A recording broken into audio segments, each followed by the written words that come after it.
Chapter 472. I remember this guy. He's one of the traitors of the Tower of Eradication. He came with Samuel. Belden's face was tense as he spoke to Barney beside him. Thales listened to them in a daze. His gaze was locked on Ricky, who stood before him. The huge shock not only drained his spirit, but even the pain in his body seemed to have deepened a little. How is this possible? Samuel. Barney Jr. stared at Samuel, who stood among the disaster swords. You deliberately lied to us that this was the exit and lured us here, just for this? Barney Jr.'s words made the prisoners gnash their teeth in anger. Samuel stared at Barney for a second, snorted softly, and shook his head. I did not lie to you. Samuel paused for a moment. His voice was cold. This is the only way out. If you leave the gate, you will die. Barney Jr. snorted angrily in response. The aggressive swordsman in front of them clearly did not come with good intentions, but on their side, Barney glanced at his right arm, which was still in pain, and at the people who had suffered a serious setback in the alchemy ball. He instantly felt that this was a thorny problem. Let's talk about the past later. Ricky interrupted Samuel's exchange of glances with his former colleague in a confident and polite manner. Now, everyone, we should go home. As Ricky's voice faded away, the people beside him, the Northlander swordsman Klein, who wielded an incredibly fast sword, and Joseph, who was sent here as a spy, slowly reached for the sword hilts at their waists. The prisoners of the royal guards tensed up. Not in their best condition, they raised their weapons with great effort and got into a fighting stance. We are in a bad condition. We cannot fall into a chaotic battle or encirclement. There is a problem with their power of eradication, and we cannot be entangled with them for too long. Barney Jr. stared at Ricky, who was right in front of him. He whispered to the people beside him. Belden, I can only use one hand, and there is no room for me to test the waters. I understand. Belden replied softly with a solemn expression. Wait for your signal. Barney Jr. nodded, raised his head, and raised his voice at Ricky. What is your goal? Ricky smiled faintly and was about to speak. Don't worry, But Thales, who was trying his best to calm himself down, changed his expression. He suddenly understood what Barney Jr. wanted to do. The teenager instinctively raised a hand. Wait. But before he finished speaking, Barney Jr. and Belden pounced on him like an avalanche. The battle instantly broke out. It seemed like it was because of his injuries, but this time, Barney Jr. did not take the lead. Instead, Belden roared and took the lead. The two of them stood in front of Ricky, one at the back, and the other at the front with an axe and a sword. Perhaps it was too sudden, but Klein and Joseph, who were standing behind Ricky, unsheathed their swords subconsciously, but they were still unable to catch up. They could only watch as the two of them approached Ricky first. Whoosh!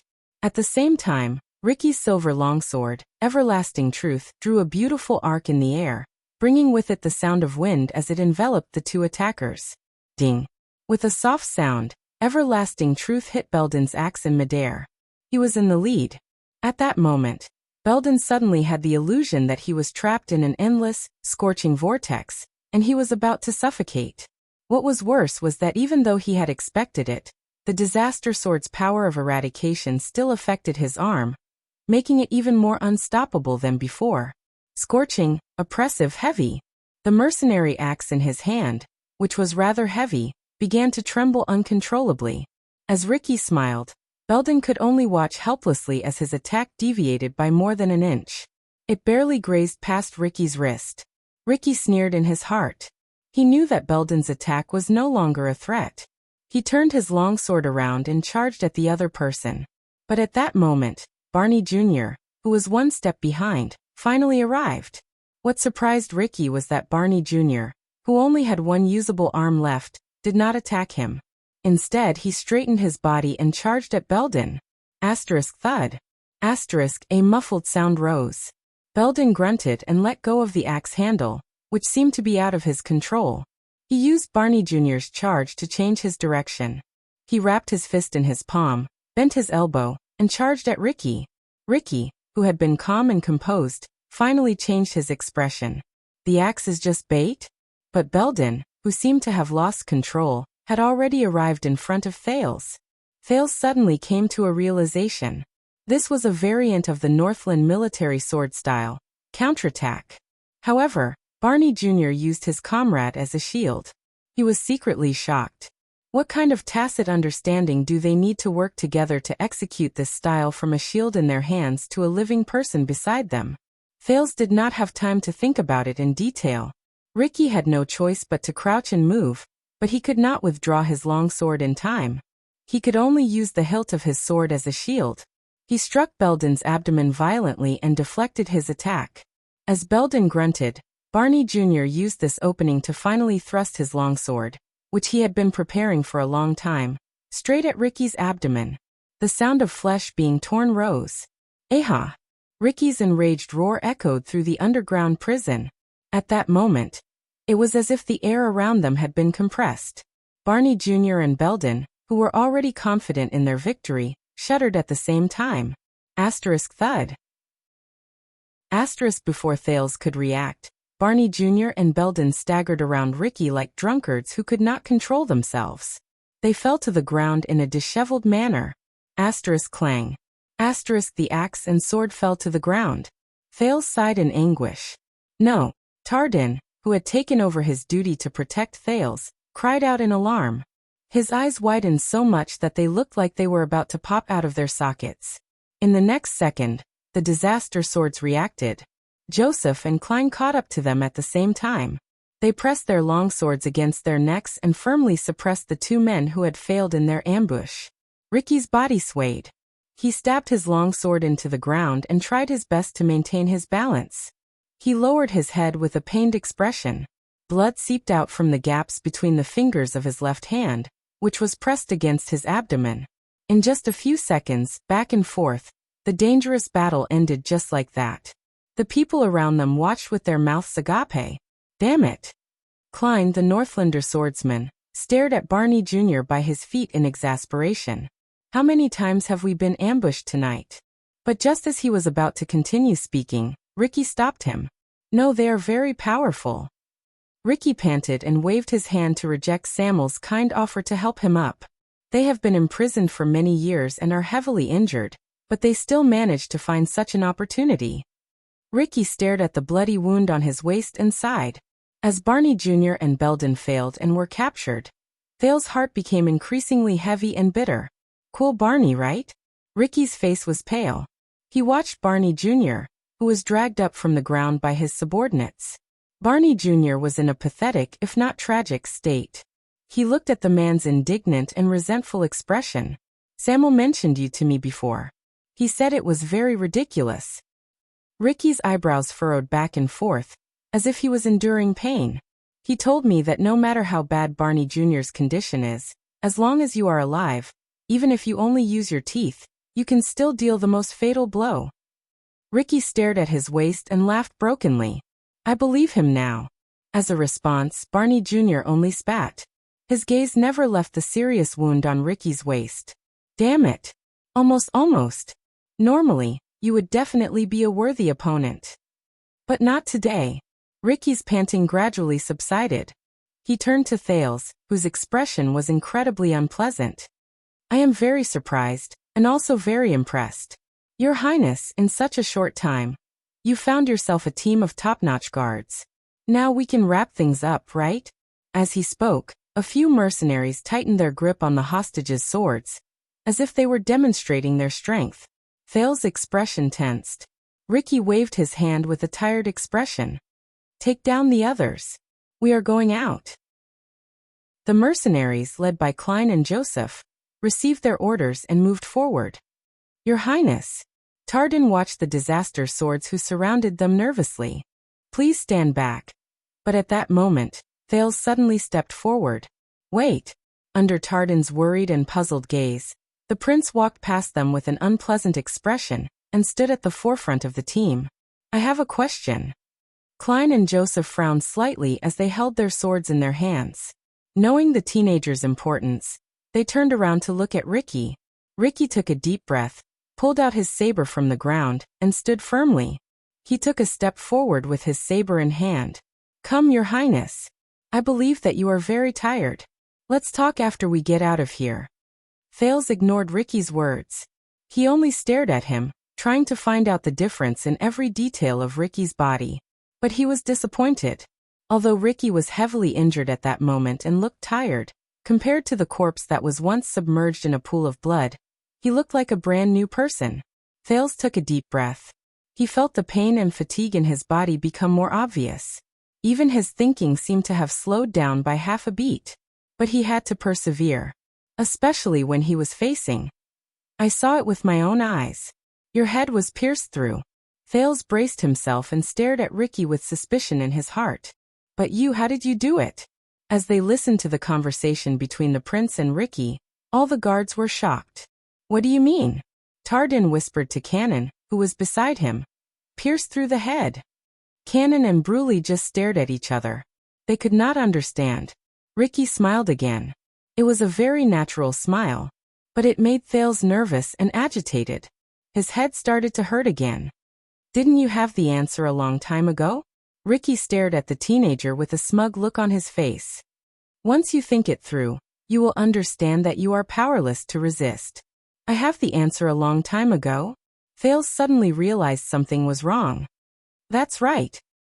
Thales was surprised to see that the pain on Ricky's face had disappeared. Ricky straightened his body and released his hand from his abdomen. At some point in time, his wound had stopped bleeding. Ricky returned to his indifferent image as a leader. He rubbed the blood that had coagulated on his hand and shook his head with a smile. It was as if he had never suffered such a serious injury as having his abdomen pierced through. All that was left was the armor that had been cut open, telling the story of what had just happened. Thales felt a chill in his heart. What does this mean? And he said. Ricky's faint smile suddenly became mysterious in Thales' eyes. The prince only felt a splitting headache. He looked at the torn armor around Ricky's waist, and endured the fatigue that made him want to fall asleep. You art a blood clansman. Ricky paused for a moment before he burst into laughter and shook his head. I told you, you have the answer a long time ago, but you are unwilling to admit it. Not a blood clansman. No, the teenager stared at the subdued Barney Jr. and Belden. The inexplicable fear in the depths of his heart surged again. Did you just say that those who cannot be killed will be reborn every time? Thales gritted his teeth and carefully asked the question that worried him the most. Are you one of them? Ricky continued to smile. He did not answer. His smile made Thales' spirit, which had already been tortured to the point of death, feel even worse. When he saw Ricky's almost tacit admission, Thales' heart turned incredibly cold. He could be vigilant against assassins. He could negotiate with Northlanders. He could find other ways to deal with Zacriel. But Thales' face was dark. The subdued Barney Jr. seemed to have understood something. His expression changed slightly. Wait, do you mean that this person? Thales shook his head. His gaze never left Ricky. Damn it. If this person is really what I think he is. If he is. No, this is too bad. First it was Zacriel. Now it's this. The teenager's tired gaze circled the area and stopped at the silver longsword he once held. If he is really, then there is no hope in fighting him head-on. Unless. Thales felt like his head was about to explode. He had to think about a way out. He thought about Asda, Giza, and even Taurus. He thought about what he should do when he faced them. Thales sucked in a deep breath and said with a trembling voice, if that's the case, then Disaster Sword is indeed an organization of calamities, just as its name implies? Just like Blood Bottle Gang, they exist for you and serve you? Everyone was stunned, including the people from the Disaster Swords. Ricky raised an eyebrow. When he saw his expression, Thales thought of something. You said that your sword is called the Everlasting Truth. The Truth. This isn't a coincidence, right? Thales made up his mind and gritted his teeth. So your leader is the Truth Brother? Against Thales' expectations, his tactic of stalling for time and finding an opportunity worked. The Truth Brother. In that second, Ricky's expression changed. He was originally smiling, but when he heard this, his face instantly turned as cold as ice. Thales' legs were sore. He saw hope, and he had to support Barney Jr. by his side to stand firmly. Or are you the Truth Brother, B? Or L? Should I call you the Truth Sword from now on? The prince's words stunned almost everyone present. Except for one person. Standing in front of everyone, Ricky's expression became extremely cold. There was a murderous glint in his eyes, and Thales could not help but tremble. Ricky stared at Thales coldly, as if he wanted to find some secret from the teenager. You say that again? Chapter 473. It was a good thing that they were stalling for time, but as he looked at Ricky's murderous gaze, Thales felt his head swell. What did I say wrong this time? However, if he was a mystic, Thales rubbed his head and remembered the reason why the disaster swords came here. He was right. Dragon Breaker. But what could he do now? However, a dry voice suddenly sounded from the darkness behind him. Steady. Thales, whose thoughts were in a mess, immediately snapped out of it. Calm down. Barney Jr. and Belden were shocked. They turned around and looked behind them. The more disadvantageous the situation is, the stronger the enemy is. When he saw the person behind him clearly, Thales was stunned. Even Ricky's gaze tensed up. He no longer stared at Thales with a murderous look. That's even more important. It was him. It was Zacriel, the Knight of Judgment, who had lost his mind just now and was left in the dark corner, limped into the firelight with his left arm tied tightly with a wooden board. His face was cold and his eyes were bleak. The appearance of the knight made many people nervous. It was especially so for the disaster swords. Klein and Joseph's expressions changed drastically, and they raised their weapons at the same time. Thales tensed up as well, but when he looked at the situation before him, he probably could no longer care about Zacriel's threat. And you, Vanguard Barney, Penal Officer Belden. Zacriel's body swayed, but his words were extremely stern. You guys really disappoint me. Belden looked ashamed, while Barney Jr. turned his head away awkwardly. Sir? Tardin asked in bewilderment. But Zacriel ignored him. He only stared straight at Thales, who had an unpleasant expression on his face. As for you. At that moment, the Knight of Judgment's gaze was fierce and resolute, as if he had the power to see through people's hearts. Thales could not help but feel his heart skip a beat when he thought of the man's previous record of trying to kill him. Think about it carefully, Zacriel said. How exactly did he die? How did he die? How did he die? Thales was confused. Zacriel. Ricky raised his voice. He appeared very surprised and amazed. At the same time, he did not forget to give Samuel a questioning look. But Samuel just shook his head with a complicated expression. You look much better than you did when you were in prison. Thales looked at Zacriel, whose face was covered in bruises and bloodstains. He also had a sickly expression. Thales could not find any evidence to prove that Zacriel's complexion was much better. Why don't you reconsider my offer? The surprise and wariness on Ricky's face disappeared in a flash. His words became steady and confident again. We should be able to get along, for example, when it comes to attacking the Tower of Eradication. But Zacriel did not even look at him. He only stared at Thales. The teenager panicked under Zacriel's gaze. He quickly turned his head away, and forced himself not to look into Zacriel's eyes, who had returned. At that moment, Thales had a flash of inspiration. He understood Zacriel's words. It was Ricky. He was talking about Ricky. Ricky, how did he just die? Yes, I remember now. He was in Zacriel's cell, Yodel, at that moment. The distraught Thales immediately snapped out of his daze. He was right. Thales shook his head with all his might. His current state was too poor, so much so that the physical pain and mental fatigue affected the most basic thinking. Thales took a deep breath. A little of the half-dead sin of Hell's River flowed out reluctantly, but it was only a drop in the bucket to relieve his pain and dizziness. The teenager tried his best to regain his composure, and nodded at Zacriel. Only then did the Knight of Judgment look away. Thales then turned to Ricky. You are not a mystic. His tone was calm, but firm. You are not a calamity.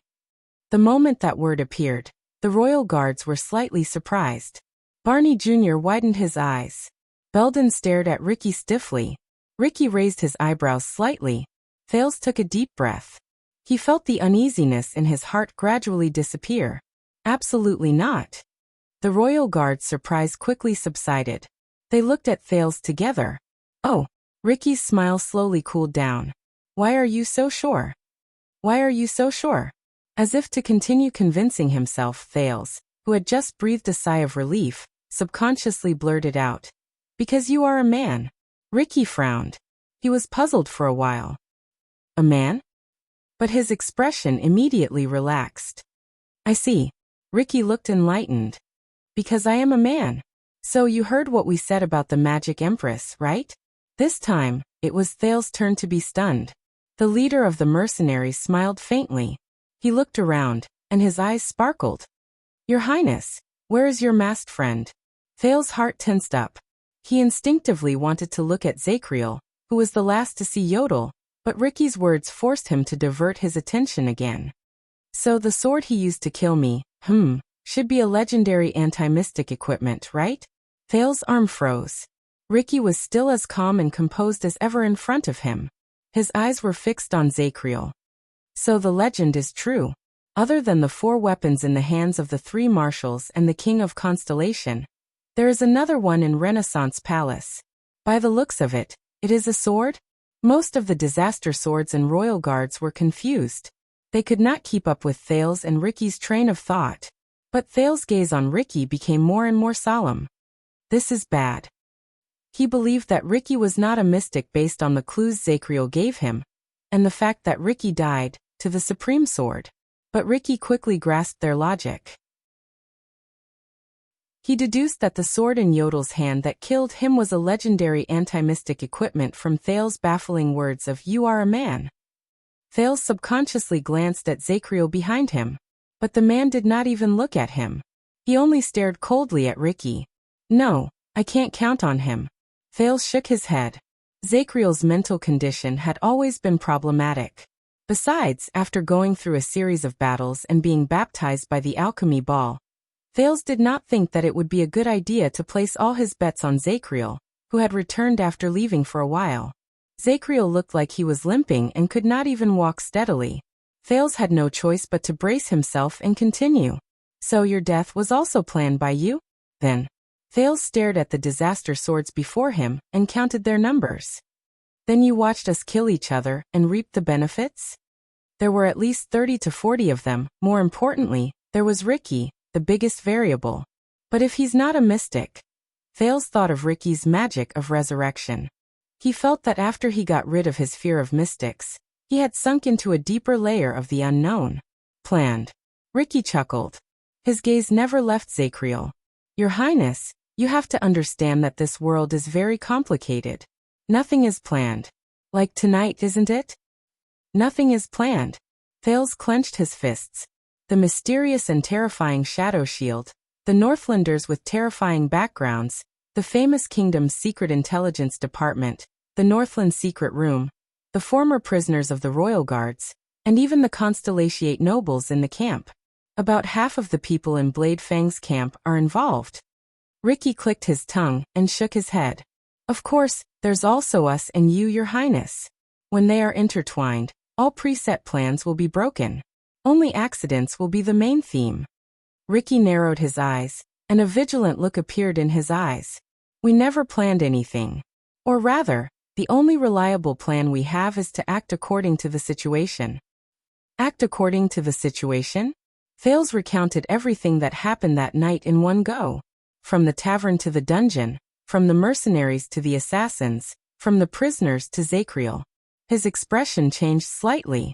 Ricky could be said to be the culprit of everything that happened tonight. From the beginning, it was his disaster swords who planned to break into the prison of bones and obtain the information they wanted. He was also the connection between many parties. Shadow Shield, who wanted to take advantage of the situation. The Northlanders who were interested in the prince, the innocent and neutral tavern owner, the secret room with ulterior motives, and Thales himself. All of them were gathered here by Ricky. He was also the trigger of the conflict. He was the one who brought Samuel to meet the former royal guards and stirred up the old matter from 18 years ago. He was the one who led his subordinates to fight against Shadow Shield and dragged everyone in the dungeon into the vortex. And he was about to become the terminator of the game. When he had almost achieved all his goals and everything was almost settled, He lured them here through Samuel to witness the final outcome. Thales felt his heart become heavier. He suddenly realized that he had severely underestimated Ricky. He was able to stand here safely after going through countless chaos and accidents. Of course, he was not a small fry. Coupled with his strange and mysterious method of resurrection, in the suffocating silence, Ricky chuckled. Now can you come home with me? But once again, to everyone's surprise, a figure burst forth at this moment. Asterisk whoosh. Asterisk before Thales could sort out his thoughts, his nerves twitched.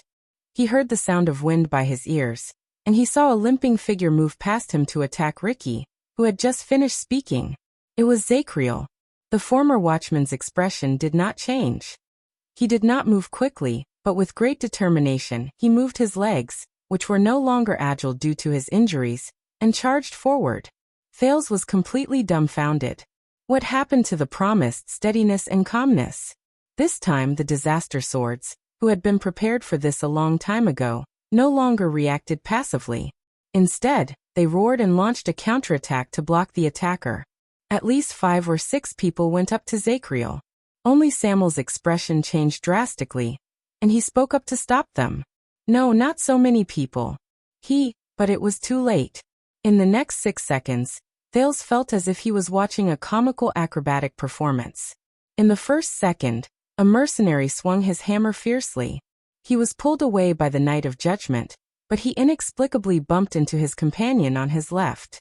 The two of them scrambled to avoid being accidentally injured, and they rolled into a ball.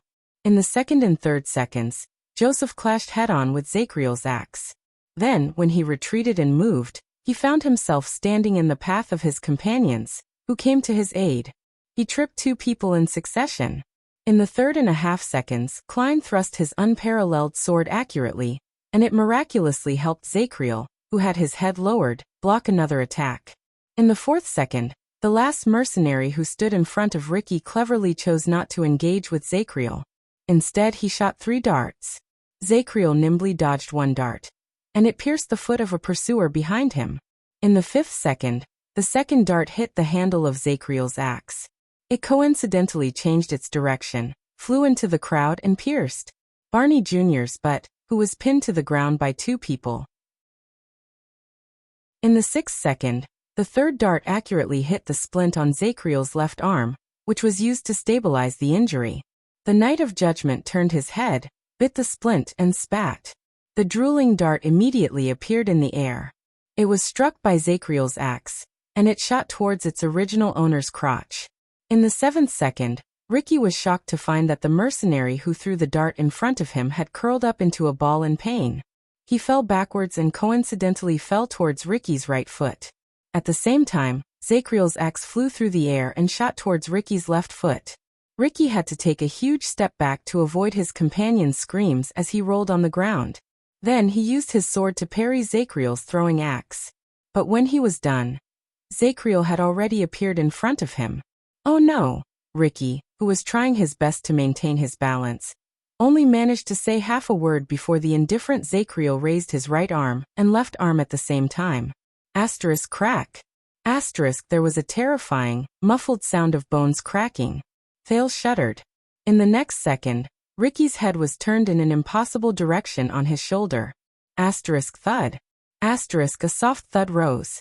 Ricky, who had been insufferably arrogant just a moment ago, fell to the ground with eyes wide open in disbelief. His head was twisted in a strange position, and he was looking behind him. He could no longer move. The battle ended while many disaster swords cried out in pain or in pain. Aside from the wailing wounded, everyone else was stunned. But Zacriel was not done. He extended his hand coldly and caught Ricky's falling everlasting truth in midair. It looked as if the fallen Ricky had thrown the sword to him of his own accord. Everyone's hearts trembled. Thales turned his head subconsciously. Asterisk swoosh. Asterisk there was another sound of flesh being torn apart. This time, amid the gushing blood, Ricky's head was separated from his body. It rolled limply on the ground. 1 second. 2 seconds. 3 seconds. Under everyone's almost shocked gazes, Zacriel stood up. With a clang, the longsword fell to the ground. Ricky's body lay on the ground unmoving. His head was not far from his left shoulder. His eyes were wide open, and he stared at his neck.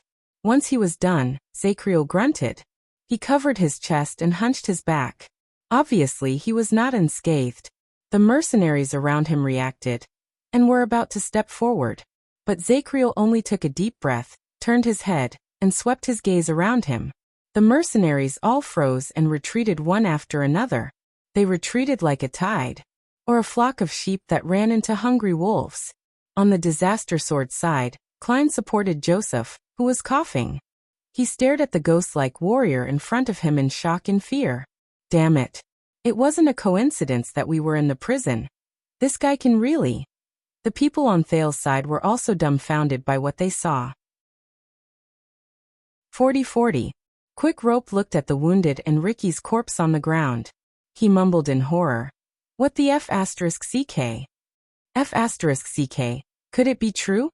The Knight of Judgment ignored the others.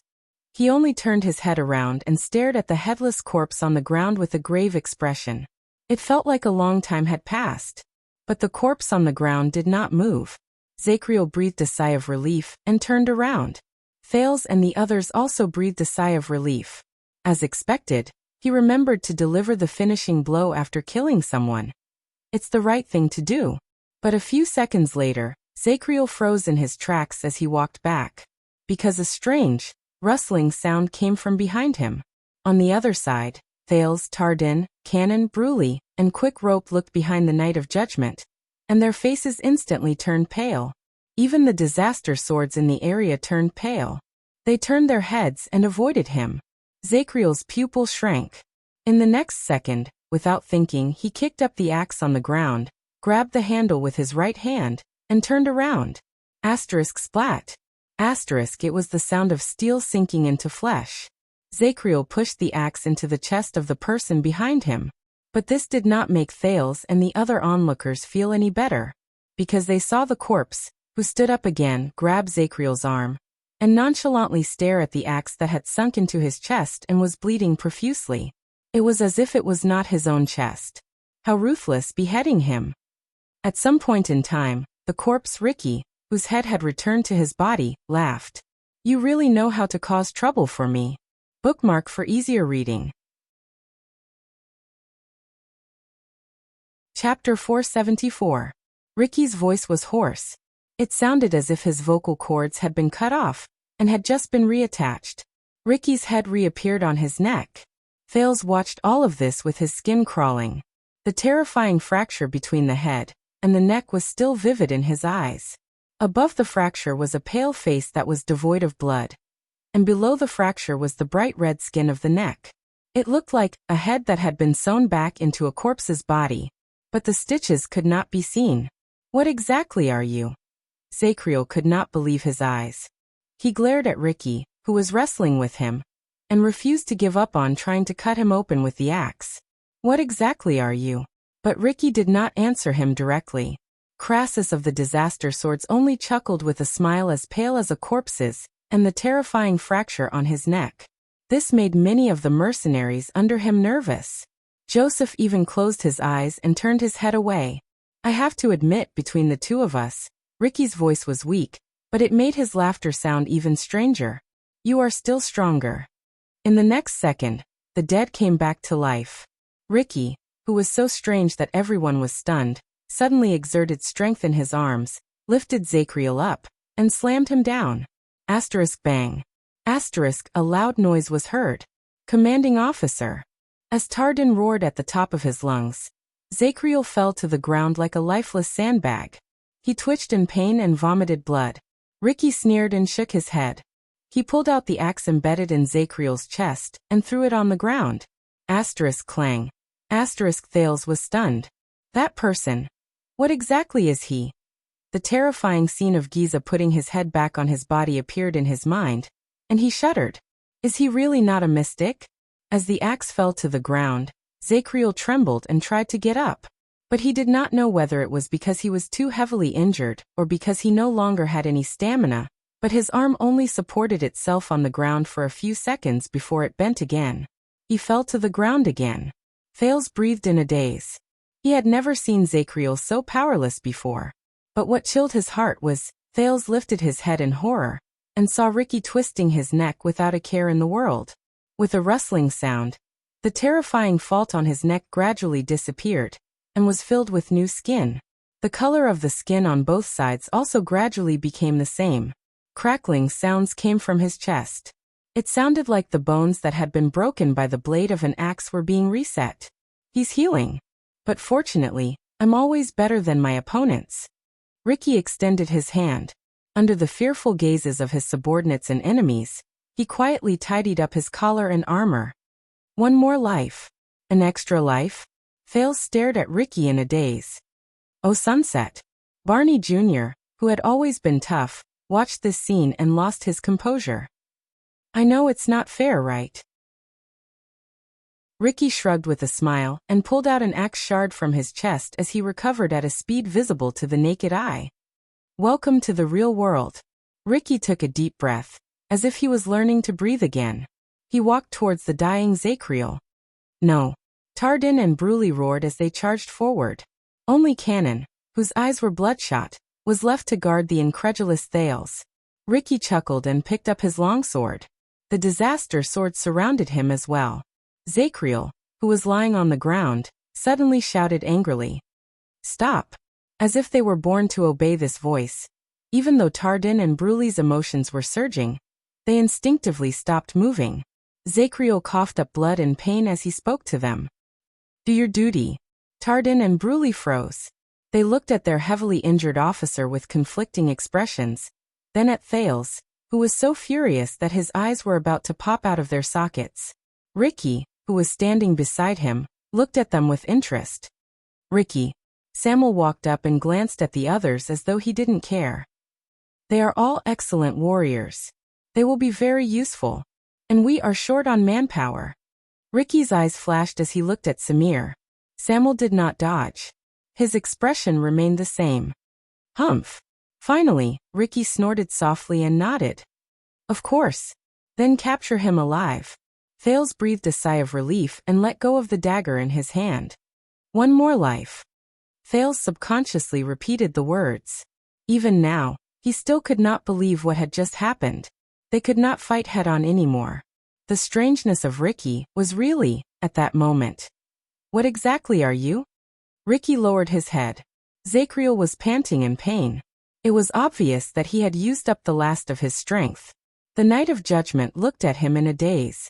I have seen the legendary second generation of the Blood Clansmen recover, as if nothing had happened even after their hearts were damaged and their necks were broken. I have also seen terrifying orcs who are as tough as steel. They can fight for dozens of hours while suffering from unimaginable injuries. I have also seen psionic warriors and powers of eradication, which are extremely rare. They can heal terrifying, fatal injuries in an extremely short amount of time. Ricky raised his eyebrows. This man has seen a lot. Zacriel trembled and took a deep breath. But you don't belong to any of the above. Ricky snorted softly. No one knew whether it was a tacit admission. Zacriel coughed. His gaze was unfocused. And their brains and skulls were destroyed?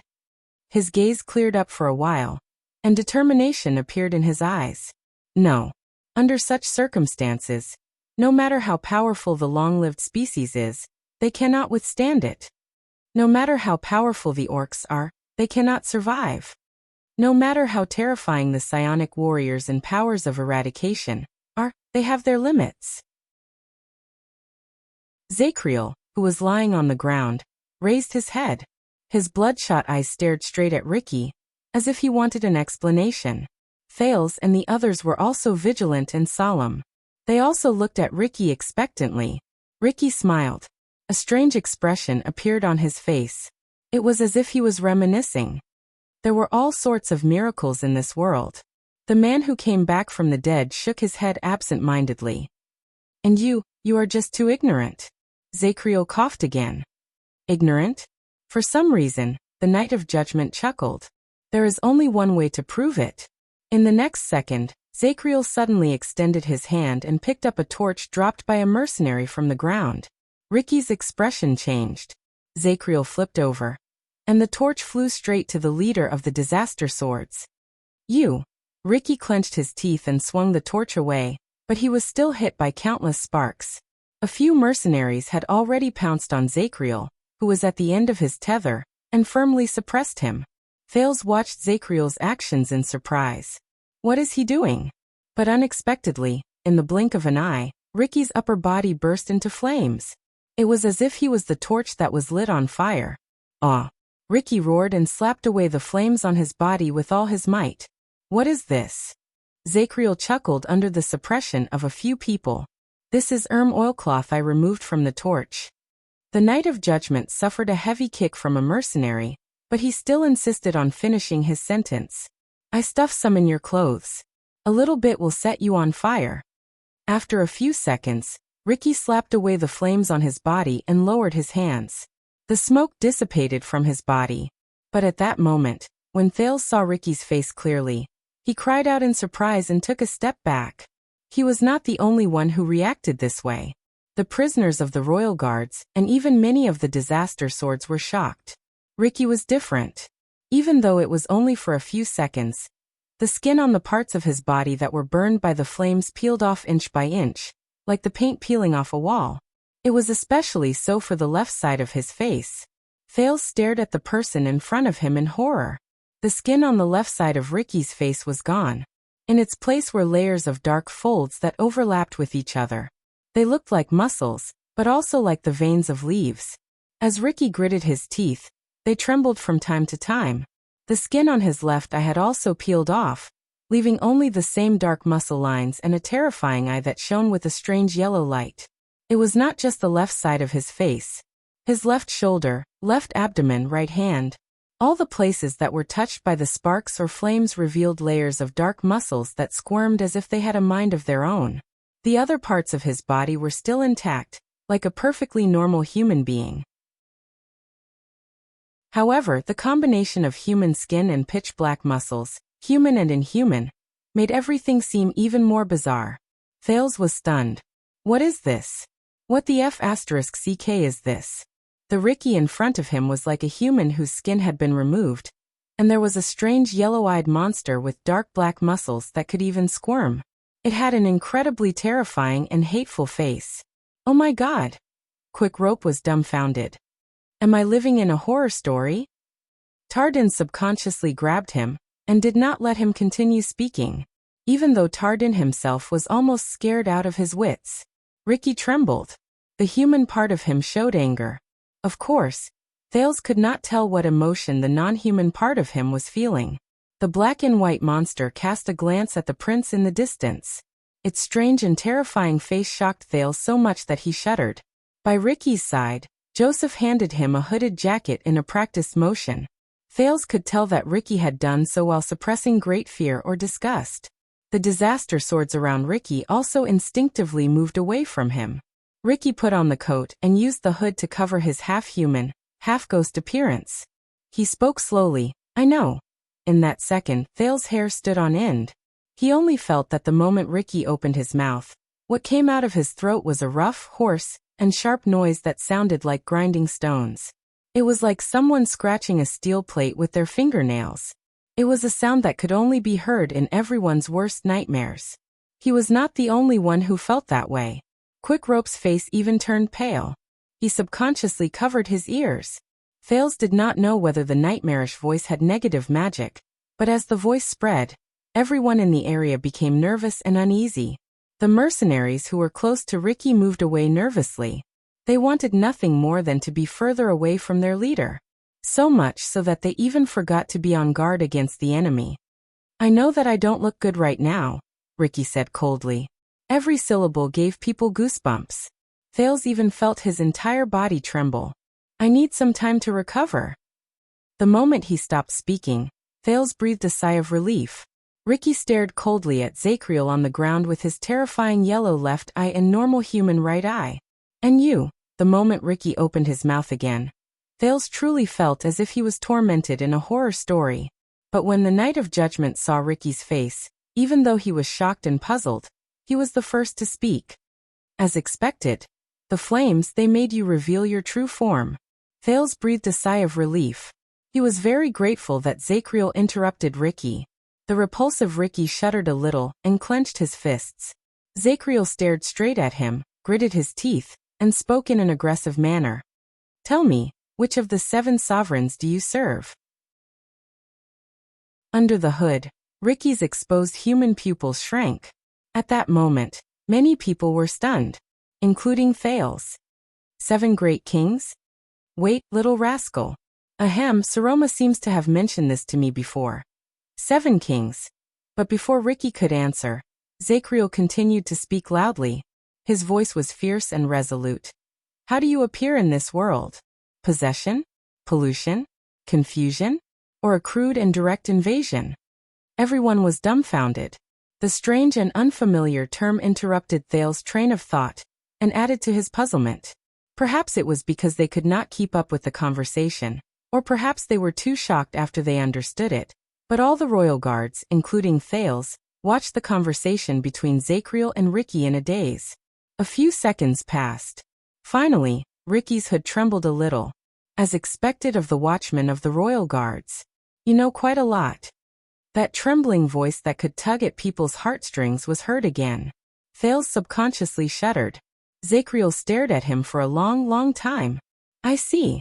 The Knight of Judgment finally spoke again. This time, his tone was no longer aggressive and stern. Instead, it was solemnity mixed with respect, surprise, and wariness. I know what you are now. Ricky was slightly taken aback. He then laughed in resignation. However, even his laughter made Thales want to cover his ears. He seemed to have understood something. You've never seen me before, have you? Thales tried his best to understand the man's words as he endured the torture in his ears and the shock in his mind. Ricky raised his head, revealing an incredibly strange black skin under his hood. Thales instinctively turned his head away to avoid it. So, you were just testing me just now? Zachriel closed his eyes and nodded as if he had accepted his fate. But I am certain now. Ricky stared at him for a long time before he finally nodded. There was admiration in his human eyes. On the other side, Barney Jr. could not help but look at Ricky in horror, then at the Knight of Judgment. Zachriel? What is going on? Zachriel exhaled and turned to Thales and his former colleagues. All of you put down your weapons. When he said this, everyone on Thales' side was shocked. Sea commanding officer? Tardan asked tentatively. Zachriel shook his head. We can't defeat him. At least, we can't do it without the corresponding weapons and methods. Ricky snorted softly. His terrifying voice made Thales restless again. Thales hesitated. He glanced at Ricky, who had a cold expression and a terrifying voice under his hood. What is he? Zachriel was silent for a while. He glanced at the others. Including the disaster swords, those in the know lowered their heads.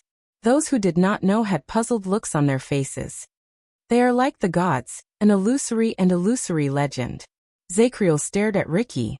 He breathed laboriously under the pressure of the 2 mercenaries. He gritted his teeth and said, but a long time ago, the legacy of the Watchmen and the files of the Secret Intelligence Department recorded such existences. They have appeared in the history of kingdoms, and even the Empire more than once. Such existences? Thales was stunned. Zachriel sighed softly. He recited a description in a cadence. They feed on flesh and blood, and hunt for souls. They reveal themselves in the fire, and vanish before the gods. Thales blinked. Zachriel's words awakened a sense of familiarity. Reveal themselves in the fire? Vanish before the gods? That's right. This is the common language translated from the language of the ancient empire. That's why it's so strange. Thales frowned. So he is. Zachriel shook his head. He stared at Ricky with increasing vigilance. No, it's not him. The Knight of Judgment quickly changed the person he referred to, and it made the people in the room shudder. It is not human. Thales looked at Ricky, who did not move under his hood, with a strange sense of panic in his heart. In the next second, Zachriel spoke in his most mysterious and nervous tone. It came from hell. In the strange and uneasy atmosphere, Ricky curled up the corners of his lips under his hood. He listened to Zachriel's last word with great interest under everyone's terrified gazes. Demon.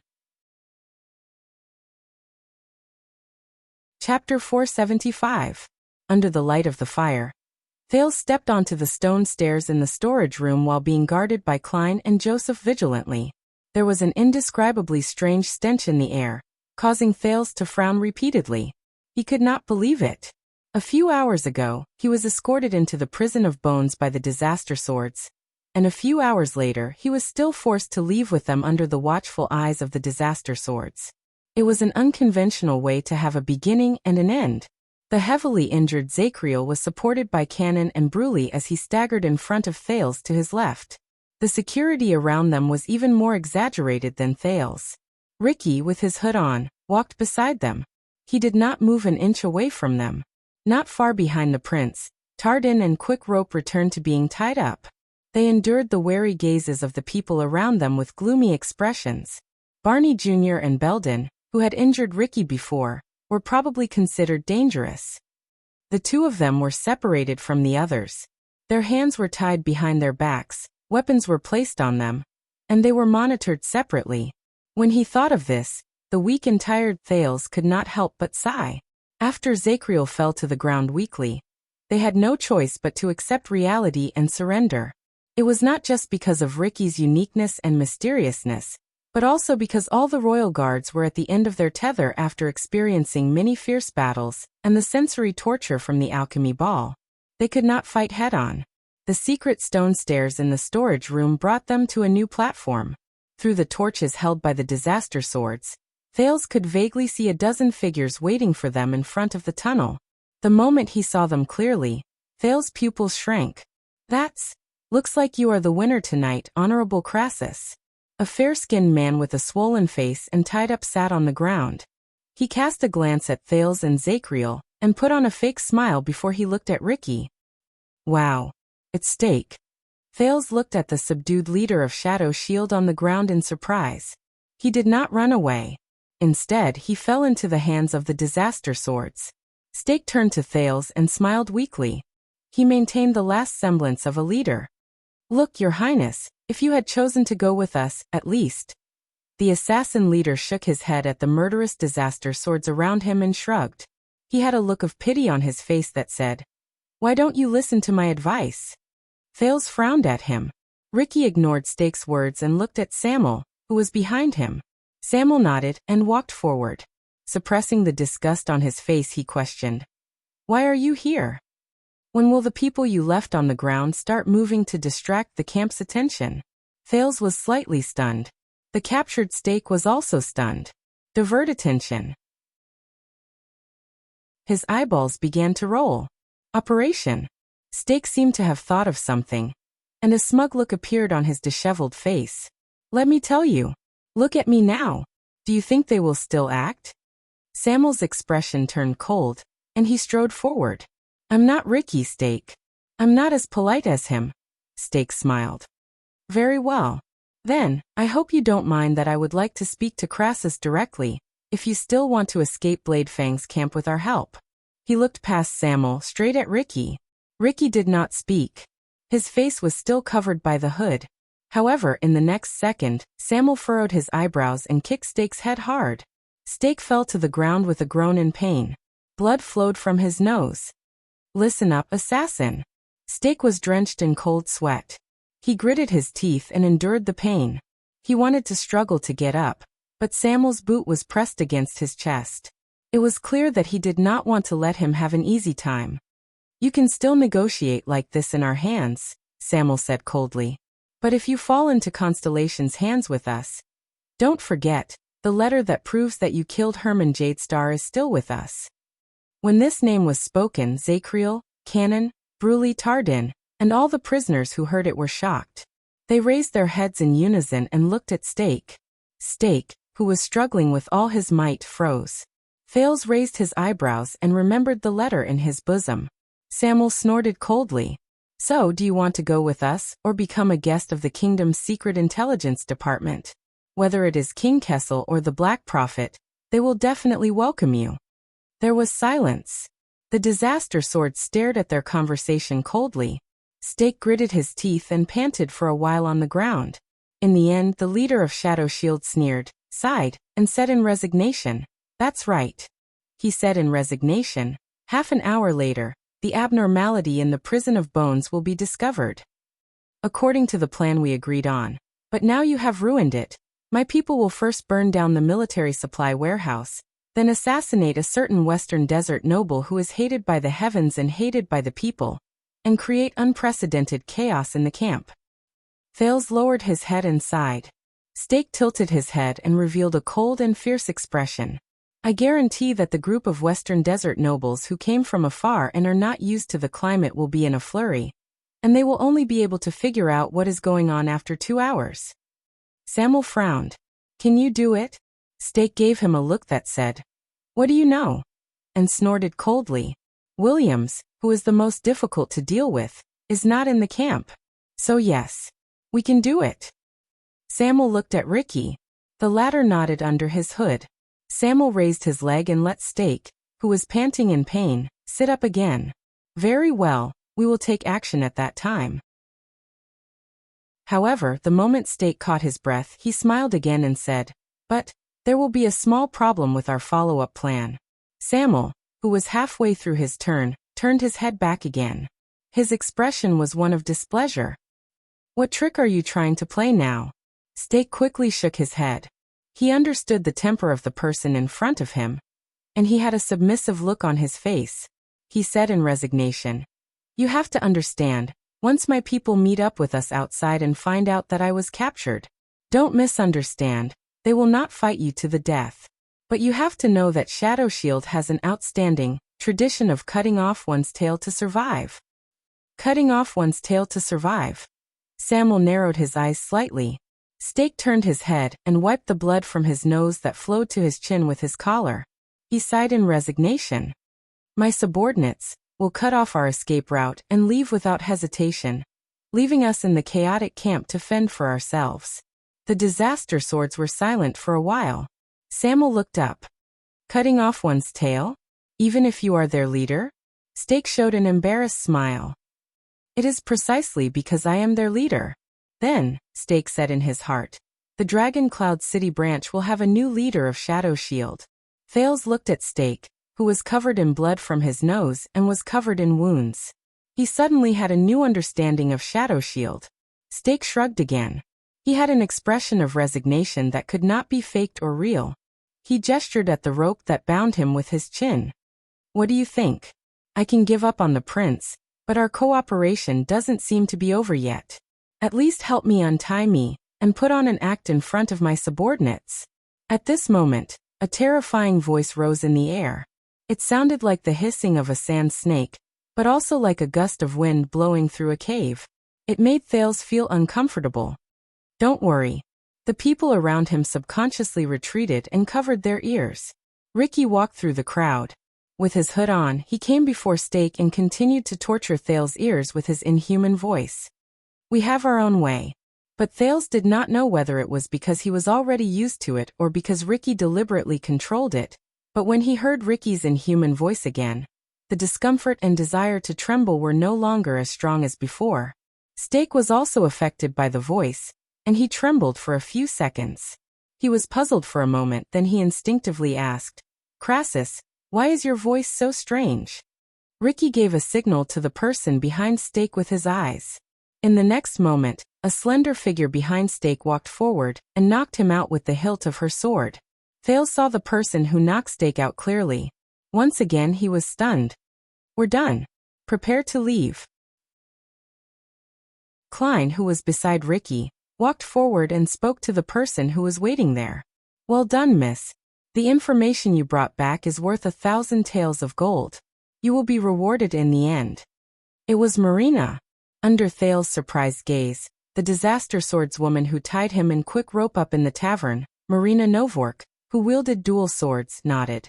She glanced at the prince with a cold gaze, and her gaze met the prince's. Wait, what did Klein just say? What information I brought back? A second later, Thales suddenly understood. Marina was the one who brought the information that Zachriel was chasing after Thales to the disaster swords after she woke up. After that, Sean chased after him in quick rope. And after Thales had no choice but to seek help from the prisoner guards, Samuel replaced Sean and appeared in front of them. When he thought of this, Thale's face turned pale. He glanced uneasily at Ricky, who was by his side under the hood. After the prince was saved by Yodel, he thought that he had gotten rid of the mercenaries, and that the only threat left was Shadow Shield. But in reality, whether it was Marina, Sean, or Samuel, Thales had always been under the surveillance of the Disaster Swords, who were hiding in the dark. Until Thales' party and the other enemies in the underground prison exhausted each other, and both sides were injured. The more he understood, the heavier Thales' heart became. The group of people were escorted by the Disaster Swords and continued moving forward. Then they went up another stone staircase, and arrived at a huge circular platform that seemed to be able to accommodate hundreds of people. A huge circular stone pillar stood in the center of the platform. Around it were a dozen different stone platforms or tables, and there was also a huge, dilapidated, round well that was already empty. Many of them had already been broken and abandoned. They had turned into countless stones or scrap metal, and were scattered all over the ground. Thales carefully stepped over an obstacle that he did not know was made of steel or stone. He looked at the layers of stone platforms on the platform and asked in a daze, "This is..." Ricky did not even turn his head around. "The Forge Hall. Or what's left of it." This time, Ricky's voice started to return to normal. Although it was still unpleasant to the ears, it no longer gave the impression that he was scratching against a steel plate. Ricky sighed and said, "A long, long time ago, the prototype of the world's first batch of standardized anti-mystic equipment was secretly born here." Thales was shocked. He stared at the stone platforms, which had obviously been abandoned for a long time. His gaze changed. "What a pity." Ricky's footsteps stopped. It was only then that Thales realized that they had arrived in front of a stone slab. Ricky took out the key that had returned to its former owner from Thales' hands. He gently wiped an eye symbol that said "Towards Omniscience" on the stone slab. "Everyone, rest where you are. Also hold tight," Ricky said faintly. Following his orders, Zachriel was forced to kneel by a stone platform by Samuel. Cannon and Bruley protested as they were carried away by swords. Quick Rope and Tardin walked to a spot far away from them under Klein's watch. The guards were scattered far away, and they could not look at each other. But, rest? Hold tight. Thales did not react to Ricky's words for a moment. But in the next second, as the key in Ricky's hand began to turn, a rough and unpleasant vibration came from under his feet again. Rumble. Thales held onto a stone table beside him and steadied himself. He subconsciously looked around. He thought that another exit was about to open. But when he looked up, he realized that he was wrong. Rumble. In the dim firelight, Thales was surprised to see that the wall at the edge of the platform was slowly sliding down. Soon, Thales felt his body become heavy. There was a faint pressure coming from the soles of his feet. "This is..." Many people, including the Disaster Swords, jumped in shock. Their expressions changed abruptly. "What's..." Before Thales could finish his sentence, he realized the current situation. He looked at Ricky, then at the wide, descending curved wall around him in shock. "We're going up?" Ricky smiled. "You are very sharp, Your Highness." He nodded and spread his arms in the midst of the panicking crowd. He watched with satisfaction as the entire platform slowly rose. "Now, we are riding the tools that the wizards used to transport materials up and down the tower to the surface, which was once the top floor." Rumble. Up and down the tower? The top floor? Thales narrowed his eyes and sized up the deep darkness beyond the firelight. "But isn't this underground?" He did not finish his sentence. "Yes, most people think that the Prison of Bones was born an underground dungeon." Ricky sat on the stone platform beside him and faced Thales. His tone was filled with emotion. "But only a few people know that this place, the confinement research lab under the alchemy tower, was once a huge tower that rose from the ground." "Huge tower?" Thales was stunned. "What?" The prince subconsciously raised his head to look at the ceiling. "But we came in." But Ricky only raised a finger and stopped him from speaking.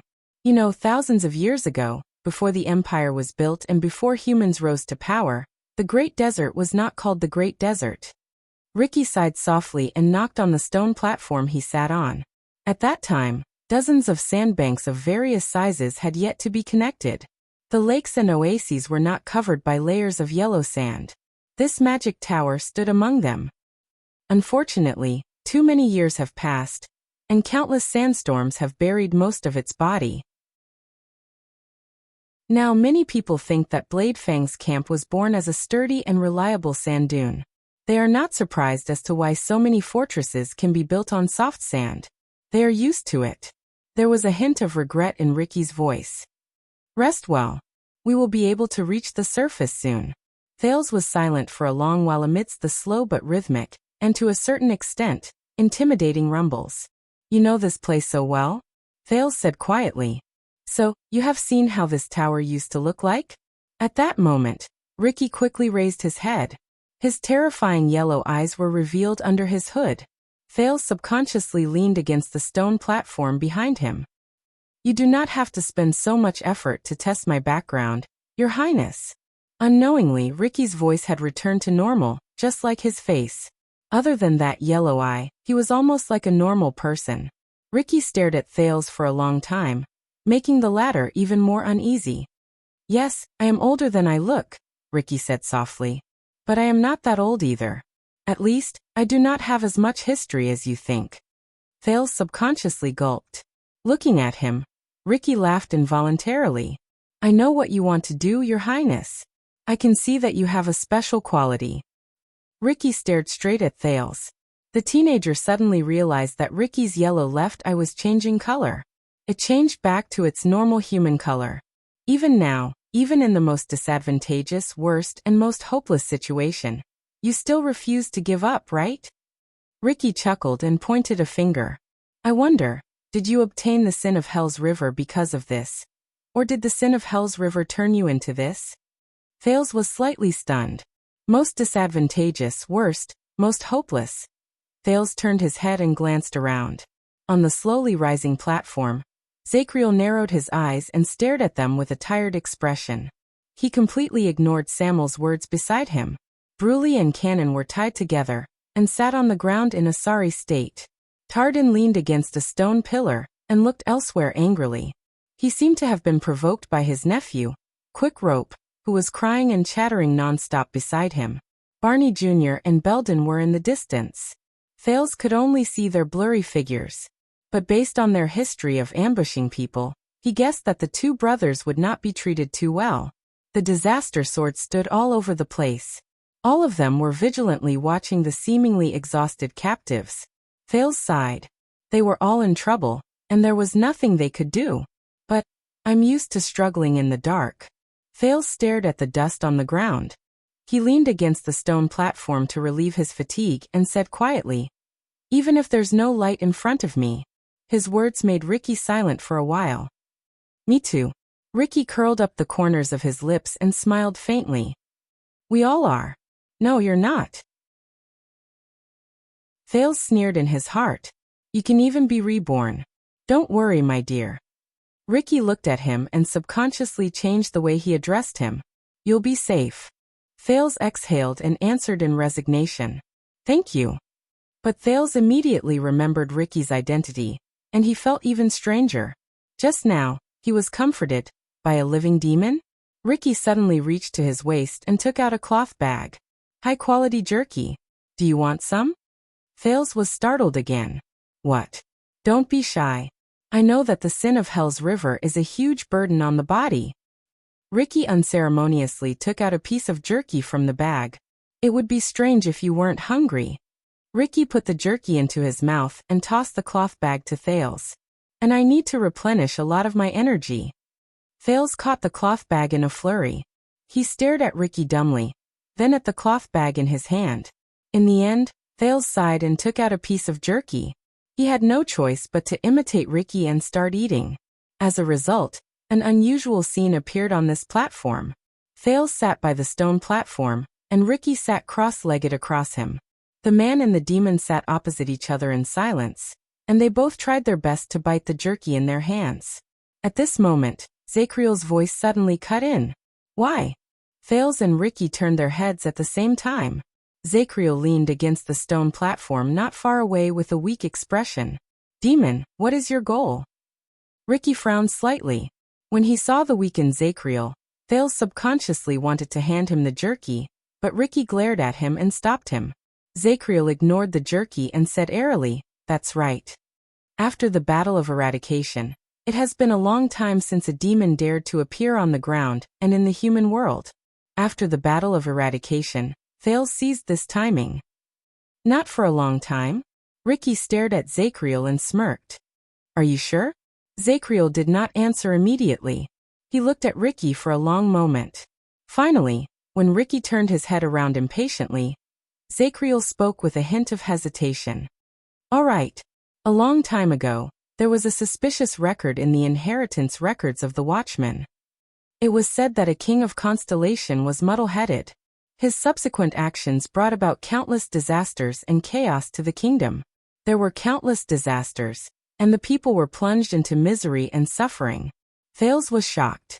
Zacriel stared at Ricky with a burning gaze, as though he wanted to dig something out of Ricky's body. After that, the temple and the Secret Intelligence Department suspected that king was possessed by a demon. Bookmark for easier reading. Chapter 476. In the midst of the anxious atmosphere, Zacriel stared at Ricky with a burning gaze. "But this has never been confirmed." Ricky was silent for a while. "Oh, interesting." Ricky stared into the Knight of Judgment's eyes and smiled. "Which king?" Under the man's profound gaze, Zacriel shook his head firmly. "I cannot say." Thales exhaled. As the floor trembled, Ricky suddenly turned his head around and cast Thales a profound glance. It startled the latter. But in the end, Ricky turned his gaze away and responded to the Knight of Judgment's words. "Watchman, how much do you know about demons? How much do you know about me?" Zacriel was stunned for a moment. "Come tell me and tell your prince," Ricky said with a smile. Zacriel cast Thales a strange glance. "In Constellation, Sunset Temple and the Kingdom's Secret Intelligence Department have been dealing with existences like you for a long time." Thales' expression changed slightly. "According to Sunset Temple, you cannot invade the world with your true bodies. You can only possess people and use your current body as a vessel. Or perhaps you have lost your mind and can only speak through the mouths of your believers." Zacriel scrutinized Ricky carefully. "But no matter what, your current appearance is just an illusion. Your roots are in hell. This is why you did not die even though you were fatally injured." Possession. Confusion. Thales suppressed the shock in his heart and digested the new knowledge. Ricky stroked his chin and raised an eyebrow. "Interesting." The leader of the disaster swords nodded and said, "Anything else?" Zacriel was silent for a while. "According to the records of the kingdom's Secret Intelligence Department, aside from consciousness, you can also contaminate the world." Zacriel stared at the part of Ricky's body where he was injured. He gritted his teeth and said, "The flesh and blood contaminated by you have abnormal activity that cannot be explained by common sense. You live in every inch of your body and every bit of your spirit. Unless you meet your natural enemy, you will never die and will never be reborn." Contaminate. Thales remembered something, and he could not help but turn pale. Natural enemy? Ricky's interest seemed to be hooked by this new term. Zacriel continued to scrutinize Ricky's expression. "The weapons blessed by the priests in the temples possess the power of the gods, and they can cause irrecoverable damage to you," Zacriel said softly. "This is the so-called divine vanquishment." The temple. Thales recalled the few times he had crossed paths with Sunset Goddess and Bright Moon Goddess, but they were all unpleasant memories. "But you must have a purpose, don't you?" Zacriel stared at Ricky. "It's written in the Sunset Scripture that when demons appear in the world, they must have a request. Then, why did you come all the way from hell to find out the truth about the Dragon Breaker?" Ricky was stunned. After a second, Hee. Ricky's lips curled up. He finally could not help but laugh. "Ha ha ha ha." Thales and Zacriel looked at him questioningly or coldly. Finally, Ricky was done laughing. He raised his eyes and said in a mysterious tone, "So your understanding of the gods and demons, as well as heaven and hell, came from Sunset Temple, which supported the Jade Star King and became the Orthodox Church of Constellation, right?" Thales tensed up. Zacriel pursed his lips tightly and did not say a word. Ricky leaned back against the stone platform. He seemed to be rather relaxed. You know, before Bright God Church split up, the most primitive and unmodified Bright God Edict would tell you that the sun and Hell's River stood opposite each other in the unreachable heavens and earth. One was the source of all things and gave them life, while the other was the end of all things and buried death. The two coexisted equally. Everything was natural and had its own rules. Bright God Edict. Thales thought of something. He remembered that Saroma had once told him about the boring creation myths of these religions. But during the age of the Empire, the Holy Sun sect, which was the most influential in the church, and the Holy Sun precept, which they regarded as their standard, began to say that the sun was beautiful, holy, and benevolent. Only those who believed in the gods, especially those who believed in the Holy Sun and were blessed by the gods, could ascend to heaven after death and enter God's kingdom without suffering. Ricky's gaze turned cold. On the contrary, Hell's River was terrifying and cruel. Only sinful souls would pass through Hell's River and fall into hell controlled by demons, where they would suffer for eternity. From then on, the Bright God Church's self-proclaimed Orthodox Holy Sun faction began to take power. In order to win the favor of their Lord God, in order to prove that the Holy Sun was the true successor of the Bright God, they competed with each other to perform well. They fought for power internally, reopened the Inquisition, suppressed the outer gods, and persecuted the heretics. Ricky snorted softly. And the irony is that today, when the Holy Sun declined and split up, look at the dawn scripture and sunset scripture. They began to argue about which of the two suns was more sacred. Were the dawn and sunset siblings or husband and wife? Ricky shook his head and sneered in a mocking tone. Ricky straightened his body and stared at Zacriel coldly. And you took what these churches told you? These records change once every era, and every version is distorted once. As the truth? Zacriel furrowed his eyebrows tightly. So what is the truth? The Knight of Judgment subconsciously raised his voice. What exactly do you want to do? But Ricky suddenly raised his index finger and stopped Zacriel from speaking. You just mentioned a certain king in Constellation's history, right? A mysterious smile appeared on Ricky's face. It made Thales shudder inexplicably, and he remembered Ricky's black face in the past. Coincidentally, I also have a story about a king. Thales and Zacriel looked at each other. They were both stunned. Legend has it that a long time ago, during the boundless era of kings, there was also a great king in the world. He had great achievements in war, and he was wise and farsighted. Ricky's tone was mixed with the low rumbling sounds of the platform beneath his feet. It sounded even stranger in the empty and dim space. One day, a demon blocked the king's path. It said, "Wise king, please accept my help. I will help you conquer the world and distinguish between loyalty and treachery." Ricky's smile did not fade. The king was wise. He was not moved at all. "Demon, I know what you are up to. You just want to destroy my kingdom." The demon flew into a rage out of humiliation and attacked the king. But the king's power and army were unparalleled. The king's wisdom and strategies were as deep as the sea. Soon the demon and its minions were defeated and imprisoned. Ricky's tone became even stranger, and it made Thales' heart clench without him realizing it. The demon trembled in fear and begged in the prison. "Please, great king, I can provide you with greater power, or else you will not be able to conquer the world." Ricky curled up the corners of his lips and looked at Thales, making the latter's heart tremble. "I can conquer the world on my own. I do not need your weak help."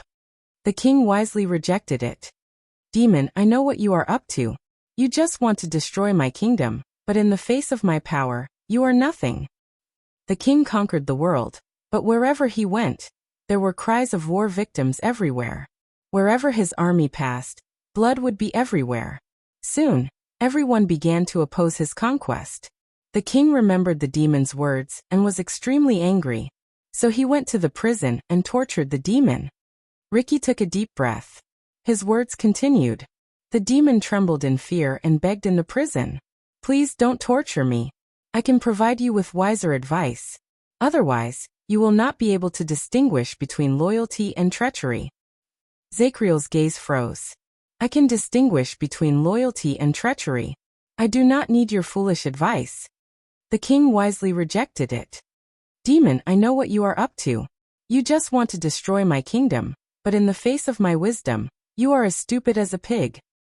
The king returned to the court and used his methods to suppress the voices of opposition. He regained support for the war. But one day, the generals who were loyal to him rebelled and betrayed the king. The king remembered the demon's words and was filled with regret. So he went to the prison and asked the demon. Thales had a premonition of the direction of the story. He frowned deeply. Damned demon, come. I will accept your help. The king said angrily. In the next second, Ricky raised his head. A hint of yellow light flashed in his left eye, which had returned to normal.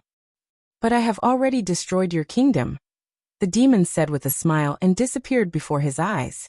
And the king could only sit on the ground powerlessly until the rebel army broke into his palace and destroyed his kingdom. Ricky finished his story and looked at Thales. He let out a few chuckles that carried a profound meaning. This made the teenager's heart turn cold. This story sounds like a fairy tale at first. Humph. But Zacriel did not buy it.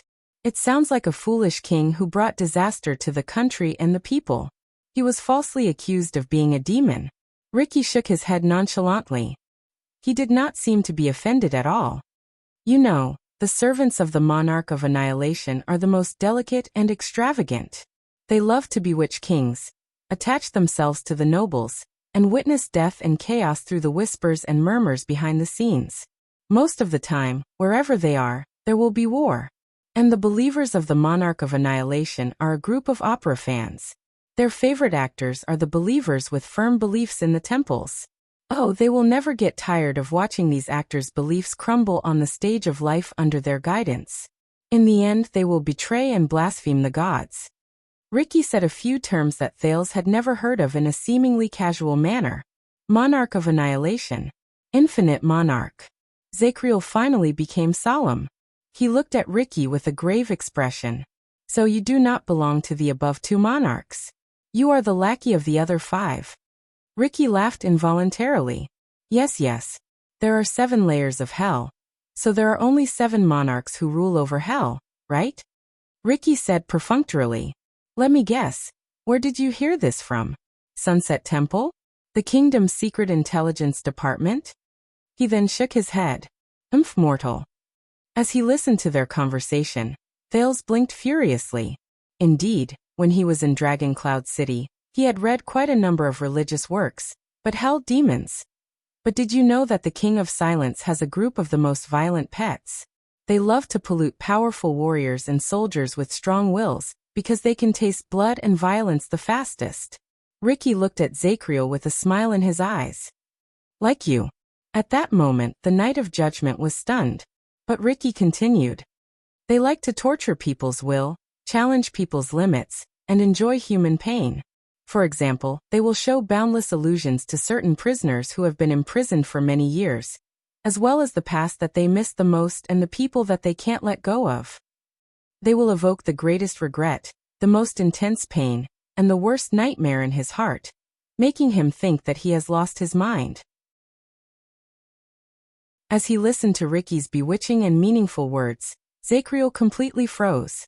Ricky deliberately said, but they can unknowingly confuse his mind, distort his heart, and add the last straw to a taboo belief that has already loosened. From there, it will guide his actions after he is released from prison. And this kind of warriors who are not in their right mind, but can still bring about countless bloodshed, are the favorites of the King of Silence's pets. Enough. Thales cut Ricky off. The prince stared at Zacriel's dazed expression and said angrily to Ricky, Stop talking nonsense. Zacriel took a deep breath and returned to reality. Of course, the demon is talking nonsense. Ricky did not seem to be angered by Thales' rudeness. He just leaned back against his stone platform and said airily, That's what the king thinks too. Thales was instantly speechless. Be careful, Your Highness. Do not make presumptuous guesses about what the demon wants to do. Do not think that you can be smarter than the demon, much less stronger than the demon. Ricky stared coldly at the wall in the distance as it gradually slid down. Because when you asked the question, Ricky turned his head and stared at Thales with a pair of cold, deep eyes. It has already succeeded. By the side, Zacriel was silent. Thales stared into his eyes. He wanted to say something, but did not. The demon is always there, Ricky said with the ghost of a smile. But the demon does not speak. The gods know. Ricky snorted softly and added coldly. But the gods do not speak. The demon is always there, but the demon does not speak. The gods know, but the god does not speak. The prince felt an inexplicable chill run down his spine, as he sensed the profound meaning in this sentence. Thales was silent for a while. He felt that he was completely suppressed by Ricky, whether it was his aura or the situation. But he remembered something. If they are really that terrifying, the teenager said again, attracting their attention, then why did you have such a huge reaction to the name Truth Brothers? As expected, the moment he said it, Ricky's arm trembled slightly. He stared at Thales with a complicated gaze. I have heard of it. Thales braced himself and continued. The calamities, the mystics. They killed the gods, started the battle of eradication, and dragged the demons from hell into it. At that moment, even Zacriel furrowed his eyebrows. Thales sucked in a deep breath and asked the biggest question in his heart. So, you came here today to ask about the world of purification. I mean the Dragon Breaker's background, and the relationship between the legendary anti-mystic equipment and the two empresses. Is your goal a calamity like the Magic Empress? Ricky was silent for a long time. For a few seconds, Thales could only hear the rumbling sounds of the platform moving up and the mercenaries whispering to each other in the distance. Finally, Ricky spoke in his softest and most mysterious tone. The calamities killed the gods. This is probably what a wizard or a wizard's notebook told you, right? Wizard. Thales' gaze froze. The elegant figure in blue appeared before his eyes. TSK. Ricky clicked his tongue and shook his head. What's wrong? Thales asked, puzzled. Crassus of the Disaster Swords turned his head around and looked at Thales with a complicated and subtle gaze. You are so simple. That you are adorable. Thales was stunned. What do you mean? Ricky did not answer immediately. He only looked at Thales with a profound gaze for a while. How do you kill a person? Thales was stunned. Ricky sneered and nodded. He looked at Zacriel, who was opposite him. Oh, that's right. Pierce his heart. Wait until he stops breathing and loses his life. But if I come back to life and start breathing again. Oh, sorry you didn't kill me. Ricky laughed even more merrily and pointed at his neck. Zacriel's gaze on Ricky became even more solemn. But Ricky's next sentence made Thales even more puzzled. So, how do you kill my sword? Thales was stunned. What? Ricky touched his everlasting truth and smiled. To kill my sword, you also cut off the hilt of your sword, wait until it stops breathing, and lose its life? Thales blinked to show his puzzlement. No. Ricky shook his head mysteriously and pointed at his silver-edged longsword. Because swords have no life. You can't kill a sword. Thales was stunned. Then similarly, how do you kill a book, a dream, an oath and a spirit? Ricky's gaze became harsher and colder. How do you kill these abstract things that have no life and no boundaries between life and death? As he observed the prince's expression, Ricky seemed to have enjoyed enough of the shock on Thales' face. He nodded in satisfaction. Now, my dear, answer my next question. Thales took a deep breath and suddenly understood what he meant. No matter how powerful you are. Ricky stared at the dark ceiling, as if his gaze could penetrate it and reach the endless starry sky above his head. But how do you kill a god? Thales breathed in a daze. He could not help but think of what Asda had once told him. Surpass the gods and look down on all living beings. Even though I am reluctant to part with your innocence and adorableness, my dear. At some point in time, Ricky's way of addressing him changed. It is time for you to lift your eyes from the lies, whether they are fabricated by the temple, the church, the magic tower, or the wizards. Ricky's eyes sparkled. Self-righteous lies. Chapter 477. Lies. Thales was stunned for a full 3 seconds while the platform rumbled faintly. During those 3 seconds, Thales stared at Ricky, who seemed to be implying something under the firelight. Many scenes of him coming face to face with his past seniors flashed in his mind, as does calmness and elegance. It's not just me. Every mystic in the world can use their own methods to easily destroy the world in an instant. Giza's horrifying smile. You are walking further down the path of misfortune. Mystics, this is not a gift or a blessing. It's a curse and misfortune. Taurus's mysterious figure. Remember, child, stay true to yourself. Even if you think you have it under control, you still cannot let your guard down. The rising platform trembled slightly, snapping Thales out of his daze. So what do you mean? The surprised Thales asked anxiously. The mystics didn't kill the gods? That's a lie they made up? Or were they deceived themselves? But Ricky only sneered faintly. Zachriel watched them with a profound and silent gaze. Thales was still indignant. Or is it that the calamities have never surpassed the gods? And the gods are far more powerful than the mystics? Abnormally powerful? Ricky did not say a word. He only closed his eyes gently, as if he was chewing on the eagerness and confusion on Thales' face at that moment. Ha ha! Under Zachriel's contemplative gaze and Thales' questioning gaze, Ricky's shoulders trembled violently, and he laughed uncontrollably. Ha ha ha ha ha! Ricky raised his head amidst his laughter and looked at Thales, who could not find anything funny about him. Kill, surpass, far surpass, and powerful? Look at these words you chose. At that moment, Ricky's smile slowly melted. His gaze was incredibly fierce, as if he wanted to stab Thales in the eyes. The understanding of mortals is always poor and narrow, Ricky said slowly, but they are always self-righteous and do not know it. Just like you now, my dear. Thales was stunned. I don't understand, the teenager said subconsciously. Ricky turned his head away without caring about anything else. When you talk about two people who are related, you always imagine a chessboard, right? Chessboard? Thales was confused again. Ricky slowly raised his hands and clenched them into fists in the air. The sound of his joints cracking could be heard. Then the two parties involved will be placed on the two ends of the chessboard in your imagination, and a game will begin. Abiding by the rules that you made up, they will play with each other to decide the winner, the loser, and the stronger one. He looked at his fists, his tone full of mockery and disdain. Thales frowned. Are you talking about the gods and the calamities? And maybe demons? Thales stole a glance at Ricky. Ricky snorted softly. He looked at Thales, and his fists slowly approached each other in the air before they collided lightly. You're like a silly brat who doesn't know how to think and only knows how to nod and smile foolishly. You pick out two characters from a mythological bardic poem and a historical play and discuss who is better.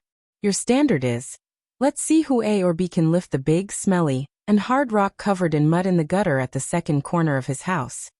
His tone was still as disdainful as ever. Thales was stunned for a second before he shook his head violently, as if he was trying to clear his overburdened brain. Wait. Can you stop using metaphors? Thales said in annoyance. I'm already confused enough. I really can't stand this. The prince looked frustrated. Ricky only lowered his fists, narrowed his eyes, shook his head, and clicked his tongue. But Zachriel, who had been silent all this while, interrupted at this moment. You mean we think that the two sides of the chess game can follow the same rules to compare, but in fact one side of the chess game can ignore the rules we think of, directly cross the chessboard, and eat the opponent's chess pieces? Zachriel stared at Ricky. Thales was slightly stunned, and he seemed to be deep in thought. Ignore the rules we think of? Does he mean?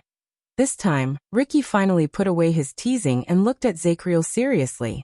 No, I mean, the demon and the knight of judgment stared at each other for a few seconds before he finally spoke softly. Perhaps the two parties in the game should not have been placed on two sides of the chessboard in the first place. Thales was stunned. Should not have been placed on two sides of the chessboard? Ricky's gaze froze slightly, and he pointed at his own head. What they are playing is not the same game of chess, not the same kind of chess, not even chess. It is not even appropriate for both of them to appear in your mind at the same time. Zachriel's expression changed slightly. Ricky turned to Thales again, as if he really enjoyed the feeling of teasing the prince. And my dear, you arrogantly asked me just now, but what I asked was, Who won this game? Thales was stunned and speechless. Zachriel's expression was solemn. Ricky's expression was still calm, and he looked a little pleased. But at that moment, Thales remembered many memories he had neglected for a long time. A tense confrontation in the Sunset Temple. That's right, I am Licia Arund, the head ritual master of Sunset Temple, the only spokesperson of the Sunset Goddess in the world. The unusual exchange in Bright Moon Temple. If the gods truly exist, if they are truly the creator of all things in the world, how could they allow this to happen? In the black track under Dragon Cloud City, the light on Silver Shadowman's body shone. I was quite lucky after I died. I received the blessings and gifts from a certain great existence. When he thought of all the history of him dealing with the gods, Thales trembled slightly. Mortals often use their own limited imagination to understand the gods in their hearts. They are the gods they look forward to fear, loathe, revere, love, and worship. Ricky and Zachriel were both stunned. They turned their gazes and saw Thales, who was in a daze. They subconsciously repeated the words they heard before. Mortals always use their own barren thoughts to understand the gods. Because their lifespans are short, they imagine the gods to be eternal existences. Because they are weak, they presume the gods to be existences with unparalleled might. Because they think of themselves as a member of the multitude of living beings, they imagine the gods to be of a higher and stronger kind. Thales took a deep breath, and a solemn expression appeared on his face. The problem is eternity, power, life, these mortal things. If the gods are truly beyond the understanding of mortals and stand in a different perspective, then do they really see these things in their eyes? Under Ricky and Zachriel's strange and surprised gazes, Thales' eyes darkened. He stared straight ahead. His tone was grave, and his tone was ethereal. Because the true gods may be far beyond our imagination. They are another kind of existence. Thales exhaled and quietly sank into deep thought. On the slowly rising platform, Ricky and Zachriel looked at each other in surprise. Who said this? Zachriel asked softly. Dragon Cloud City's Bright Moon Temple. Thales did not even turn his head. He seemed to still be immersed in his thoughts. High Priestess Jewel. When Zachriel heard the name Dragon Cloud City, he could not help but frown deeply. Ricky was silent. Then he sighed softly. Very good. This is probably the most detailed description of an indescribable god that I have ever heard in my life. An indescribable god. Thales furrowed his brows. He suddenly felt that the seemingly neurotic High Priestess Jewel had said to him in Bright Moon Temple 6 years ago, on that night filled with blood and conspiracies, might be extremely important. Your Highness. Ricky sighed.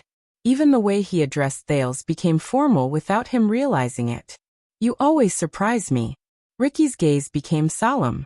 Bright Moon. As expected, when Bright God Church is destroyed, the Church of Holy Sun is divided, Sunset Church is stuck in its ways, Breaking Light Church is corrupted, and the two temples are fighting against each other using Errol's name to cheat each other of their food and drinks, only the seemingly weak and aloof Bright Moon. Ricky sighed with emotion. Even though the mountains are gone, the Bright Moon is still in the sky.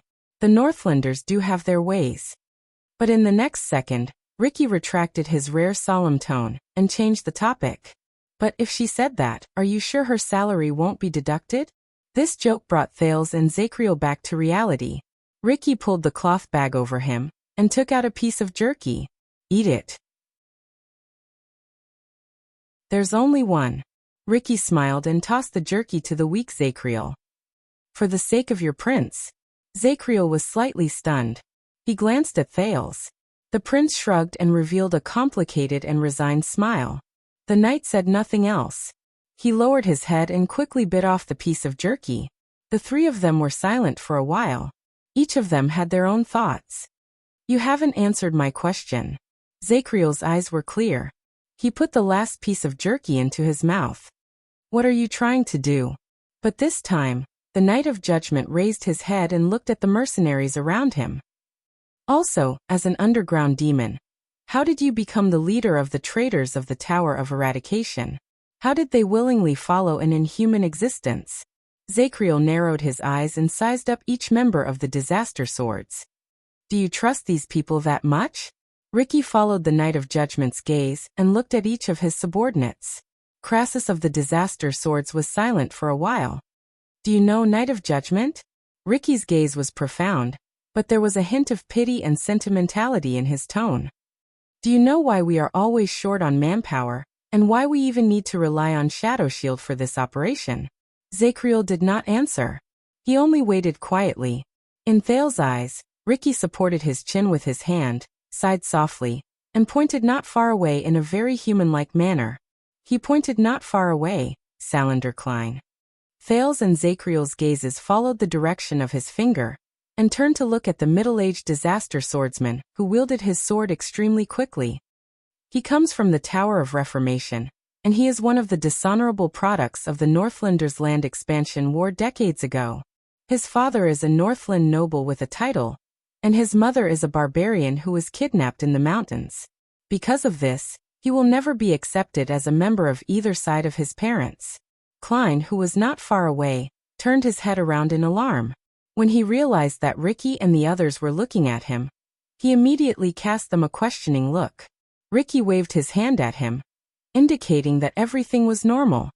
On the surface, the Northland nobles in the Tower of Reformation treated him as a chess piece to appease the barbarians after the war and pretend that they were at peace. But behind their backs, they only felt that he was a dirty, ugly bastard.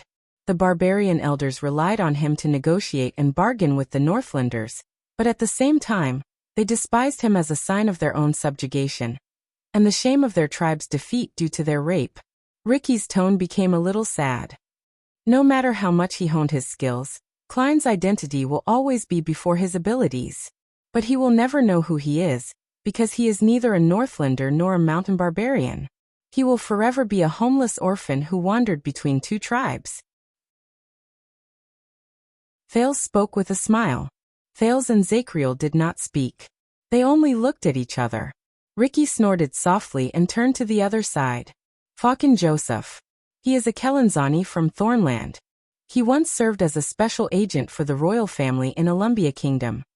Thales recognized the person resting by the stone platform.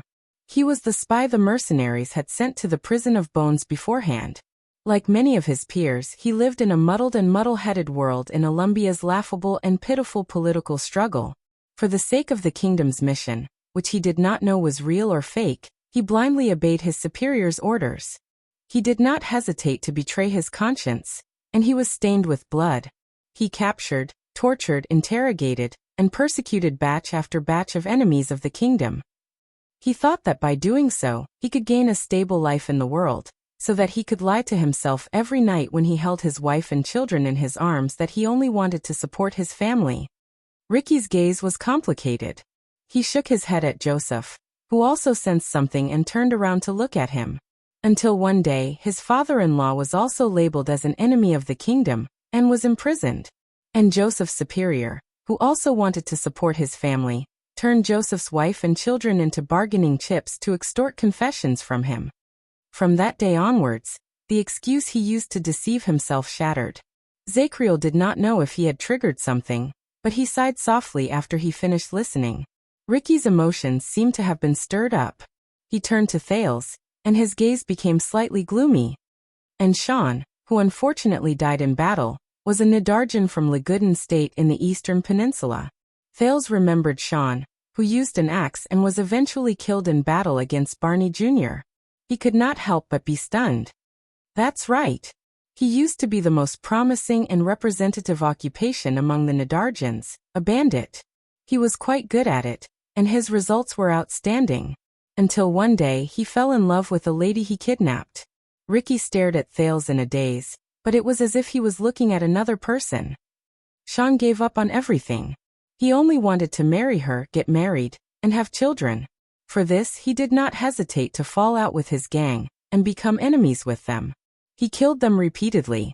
Ricky sighed softly. There was an indescribable pain in his voice. But after going through countless hardships, everything settled down, and he was happy. He had children and lived a stable life. But his kidnapped wife poisoned herself, her daughter, her son, and everyone else's food except Sean's. Thales widened his eyes.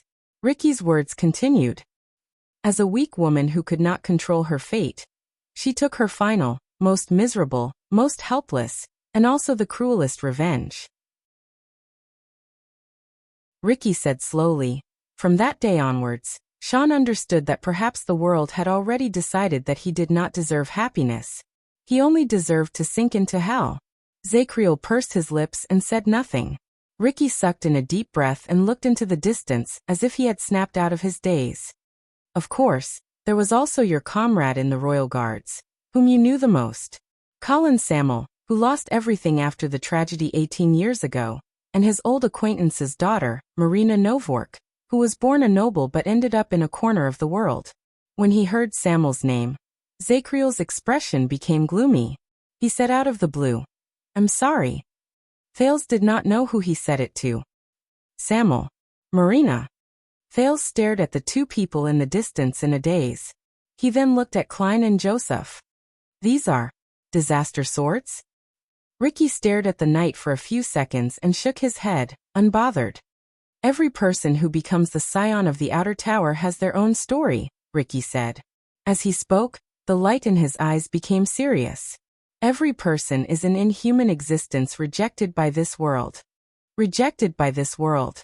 At that moment, Thales remembered the lonely figure who only had a sword a long time ago. There is a reason why it is called the sin of Hell's River.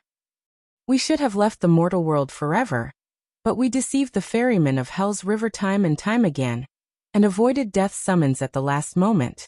So our existence is the sin of Hell's River. It is proof that it did not manage death responsibly. Thales was lost in his thoughts. Do you understand now? Ricky raised his head with a stern expression, and answered the Knight of Judgment's question just now. They are not following me. What they are following is the resentment and anger that comes from despair and injustice in their hearts. It grows stronger because of it, but they have nowhere to vent it. They can only burn in their empty wounds. Zacriel's gaze froze. At that moment, Thales clearly felt that the Ricky in front of him was different. The power of eradication in his body boiled again, and it gave the teenager a premonition of extreme danger. Scorching. Oppressive. Heavy.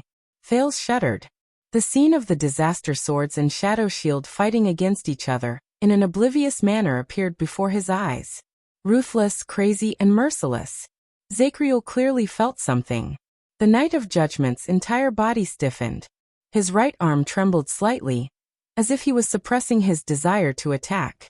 But Ricky did not care about the Knight of Judgment's abnormality at all. His gaze was like a blade, and it coldly cut through the air before him. Even his voice had gained a little more of the chilling vibe from before. This is far from what those so-called swordsmen of eradication in the Tower of Eradication, who have been corrupted for many years, are used to fawning over the children of nobles from various countries, and who seek benefits from both sides of the powerful forces. They are hypocritical and aloof. In the next second, Ricky stared straight at Zacriel, as if he could see through his soul. Join us, Knight of Judgment. His tone was firm and brooked no argument. We have too many similarities. You are a powerful warrior, but just like the other pitiful creatures, you cannot escape the cage of fate. You may not understand what we mean, but you will. We will let you see that fate is not inescapable. Zacriel remained silent. Ricky's expression was still terrifying. He extended his right hand to the Knight of Judgment. In this dark world, we found each other alone, just so that one day, you and I can see the tomorrow we hope for, and walk towards the Palace of Rest. Thales arched his eyebrows. He felt that Ricky's words had an inexplicable meaning, but Zacriel only shifted his butt, cradled his injured left arm, and turned his head away. Sorry, I made a vow. This sword will only be swung for the Emperor's order. The knight's voice was hollow and hoarse, but there was a calmness and firmness in it. It has no other use. The knight's words were simple and straightforward. It made Ricky's expression stiffen, just like the palm he extended. This sword will only be swung for the Emperor's order. As he listened to the unique words translated from the ancient empire, Thales' heart sank a little. He remembered how Nalji and Heir looked before they died. Ricky frowned as he stared at the stubborn Zacriel, who refused to budge. In the end, with disgust and resignation, he shook his head. Damn the people of the Empire. The Emperor's order, The demon then turned to Thales. Thales, who was burned by the flames of war between the two, subconsciously twisted his butt, changed his sitting position, and straightened his appearance. The teenager quirked an eyebrow. Ahem, maybe you should look for that red-haired guy over there with a crossbow. He should be helpful for your group's promotion and recruitment. But before Thales could finish speaking, no, Ricky did not care about what he said. He only looked away and waved his hand in disappointment. You can forget about it. Now is not the time. Thales, who had been looking forward to it for some reason, did not even have time to finish his joke. He did not even have the time to retract the smile on his lips. An indescribable, faint awkwardness surged in his heart. Am I that bad? At this moment the Knight of Judgment added, by the way, aside from lunatics, no one is interested in cults that engage in self-hypnosis. Ricky was silent for a moment. You mean lunatics? Self-hypnosis? Ricky chuckled softly and returned to his calm and profound nature as a leader. You know, a long time ago. I mean before the two magic empresses were empresses. Ricky leaned back against his stone platform, and an unsettling smile appeared on his face. They had another nickname among the wizards, another nickname that has been forgotten. Magic empresses. Nickname?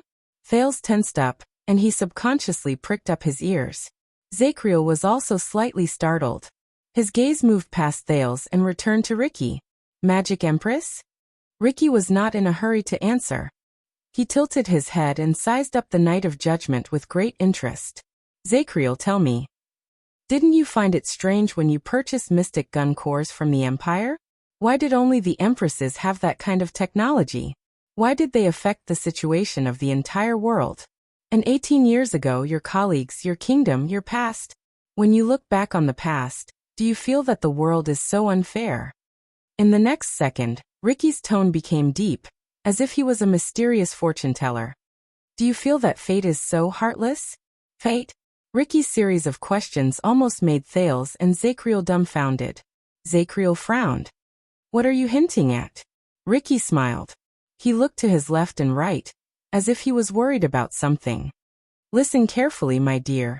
Just like the Truth Brothers, before they became empresses, the two mystics, Bloodspike and Helen, were known by the wizards as, at that moment, the demon looked at Zacriel and Thales. There was mockery and warning in his eyes at the same time. The twins of fate. Thales and Zacriel were both stunned. Fate twins? Wait, combined with what he said earlier. Is he hinting at what I am thinking? While he was so shocked that he could barely think, Thales saw Ricky speak in the most complicated and incomprehensible tone. Knight, your king is very great, but he could not win against fate. Zacriel stared at the demon in a daze. His expression changed drastically, and he subconsciously shook his head. Trust me. Ricky raised his head and looked at the dark walls around him in the dim firelight. The prison of bones is not the end. Fate is a bigger prison. Fate is a bigger prison. Thales breathed absent-mindedly while his heart was in a mess. And we have the key to open the prison. Ricky took out the green crystal from his bosom and looked at Thales. The fervor in his eyes made the latter feel a chill in his heart. Perhaps it is the only key. For a moment, Zacriel and Thales were speechless. Now, Ricky smiled. Who is the lunatic here? Who is the one hypnotizing himself? Silence. A long silence. Amid the endless noise, Zacriel finally sighed. But he lowered his head in the end. Why, your name is Ricky, right? My name is Ricky now. Ricky shifted into a relaxed posture. He retracted his sensational expression and smiled. Why don't you consider my suggestion again? Zacriel raised his head. His gaze became clear again. He stared straight at Ricky. I suddenly have a feeling that you don't look like a demon. Instead, you look more like a human. At that moment, Ricky was completely stunned. His loss of composure and Zacriel's words made Thales suddenly realize that the man in front of him was an anomaly. What he said cannot be completely trusted. Interesting. Ricky remembered something and snickered. How do you know what a demon looks like? Zacriel did not speak immediately. He stared at Ricky for a very long time. In many records, demons from hell are cruel, harsh and tyrannical, Zachriel said in a low voice. Inhumane. Ricky raised his eyebrows slightly. He stroked his chin and seemed to be deep in thought. About that. True demons are indeed inhumane. In the next second, Ricky suddenly leaned forward with his hands on the ground.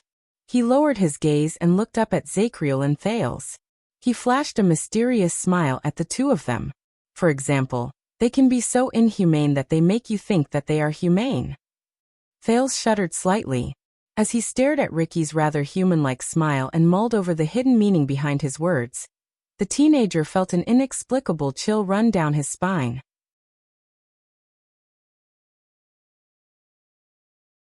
Chapter 478. I remember now. You came to look for me in the dungeon. In the silence between the three of them, Zachriel spoke softly. It's because of the modified dragon breaker. And you have been hinting that our misfortune is because of the two supreme mystics who cannot be spoken of. Ricky turned around and smiled. Who doesn't suffer from fate? Zachriel was not fooled by Ricky's evasive answer. He calmly continued to ask. He calmly asked, so the purpose of the disaster sword's existence is the opposite of their name. To fight against calamities? Under Zachriel's question, Thales suddenly realized that the organization he led was a better breakthrough than asking about the mysteries surrounding Ricky. Ricky clicked his tongue and shook his head. Correction. Ricky showed a disdainful expression. We are the scions from outside the tower, not the disaster swords. Zachriel fixed his gaze on Ricky. You want me to join you, but I know nothing about you. Only the Secret Intelligence Department has your records, whether it is those strange powers of eradication, or your long-term activities as mercenaries in the Western Desert. But Zachriel shook his head. But what makes me curious is that the Secret Intelligence Department has always turned a blind eye to you. When he heard the name of the Secret Intelligence Department, Thales felt a chill in his heart. He thought of something and looked at Zachriel, but the latter only shook his head slightly. Ricky smiled faintly. If this can dispel your doubts, Knight, our relationship with Constellation's Secret Intelligence Department is closer than you think.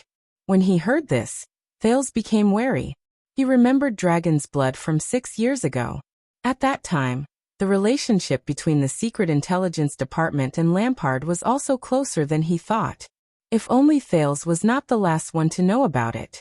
Perhaps Zachriel's relaxed tone gave him hope, because Ricky smiled and continued to speak. More than 100 years ago, Crassus, who walked out of the Tower of Eradication, came to Constellation to avoid being hunted down. At that time, the Red King furiously attacked Sharp Blade Valley, and the relationship between Constellation and the Tower of Eradication was at its worst.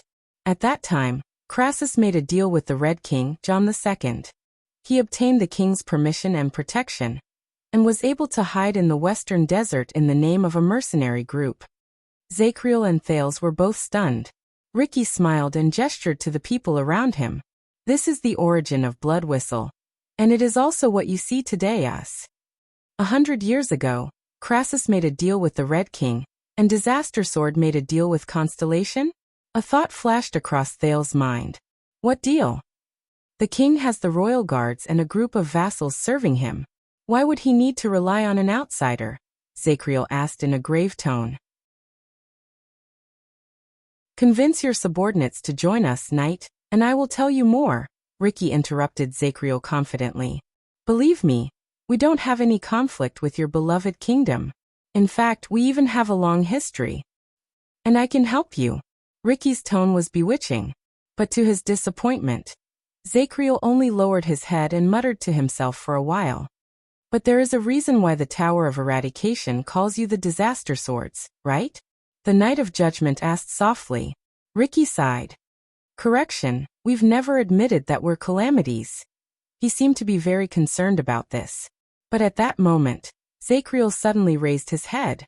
His eyes shone. Based on what you said, more than 100 years ago, the first Crassus built your organization in the name of mercenaries and hid in the Western Desert. Do you know what I remember? Ricky raised his eyebrows and made an expression that said, so? In the next second, Zachriel's tone became serious.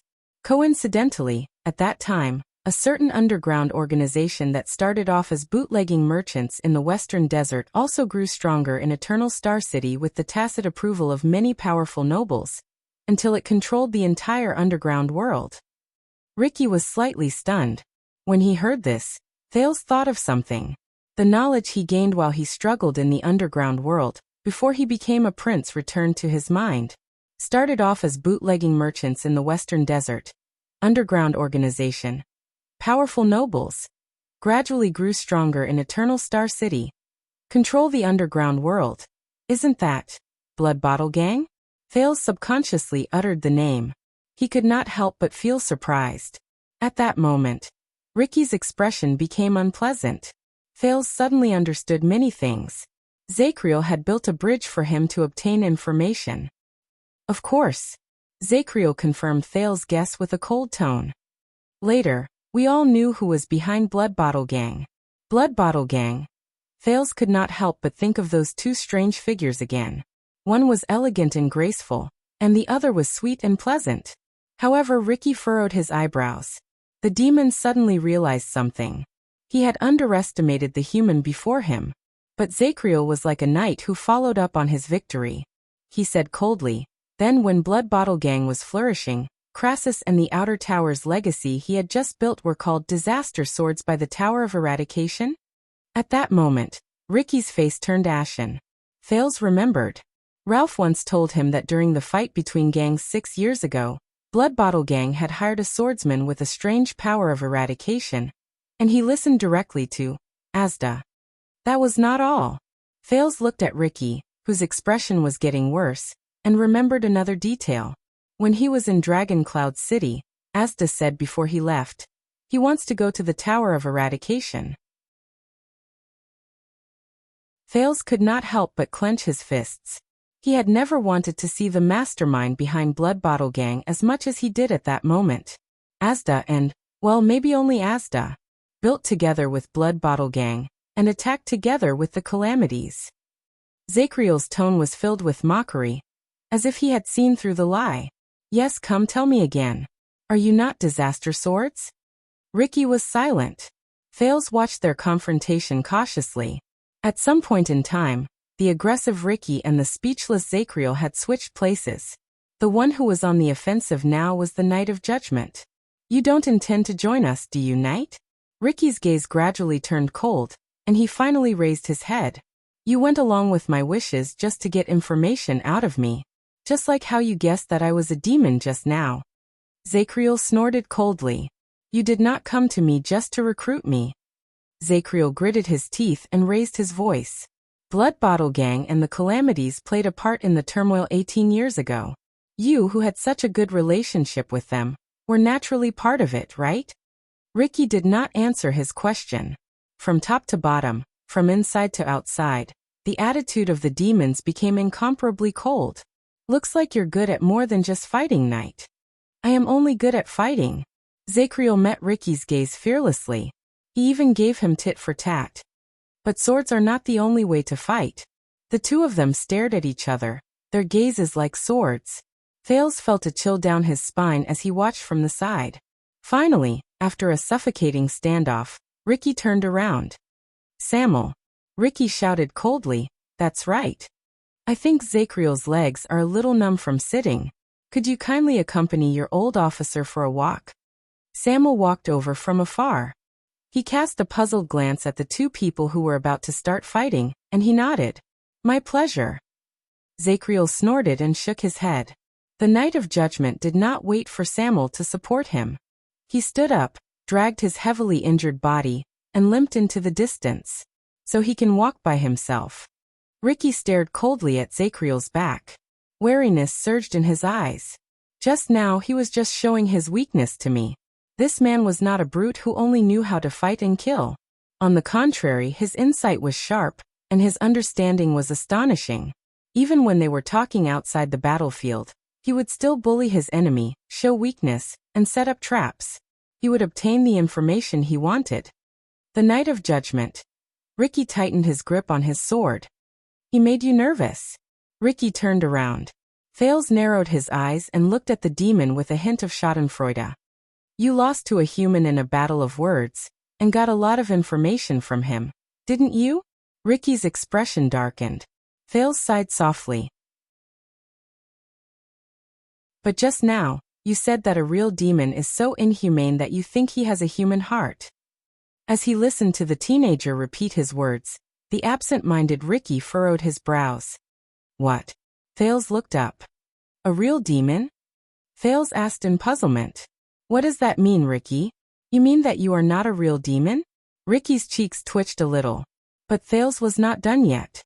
Also, I tried to replicate your power of eradication in the tavern, didn't I? Thales said softly, paying attention to Ricky's expression.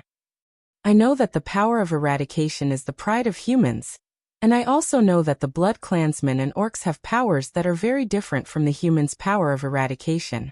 Thales became serious. If you really have the body of a demon living underground and in hell, Ricky, then why do you have the power of eradication? Is it really, as Zachriel said, that you have possessed someone else? If that is the case, then where did this body of yours come from? Ricky's expression became unpleasant again. He suddenly realized that the teenager in front of him might not be easier to deal with than Zachriel. As I said, Your Highness, there are all sorts of miracles in this world. Ricky looked at him deeply. And my existence is a little more complicated than you think. A little more complicated. Just as Thales was thinking about how he could get more information out of him, Ricky suddenly interrupted. So you used the sin of Hell's River to replicate other powers of eradication, right? Ricky narrowed his eyes. Did you figure this out on your own, or did someone teach you? Thales vaguely knew that Ricky was trying to change the topic, but he had to admit that the thing he used to change the topic attracted the teenager's attention. The sin of Hell's River. Black Sword's face appeared in Thales' mind. Is this important? Ricky smiled. Of course. If you thought of it, then you're pretty good. But Ricky's expression immediately changed, as if a cold wave had arrived. If someone else taught you, Ricky said coldly, as if he was serious. Then he deliberately wanted to harm you.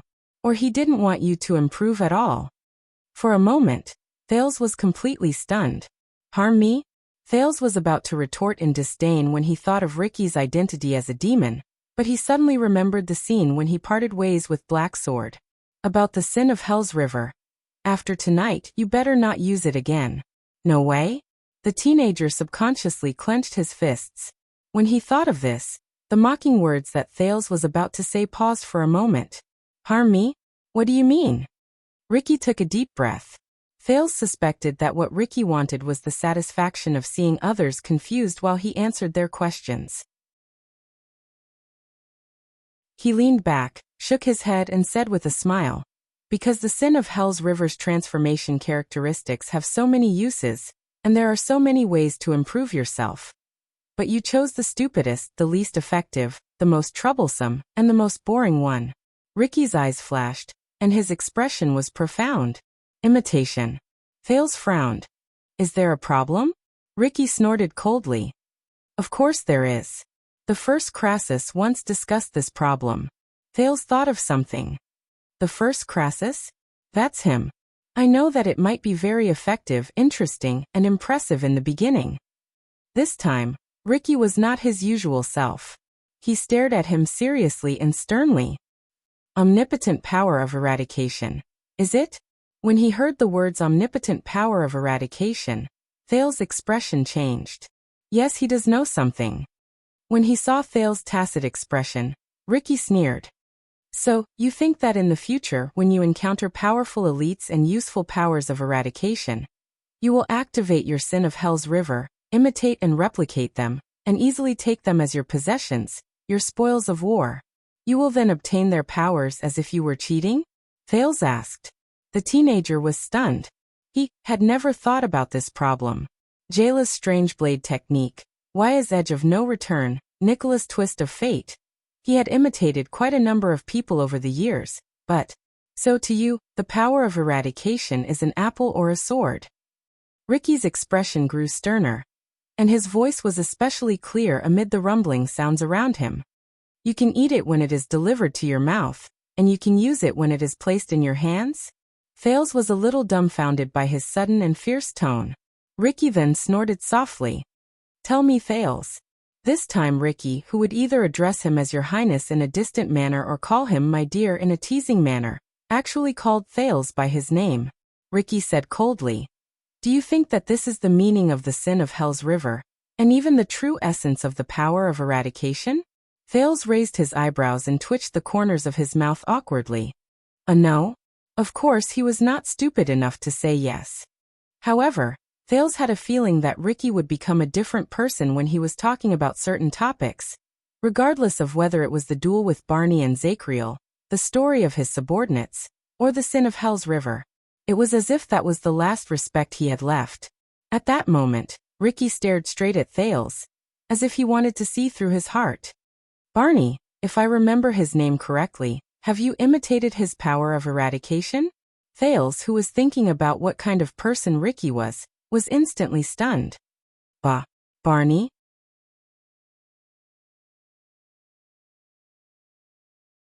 Chapter 479. No? Puzzled, the teenager asked, "What's wrong?" But this time, Ricky obviously did not want Thales to answer. Barney's power of eradication is the thawing of glaciers, which is known for taking advantage of the situation. But can you sense the existence of taking advantage of the situation in his fight? Thawing of glaciers? Taking advantage of the situation? Wait a minute. Thales was stunned when he heard the familiar term. Thawing of glaciers. Isn't this the power of eradication of the fortress flower from 6 years ago, Sonia Cecire? Is her power of eradication the same as Barney Jr.'s? But Barney Jr. The leader of the disaster swords turned his head around and looked at Barney Jr., who was under strict guard in the distance. He voiced out Thales' thoughts. "He's a ruthless person, isn't he?" Ricky looked at Barney Jr.'s indistinct figure with a little emotion. "Even with that kind of body, he could still seize the opportunity to force me into that state." Thales froze for a moment and remembered Barney's fight. No matter how hard he tried, he could not connect the fortress flower, the valiant female warrior Sonia, who fought with ease under the siege of Giza's endless tentacles, with Barney Jr., who risked his life and fought fiercely while covered in blood. Thales was very puzzled. Ricky turned his head around and continued to ask, "Do you know Barney? What kind of person do you think he is?" "What kind of person is Barney?" Thales suddenly remembered how the man looked when he lost hope and wanted to end his own life. The teenager was about to answer, but he suddenly realized that he could not give his opponent more information, so he could not help but shut his mouth. But Ricky did not care. He lowered his head and answered his own question. "Let me guess." He raised his right hand and slowly tapped his fingers. He should have had complete night training when he was young. It can be seen from his footsteps and habits. But he has become like this. He dares to put his life on the line, just so that he can strike an effective blow at the most dangerous moment. Ricky's gaze froze. This is not a coincidence. He must have experienced something unforgettable when he was young. So he decisively and resolutely gave up the orthodox swordsmanship that he was used to. In the end, he took a risk and completely changed his fighting style, becoming what he is now, sacrificing everything for a single victory. While Thales listened to his seemingly logical analysis, he recalled Barney Jr.'s unusual fighting style, and tried hard to keep up with his rhythm. Ricky raised his head again and looked at Barney Jr. Even his thawing glacier was greatly affected. "I can barely recognize it now." Thales raised his eyebrows. "But you still recognized it." Ricky shook his head and revealed a mysterious smile. "You missed my point."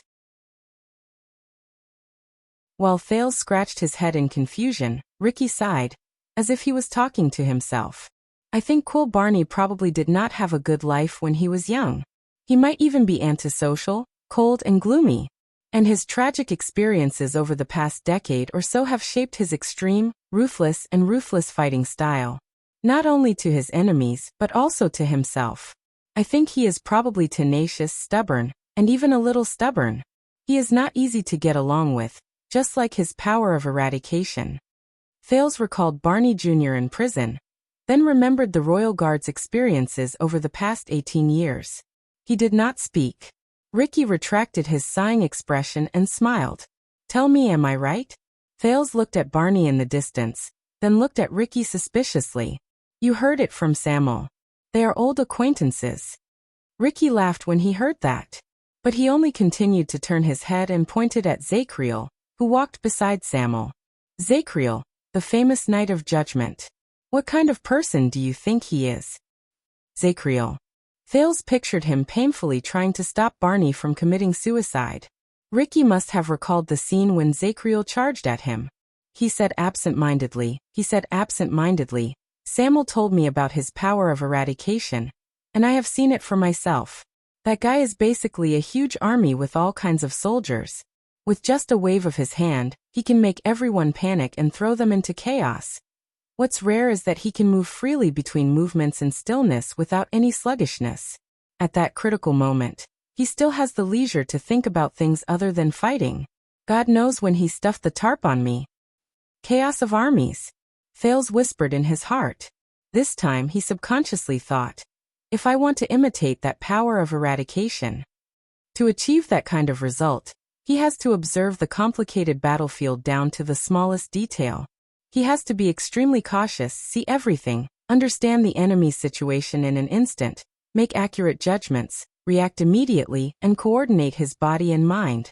He has to take care of both the enemy and himself. He has to be a genius. Ricky sighed. If he wasn't a warrior, he would definitely be the best chess player. He would multitask, have a quick mind, have great foresight, and see the overall situation. And our conversation proves this point. Thales furrowed his eyebrows. As he listened to Ricky's evaluation of Zacriel, he seemed to have slowly grasped some of the meaning behind Ricky's words.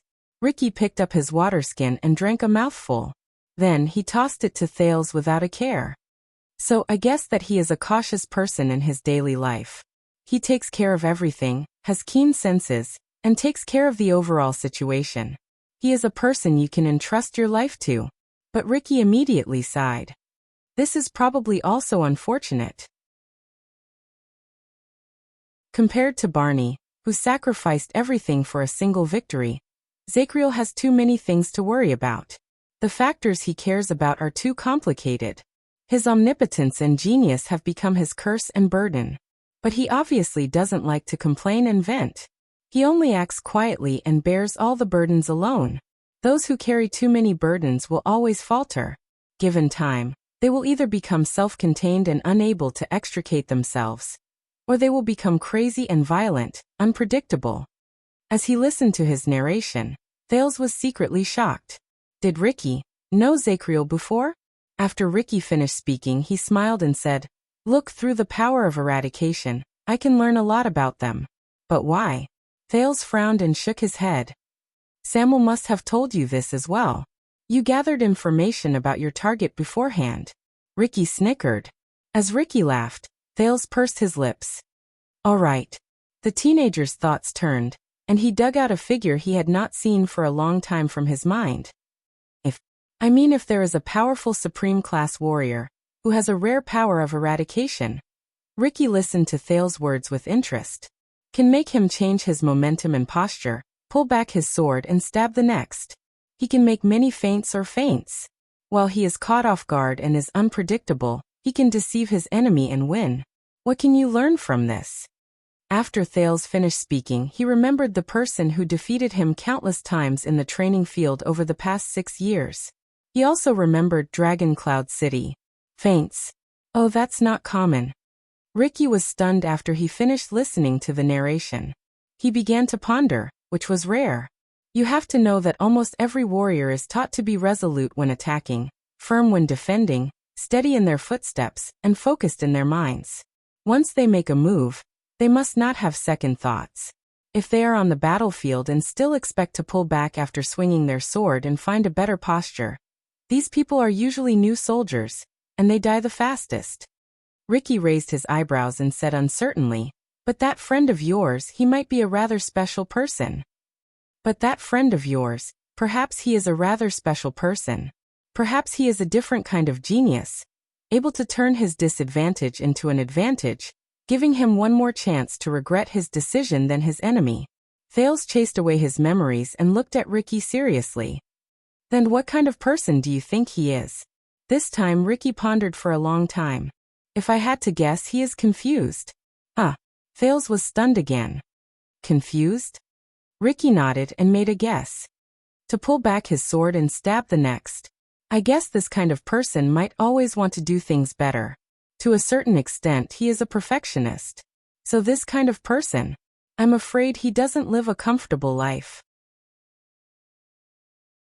It's hard for me to imagine him not feeling confused and perplexed when he faces himself alone. Thales blinked in disbelief. No way. That dead face. Perplexed? Thales could not help but automatically imagine Nicholas standing in a big city, staring at the map in a daze while facing the traffic, scratching his head in confusion. Perplexed?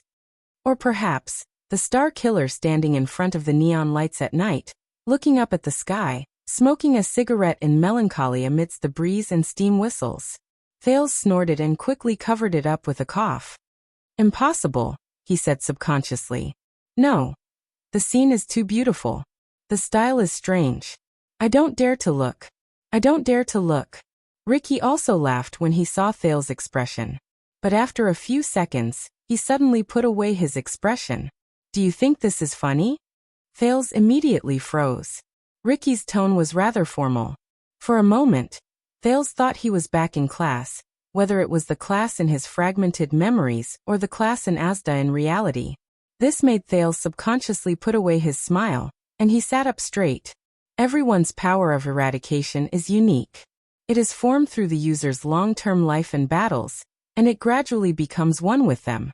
It is closely related to their personality, experiences, and habits, and is inseparable.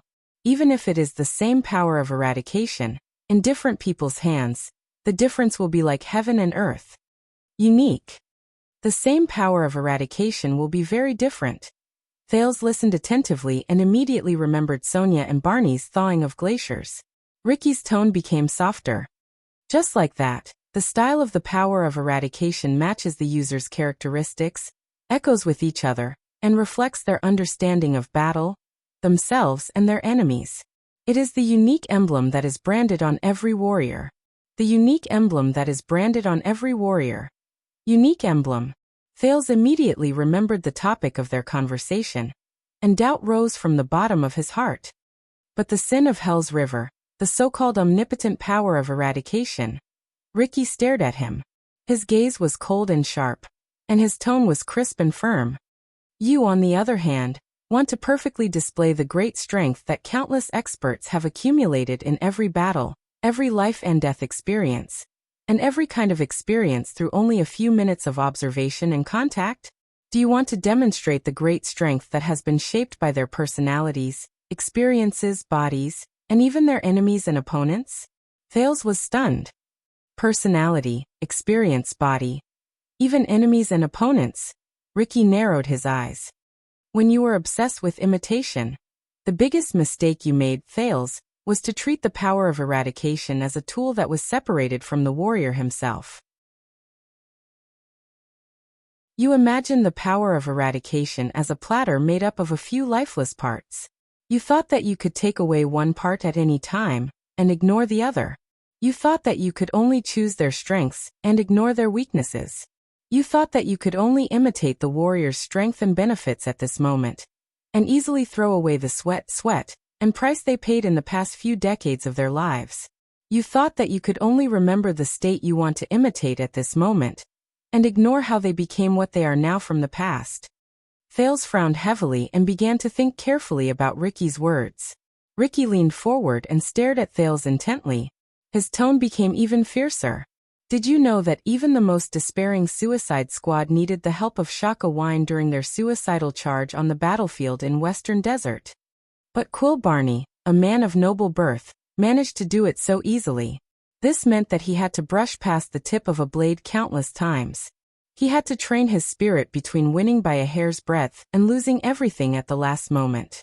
He had to abandon his hesitation about the pros and cons, seize the opportunity at that moment, and turn it into his normal state, and become the man he is today. So his thawing of glaciers, his strength, and his fighting style are things that I can imagine, but I can never learn.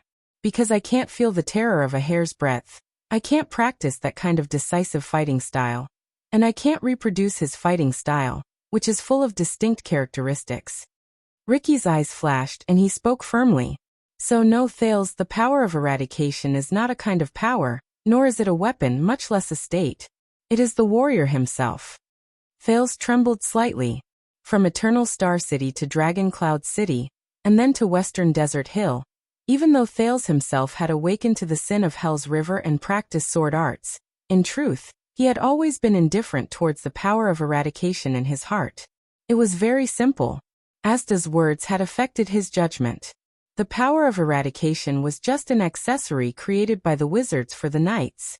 In this world, forbidden magic represented the highest knowledge. Moreover, after experiencing mystic energy, and even knocking on the door, entering the thing stage that Taurus mentioned. But it was only now that Thales suddenly realized that he had forgotten again. He had forgotten the old crow's teachings and his own understanding of magic. Humility. Yes, magic might be all-encompassing and all-encompassing. It may seem vast, boundless, and enchanting. But the power of eradication. According to Ricky, it was much more focused and simpler than magic. Because it is the warrior himself. Thales pondered. Ricky's words continued, each sentence harsher than the last. In other words, Thales, your current sin of Hell's River is a true reflection of yourself. You only know how to adapt to the situation, and can't find your unshakable self. However, Ricky's next sentence was like a long sword that pierced the bottom of his heart. This is your power of eradication, and it is the current you. You are forced to move forward, dragged forward, without a goal, without direction, swaying left and right, drifting along with the flow, and even, at that moment, Ricky's eyes widened in anger, as if he wanted to see through Thales' soul. Without a self. Thales was stunned. When he watched Ricky rely on his observations of the power of eradication to deduce the characteristics of Barney Jr., Zachriel, Nicholas, and the others, he found it rather interesting. But when it was his turn, Thales took a deep breath. If my sin of Hell's River is me. The teenager lowered his head in a daze. Without a goal, without direction?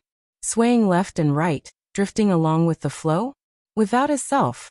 Ricky did not notice Thales' abnormality, but the teenager was in a daze. For a moment, he could only hear his own breathing. Has he always been like this? Then Ricky spoke again. His stern tone brought Thales back to reality, as if he had been blown away by a cold wind. The omnipotent power of eradication? Imitation? No, it is not as beautiful as you imagine it to be. If you are not me, if you do not know my personality, if you do not know whether I am radical or cautious, if you do not know whether I like to stab or slash, if you do not know my habits when I fight, if you do not know the strength I use when I hold my sword, if you do not know which muscles I use when I attack, if you do not know the situations and history of my battles in the past, if you do not know the life I have experienced in the past, and how I came to form such a power of eradication.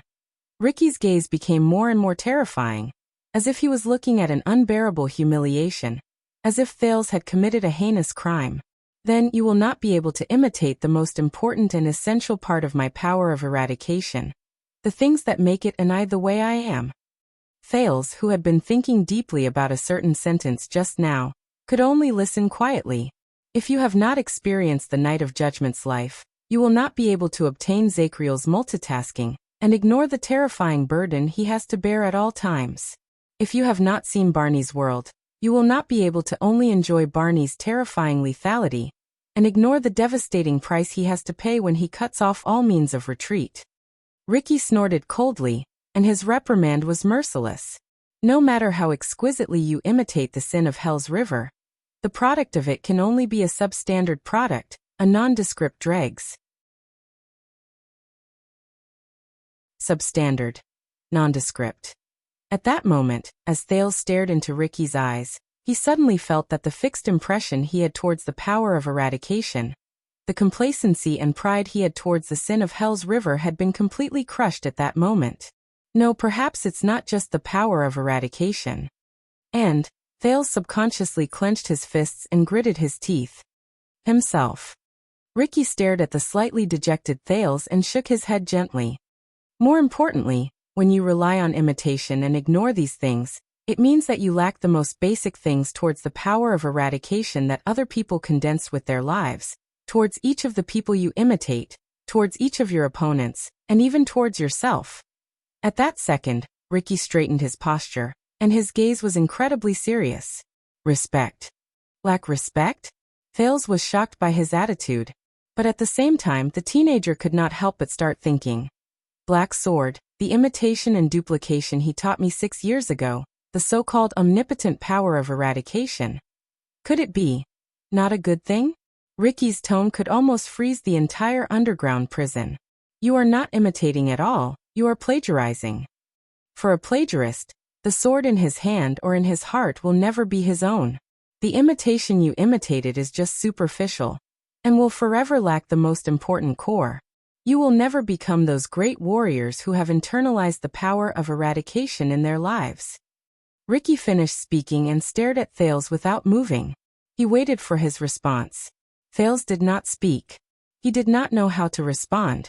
After a few seconds, the teenager exhaled laboriously and asked, "So, the so-called omnipotent power of eradication in the sin of Hell's River is actually nonsense?" Ricky snorted coldly. "No." He leaned forward and gently raised his index finger at Thales. "This statement is correct. But you're on the wrong path." Under Thales' confused gaze, Ricky spoke softly. "The meaning of imitation is understanding. Understanding your opponent." "Understanding?" Thales blinked. Ricky looked around, and the corners of his lips curled up slightly. "I don't know Barney, I don't know Zacriel, and I don't know that confused friend of yours. But I can understand them on another level through my feelings for their powers of eradication." Another level? Thales thought hard. The eyes of the leader of the disaster sword shone brightly. "For example, through analysis and speculation, I can know. When I face Barney, I might not be able to withstand his life-risking attack head-on.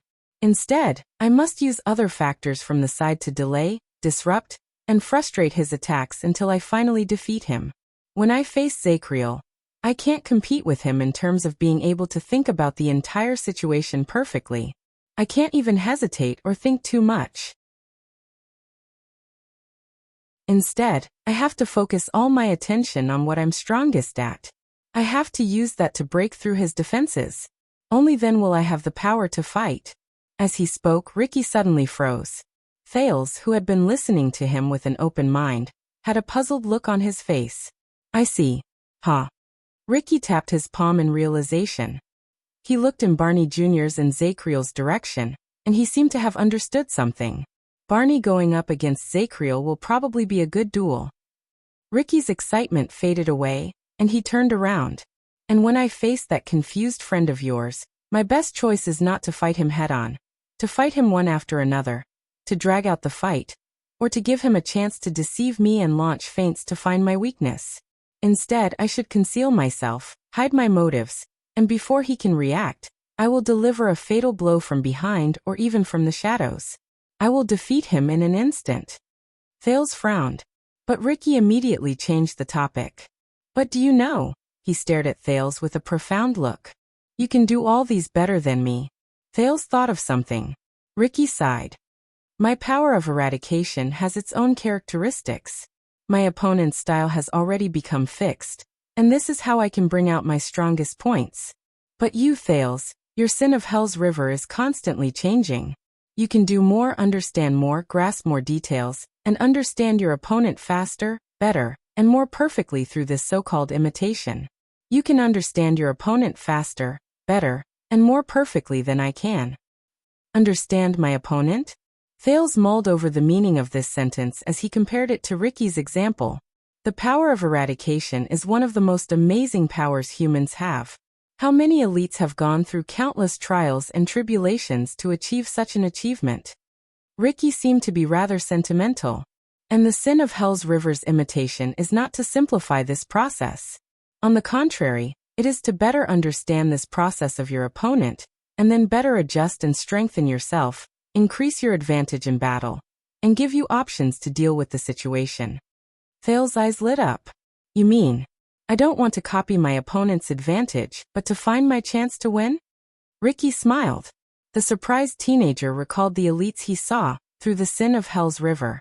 The volcanic eruption in Araka Murcha's body. The colorless but determined power that filled the fortress flower. The silver needle-like glare that drifted about Nicholas' body. The gray color on Raphael's body. Thales suddenly understood. He did not want to become them. Instead, he wanted to surpass them. Through the imitation ability of the sin of Hell's River, you can deduce their experiences, characteristics, strengths, and weaknesses. You can grasp the most essential and purest parts of their martial arts and skills, and turn them into your advantage when you fight against your enemy. You should not lazily skip this step and dream of becoming them and copying their achievements. Ricky used his finger to point at Thales, who seemed to have understood something. Remember, the important thing is how you are, and not how strong your opponent is. The important thing is how much you gain, not how much you can imitate. Once you master this, you will be able to find a way out in every situation, and find a way to deal with every powerful enemy. Thales shuddered slightly. It was as if a train of thought that had been blocked for a long time in his mind had been cleared. Ricky narrowed his eyes and looked at Thales, whose eyes were becoming clearer. The stern look on his face slowly melted. The advantage of the sin of Hell's River's endless changes is not to allow you to imitate the real and become all your opponents. Instead, it is to allow you to face all your opponents calmly and fearlessly. Ricky took a deep breath and looked at Thales, whose expression had changed. He sighed softly. This is the true omnipotent power of eradication. Thales stared at him firmly and nodded slightly with a serious expression. I understand. But Thales hesitated for a while, but still asked, why are you telling me this? Ricky stared at him and did not speak for a while. But before Ricky could answer, thud. A slight tremor came from under his feet. Everyone's expressions changed, including Thales. A few seconds later, the rumbling stopped, and everything returned to silence. Thales looked at his feet in surprise. Thales' expression darkened when he felt the sudden lightness under his feet. The platform stopped. At that moment, everyone on the platform stood up, and it caused a small commotion. Ricky. A few seconds later, Klein walked over slowly with a torch in his hand. He said solemnly, we've reached the ground. Ricky nodded and waved his hand. The disaster swords got into action, and were ready to move out. Thales subconsciously looked around, and to his dismay, he realized that he and his companions were still captives. Why did I tell you? Ricky turned his head around and stared at Thales. He said with a seemingly profound tone. I told you, my dear, you have a key that can open a door we have been looking forward to for a long time. Key? Thales frowned. Has anyone ever told you that you look like a temple priest when you talk so mysteriously? Ricky was slightly taken aback. But then he smiled. Yes, there has been. While Thales was stunned, Ricky raised his head and looked at the ceiling, which had unknowingly gotten close to him. It was as if he could see the world outside. He ordered loudly, everyone get ready. Everyone get ready. The day of release has arrived. It is time for the prison of bones. Under the gazes of all the mercenaries, Ricky's eyes focused, and his gaze turned fierce. It's time to say goodbye. Bookmark for easier reading.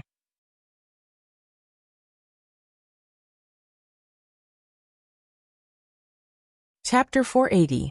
It was a small piece of sand. It was located in the middle of several sand dunes of different sizes. It slept quietly under the dimly lit sky. It was dead silent. Then, all the sand on the ground began to tremble slightly. Bang. A muffled sound rose. An irregular surface suddenly appeared in the center of the sand. Thud. As muffled sounds rose one after another, countless grains of sand slid down from the gradually raised surface and fell into the dark hole underneath. The falling grains of sand rustled. The surface, which was several meters wide, continued to rise, revealing its grayish-black nature. More than 10 seconds later, a figure covered in dust and holding a torch was the first to emerge from the dark and mysterious hole. The figure patted off the sand on his body and looked around. Then he turned around, extended his hand to grab the second person, and pulled the ladder out of the hole. Then the third, the fourth. More and more people climbed out of the hole. There were dozens of them. Then, a thin figure appeared from the hole, and was pulled out. He stepped on the sand. Cough, cough, cough. Thales, who was covered in dust, took off his towel and coughed out dust and sand in pain. He patted off the sand on his body. The temperature of the cold wind before dawn, and the smell of sand assaulted his senses at the same time. It made him shudder. It was familiar, yet unfamiliar. Thales subconsciously reached behind his waist, but he touched nothing. It was only then that he remembered that his dagger had been confiscated by Ricky. Behind the teenager, Tardin, Bruley, and Cannon's hands were tied tightly. They were escorted out one after another. Zacriel, Barney, and Belden were in an even worse state. They were even blindfolded and were personally watched over by Klein and Joseph. Quick Rope seemed to be treated as an unimportant errand boy. He bitterly moved the equipment the mercenaries retrieved from the battlefield. From time to time, he glanced at Thales, as if he was asking for help. Stake was also blindfolded. He was roughly pushed out under the watch of 2 mercenaries. Everyone came to the surface one after another. Isn't this the prison of bones? Thales stepped on the familiar sand. He ignored Quick Rope's resentful gaze behind him. While he cleaned up the mess on his body, he tried his best to observe his surroundings under the dim light. It's not even Blade Fang's camp? The vast yellow sand around him surprised and terrified him. Ricky turned his head around under the dim eastern sky. How? Do you think we'll go back the way we came? Ricky threw away the torch in his hand and shook his head mockingly. The entrance to the prison of bones. I reckon that the people from the Secret Intelligence Department have already surrounded that place. Thales sighed internally. The prince hugged his arms and rubbed his body, which was suddenly exposed to the cold wind. He looked around in puzzlement. Where is this? It's not far from Bladefang's camp. Ricky raised his head under the gray sky and stared at the familiar small row of fortresses in the distance. But I can just see it. Thales narrowed his eyes and observed Bladefang's camp, which seemed to be right before his eyes. He felt dejected. In the desert, just in sight, was equivalent to walking for a whole day. So, what would happen to them next? What are you waiting for? Thales asked while rubbing his hands together. This time, Ricky only glanced at him coldly. Timing. Opportunity. Thales frowned. While the cold wind howled, Ricky raised his head to look at the sky. Everyone, final check. We're leaving. Ricky walked past Thales, who was deep in thought, and walked toward Samuel, who stood in a secluded spot. He stared at the royal guards who were tied up tightly in the distance and whispered to Samuel. How is it? Samuel avoided the group and cast a glance at Zacriel before he shook his head. They refused to join us. Ricky frowned and exhaled. Barney. Samuel snorted softly. He seemed to be very displeased. Especially Barney. That guy's temper is harder than a rock. Ricky stared at the blindfolded Barney and clicked his tongue softly. But he just had to be the one who mastered the secret of the Northland military sword style. Samuel's eyes brightened. Then is he? But Ricky shook his head in disappointment. The thawing of glaciers. Both of them were silent for a while. Ricky swept his gaze over his subordinates who were doing their final checks and preparations behind him. He gestured at Zacriel with his chin. I've been trying to convince their commanding officer. If he agrees first. But Samuel shook his head firmly. Not Zacriel. The determination in Samuel's tone made Ricky a little stunned. The key is not Zacriel. Samuel looked at the slightly shorter and frail figure behind him. His expression was complicated. They are only loyal to him. Ricky looked in the direction of Samuel's gaze. He saw the teenager, who was covered in wounds, looked exhausted, and had a bruise on his chin. He stared at the sand under his feet dejectedly while he mumbled something. Ricky was momentarily stunned. His gaze lingered on Thales for a few seconds. You told me that you could make them fight amongst themselves. Ricky turned his head around, and his expression became stern. What happened after that? When that child appeared, all of you knelt together. What happened? Samuel was silent for a while. The sleeping Nalji and Heir appeared before his eyes. And the teenager's smile. I rest by the Emperor's side. It's nothing. Samuel looked up and shook off his memories. He tried his best not to look at Thales. He's just very convincing. Ricky raised an eyebrow when he sensed the alienation in Samuel's tone. Very convincing. Is that so? He cast Samuel a deep glance. I am very curious about one thing, Samuel. Ricky's words made Samuel nervous. Crassus narrowed his eyes. Before we arrived, did you manage to find out why the Knight of Judgment wanted to kill that child? Samuel's breathing froze for a moment. Why? He was silent for a few seconds. Ricky approached him slowly. What is it that you haven't told me yet? Maybe it's about the royal family? When he saw Samuel's expression, Ricky chuckled. All right, I know that you might not be able to let go of the oath you swore in the past. I completely understand. But Samuel took a deep breath and interrupted him. Zacriel did that. Samuel looked at Ricky seriously. Maybe it's because he's really mad. Really mad? Ricky frowned, and his face was filled with suspicion. Samuel lowered his head unnaturally. You saw it too. Zacriel was shouting about killing them just a moment ago, and in the next moment he came back to help them. I think he's really mad. This time, Ricky stared at Samuel for a long time under the dark but almost bright sky. Samuel did not raise his head. Oh, he's mad. Ricky's gaze never left Samuel, but his tone became strange. No wonder it's so hard to communicate with him. He continued to observe Samuel's expression. Samuel coughed and suddenly spoke. Listen, you want the secret of Barney's swordsmanship. Sure, if we can take that child away. At that moment. Hey, Ricky. Uncle Ricky? Ricky, little dumbass? Ricky and Samuel turned their heads and were surprised to see Prince Thales raise his hand high in the crowd and shake it at them. Little dumbass. Can we talk in private? Thales' forceful shake of his hand and loud shouts attracted many people's attention. Behind him, Marina even put her hand on the hilt of the sword by her waist. You said take him away? Ricky glanced at Samuel, sighed and walked back. I want to. Ricky went in front of Thales and resumed his calm and slightly humorous expression. Your Highness, don't tell me that you want to find a quiet place to pee, because you can do it on the spot. We don't mind. To his surprise, Thales smiled, revealing a row of teeth. I suddenly thought of a question about the Heir calamity. He went to the Tower of Eradication with all of you, right?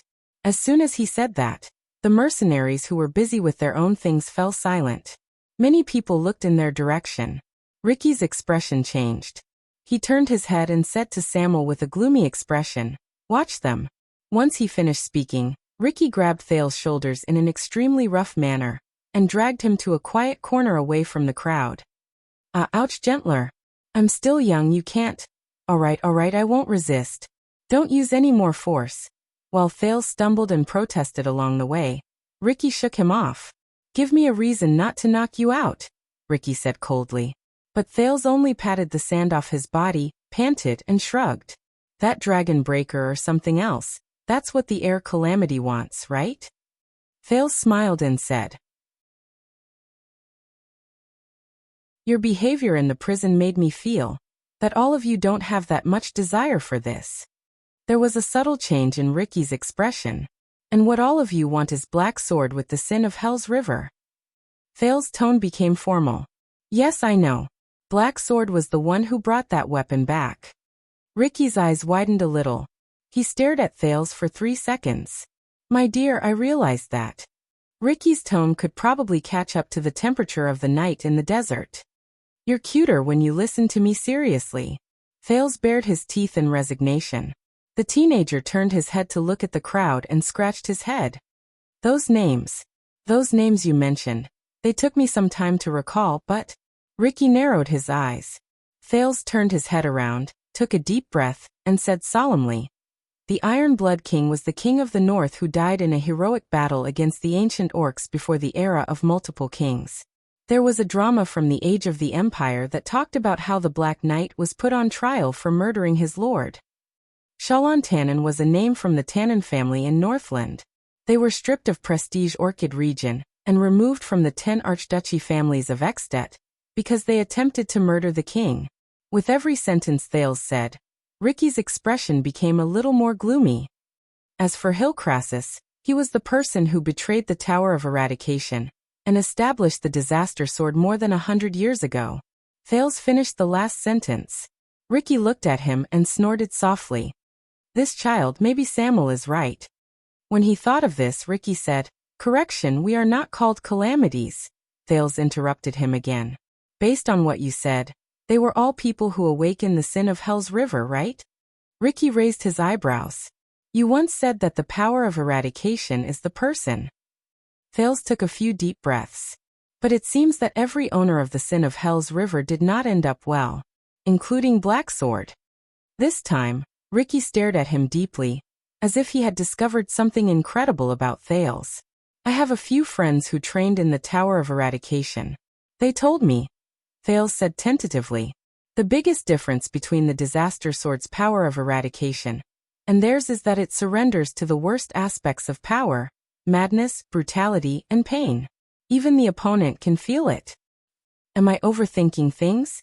Thales paid attention to Ricky's expression.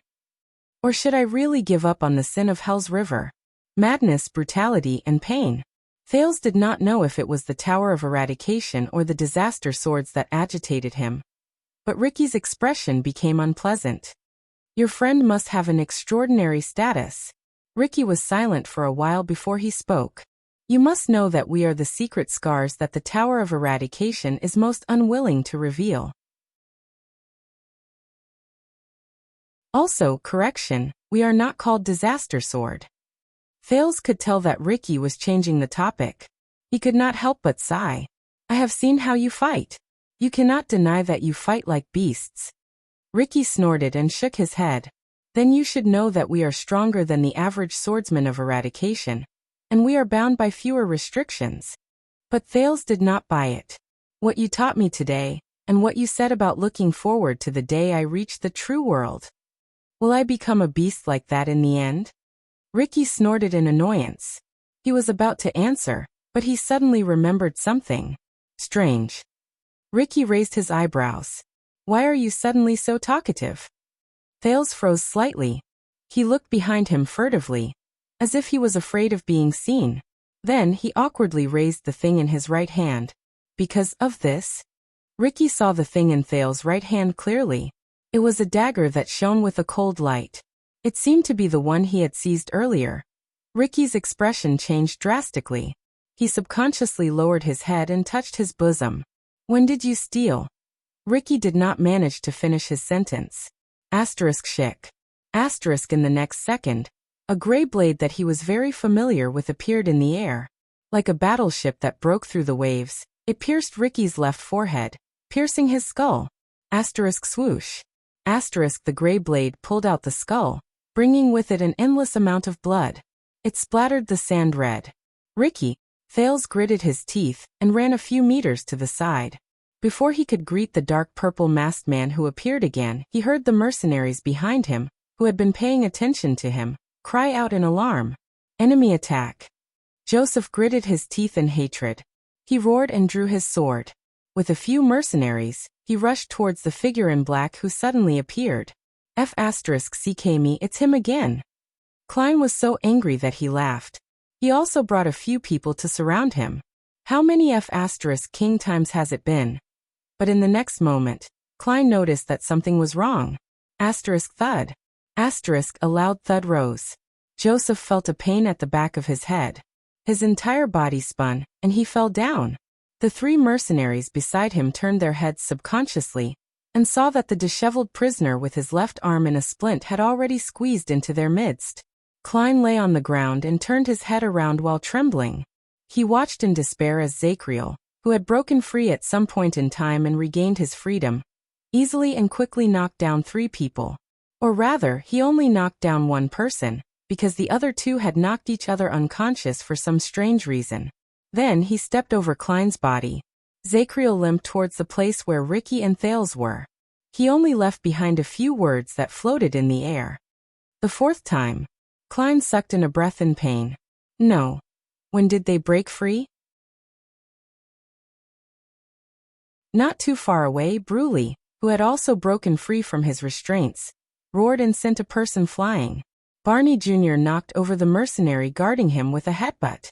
Tardin snatched an axe and threw it to Belden. Cannon threw a throwing knife that came out of nowhere. The mercenaries instantly fell into chaos. Joseph, who was charging at the front, turned his head around in surprise. At some point in time, all the prisoners had broken free from their restraints. They used the shock brought about by Ricky's fall to quickly break out of the encirclement and regrouped with Thales. No, they are. Whoosh. An urgent sound rose. Joseph instinctively lowered his head, only to find that an arrow had been shot into the sand by his feet. F***CK. Why didn't I hit you again? You're a F***king fake, right? Across him, Quick Rope tapped the crossbow of time in exasperation. But when he realized that 3 people were surrounding him, Quick Rope immediately felt as if his soul had left his body. He dashed towards Thales while flailing his arms. Help! Samuel roared in the crowd as he reorganized the chaotic team and formation. Don't panic, they're just a spent force. We have the advantage in numbers.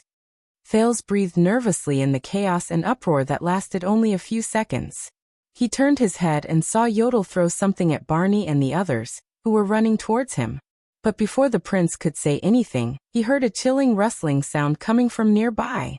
A cold wind blew, and Thales turned his head around with goosebumps all over his body. Ricky, who was as pale as a corpse, climbed up from the ground again in a pool of blood. He gritted his teeth, glared, and reached out to draw everlasting truth from his waist. You're courting death. But before he could finish speaking, Zacriel, who was the first to run towards him, had a stern expression on his face. He lowered his body, suddenly leaned forward and extended his hand. In the next second, Thales widened his eyes and opened his mouth. He watched in shock as the heroic and imposing Knight of Judgment moved towards Ricky, who was resurrected. He threw a handful full of sand. Perhaps he did not expect the famous Knight of Judgment to be so despicable. Ricky, who had just drawn his sword, was caught off guard, and the sand landed on his head and face. Damn it! Ricky cried out in pain. He used his left hand to cover his eyes, which were covered in sand. He instinctively thrust his right hand forward, but Zacriel dodged it with an agile roll. Yes, that's it. In the chaos, Quick Rope, who had rolled and crawled over, clenched his teeth, swung his fists and shouted. Hit him again. Cannon, who had protected him until he reached Thales' side, frowned and looked at Quick Rope. Quick Rope's voice immediately became weaker. He looked at Cannon in embarrassment. I am the atmosphere. Don't worry about Ricky, he'll be able to counterattack soon. Samuel gritted his teeth and tried hard to restore order. He commanded the scene. Surround them first. In the next second, Thales saw Barney Jr. raise the item he received from Yodel, and he came to a realization. Do you think you can kill me like this? Ricky rubbed the sand in his eyes in pain while he swung his sword according to the sound of the wind beside his ears. But soon he heard a metallic sound beside his ears. Ricky closed his eyes and endured the pain in them. He only felt a huge force surging towards him and squeezing him from all directions. It squeezed him so hard that he shuddered. Thud. With a soft sound, everlasting truth fell on the sand.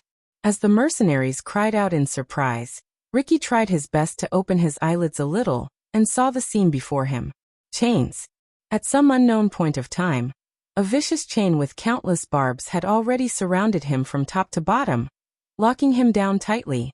His left hand was chained to the left side of his face, and his right hand was chained to his body. He was kneeling on the ground.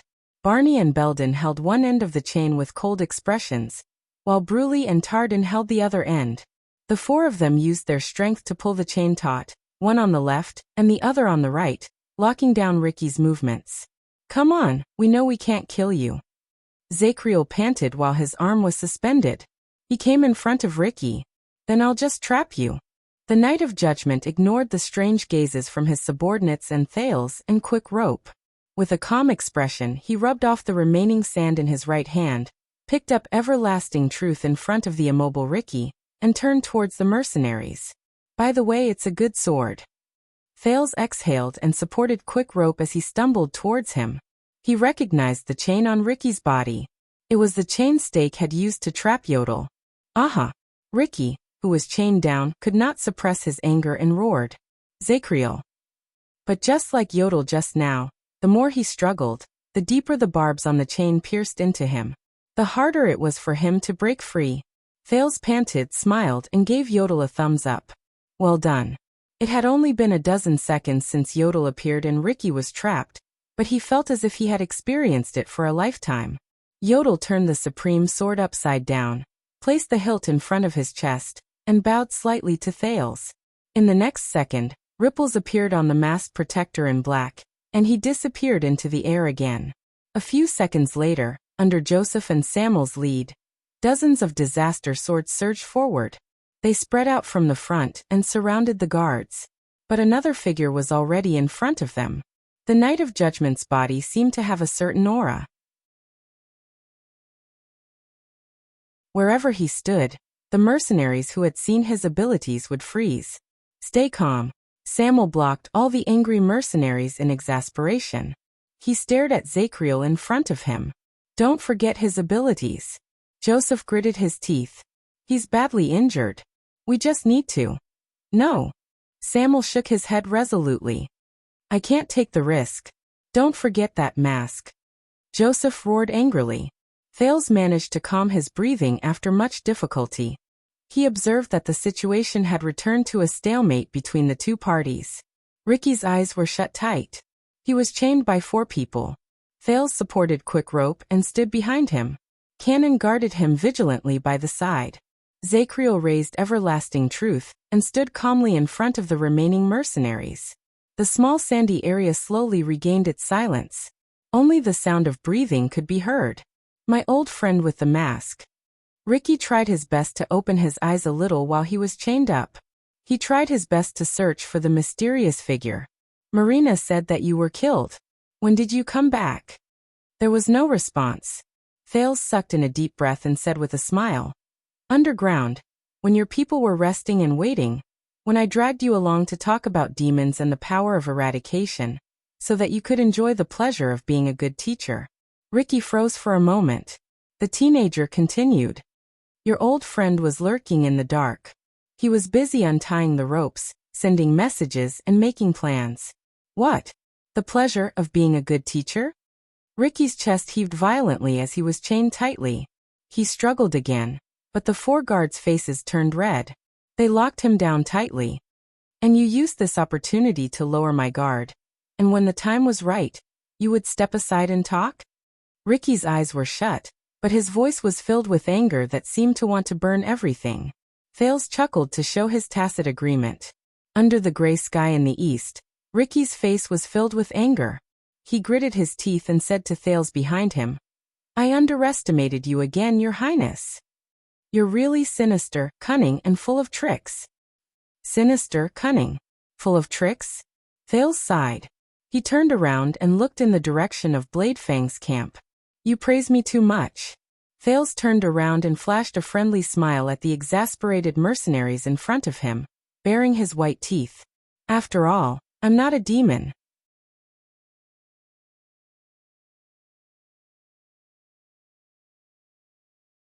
Chapter 481. Thales did not like dawn. The last dawn that left a deep impression on him was 6 years ago in Dragon Cloud City. It was the moment the calamities disappeared, and the great dragon soared into the sky. But when the night was about to end and the dawn came from the east, what he saw was not hope, but an abyss. At that time, he was just like he was now, experiencing disasters that ordinary people couldn't imagine. He forced himself to hold on with minimal supplies and rest, and faced almost unsolvable problems. In the tense atmosphere, Thales clenched his fists in the face of dozens of mercenaries who were glaring at him with hostility. Barney Jr., who could only use one arm, wrapped the chain tightly around his left shoulder. He leaned forward and tried his best to bind Ricky. A brilliant counterattack, so, now what do we do? Barney practically squeezed these words out between his teeth, which showed that he was in a difficult situation. The other 3 who were controlling Ricky weren't any better. They were prisoners who had just been released from prison, and after a series of battles, their supplies were far from being able to keep up with their consumption. All of them were panting and grimacing in pain. What to do? Thales took a deep breath and tried hard to get rid of the dizziness that seemed to be surging into his brain again. When they were captured by the disaster swords, Yodel, who was lurking in the dark, could only hastily inform Thales of his rescue plan. Ricky kept an especially tight watch on Thales. And that was the end of that hasty plan. But what happened next? Thales stared at Blade Fang's camp in the distance, and tried his best to think of a way out. Zacriel still held his sword with one arm. He stood in front of the mercenaries who surrounded him in a semicircle. He faced his enemies' furious gazes and gritted teeth. His expression was calm and composed. "This is very unwise, Your Highness. Zacriel, you must know that we bear no ill will." Samuel, who stood at the forefront of the mercenaries, tried his best to control the disaster swords so that they would not lose control while he tried to convince Thales. "You better listen to him." This was Ricky, who was tightly bound by chains. His face was covered in sand and dust as he gritted his teeth and closed his eyes tightly. What to do? Thales shut his eyes. Camp, prison, disaster swords, shadow shield. Let me think. Let me think. Quickly think of a way. However, at this moment, Quick Rope, who was standing beside him, screamed without warning. Holy shit. Thales opened his eyes and turned his head, just like all the other impatient people. They wanted to see what kind of trouble he was up to. Unexpectedly, Quick Rope did not seem to be the one who caused the trouble this time. Quick Rope stared at his empty hands in shock. He raised his head and lowered his head repeatedly. "This place is haunted." But before he could finish, another figure appeared in the ink-colored ripples, holding the black crossbow of time in his hand. It was Yodel. For some unknown reason, the moment Thales saw him, he felt a sense of security from the bottom of his heart. Just like many years ago. Quick Rope's mouth formed the shape of an O, and it did not return to normal even after a long time had passed. Before everyone's eyes, Yodel bent over in a practiced manner, stepped on the pedal, and strung the bowstring in a few seconds. He took out a small arrow with a special design from behind his waist, and put it on the crossbow. F***CK. What the F***CK do you want to do? Josh, who was among the mercenaries, cursed and then fell into deep thought. Quick Rope came to a realization. He stretched out his hand and shouted anxiously, "Wait, there's something wrong with this thing's crosshair." But Yodel did not have any intention of paying attention to them. The masked protector raised the black crossbow, faced the camp, and pulled the trigger at the sky.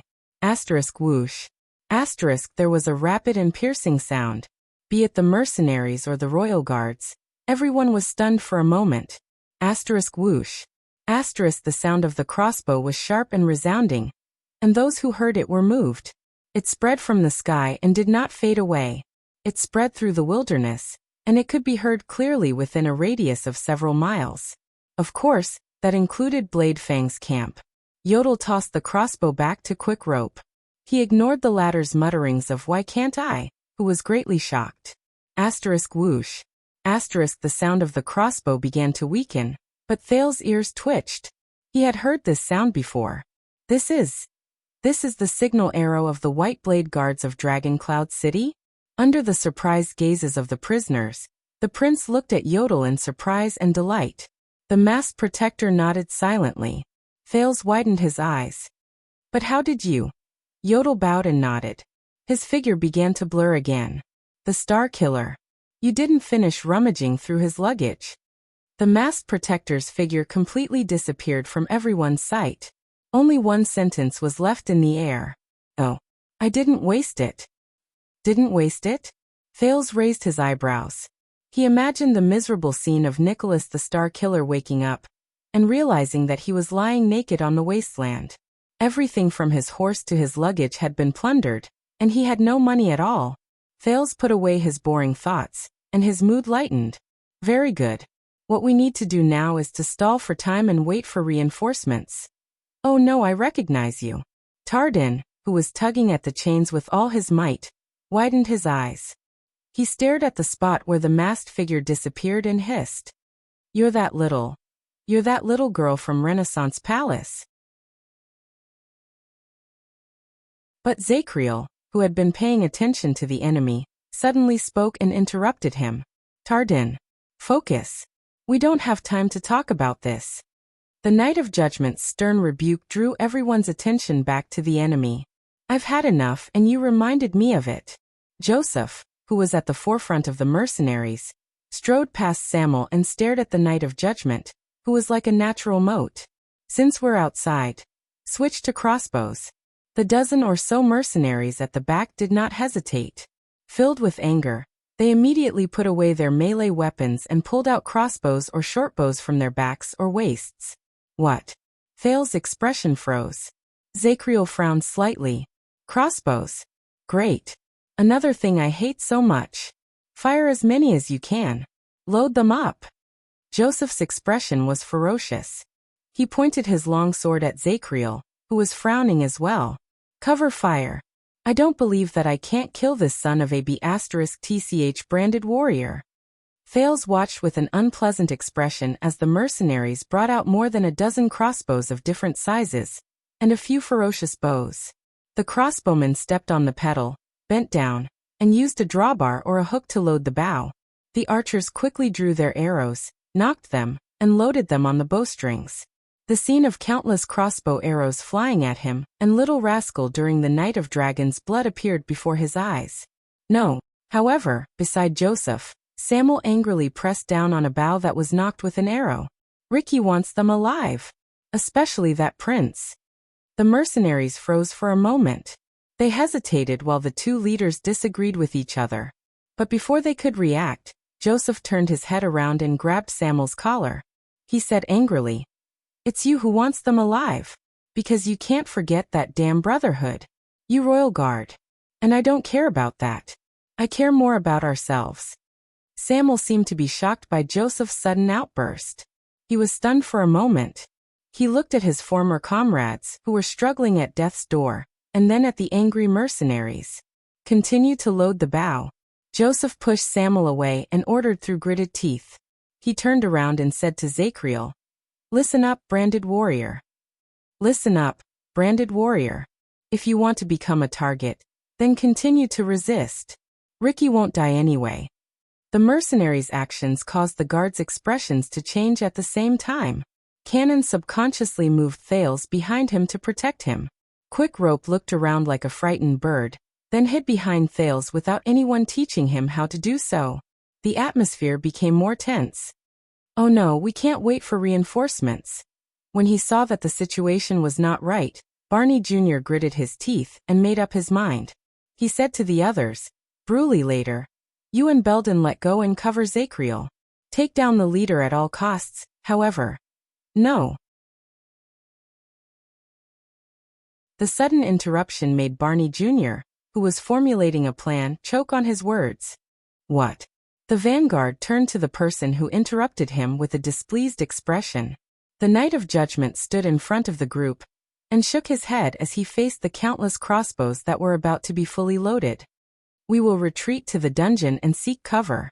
Zacriel's expression was calm. He gestured with his chin at Ricky, who had his eyes closed. "But before that, we will first chop off this monster's head. Kick it as far as you can. Wait for me to count. 3. But, hey." Barney Jr., who had been restraining Ricky strenuously, was already irritated. When he was interrupted, his expression changed several times. He said angrily, "I am the chief vanguard."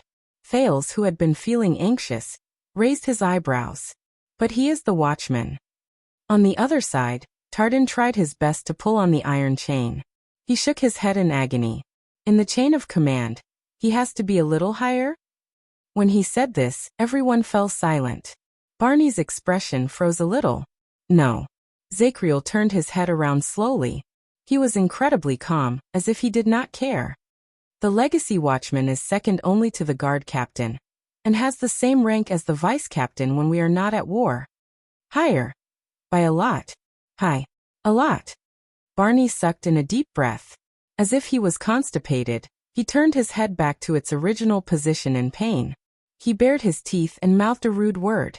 He looked regretful, as if he was thinking, "Why didn't I kill this bastard with my sword just now?" The guards turned their heads away, trying their best not to look at the vanguard's expression. But at that moment, "Irk everyone?" Belden, who had been silent all this while, suddenly spoke. He stared at Ricky, who was trapped in the middle of the chain. There was fear in his voice that he could not hide. This man's strength. Everyone was shocked. They turned their heads. There's a problem. Right after he finished speaking, the chain in Belden's hands trembled. As if he could not control himself, he slid a few inches closer to Ricky on the sand. Belden was not the only one. Barney Jr., Bruley, and Tardin, the three people who controlled the chain, also began to slide at the same time.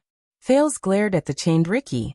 At some point of time, he had already freed his left and right hands from the chain. He held the barbed chain in a reverse grip and slowly pulled it back. What? The chain began to tremble violently. No, no, no. Barney Jr. stared in disbelief at the trail he left behind on the sand. There are 4 of us. What is going on? At that moment, a voice that caused fear to rise seemed to have appeared out of nowhere. It lingered in everyone's ears.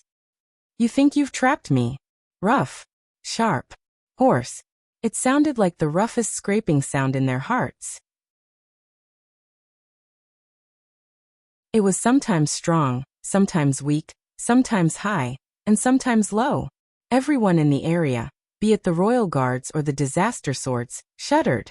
But the terrifying voice that seemed to have risen from the bottom of their hearts and surrounded them endlessly did not let them go. But you didn't. The faces of the 4 people who held the chain twitched. Their breathing became disorderly, and they were dragged even further. Many of the mercenaries dropped their arrows or loosened the strings of their crossbows that were already half drawn. Some of them even covered their heads in pain. Zachriel shut his eyes and knelt on one knee. He panted heavily and relied on everlasting truth to support his body. You didn't. The voice went on and on.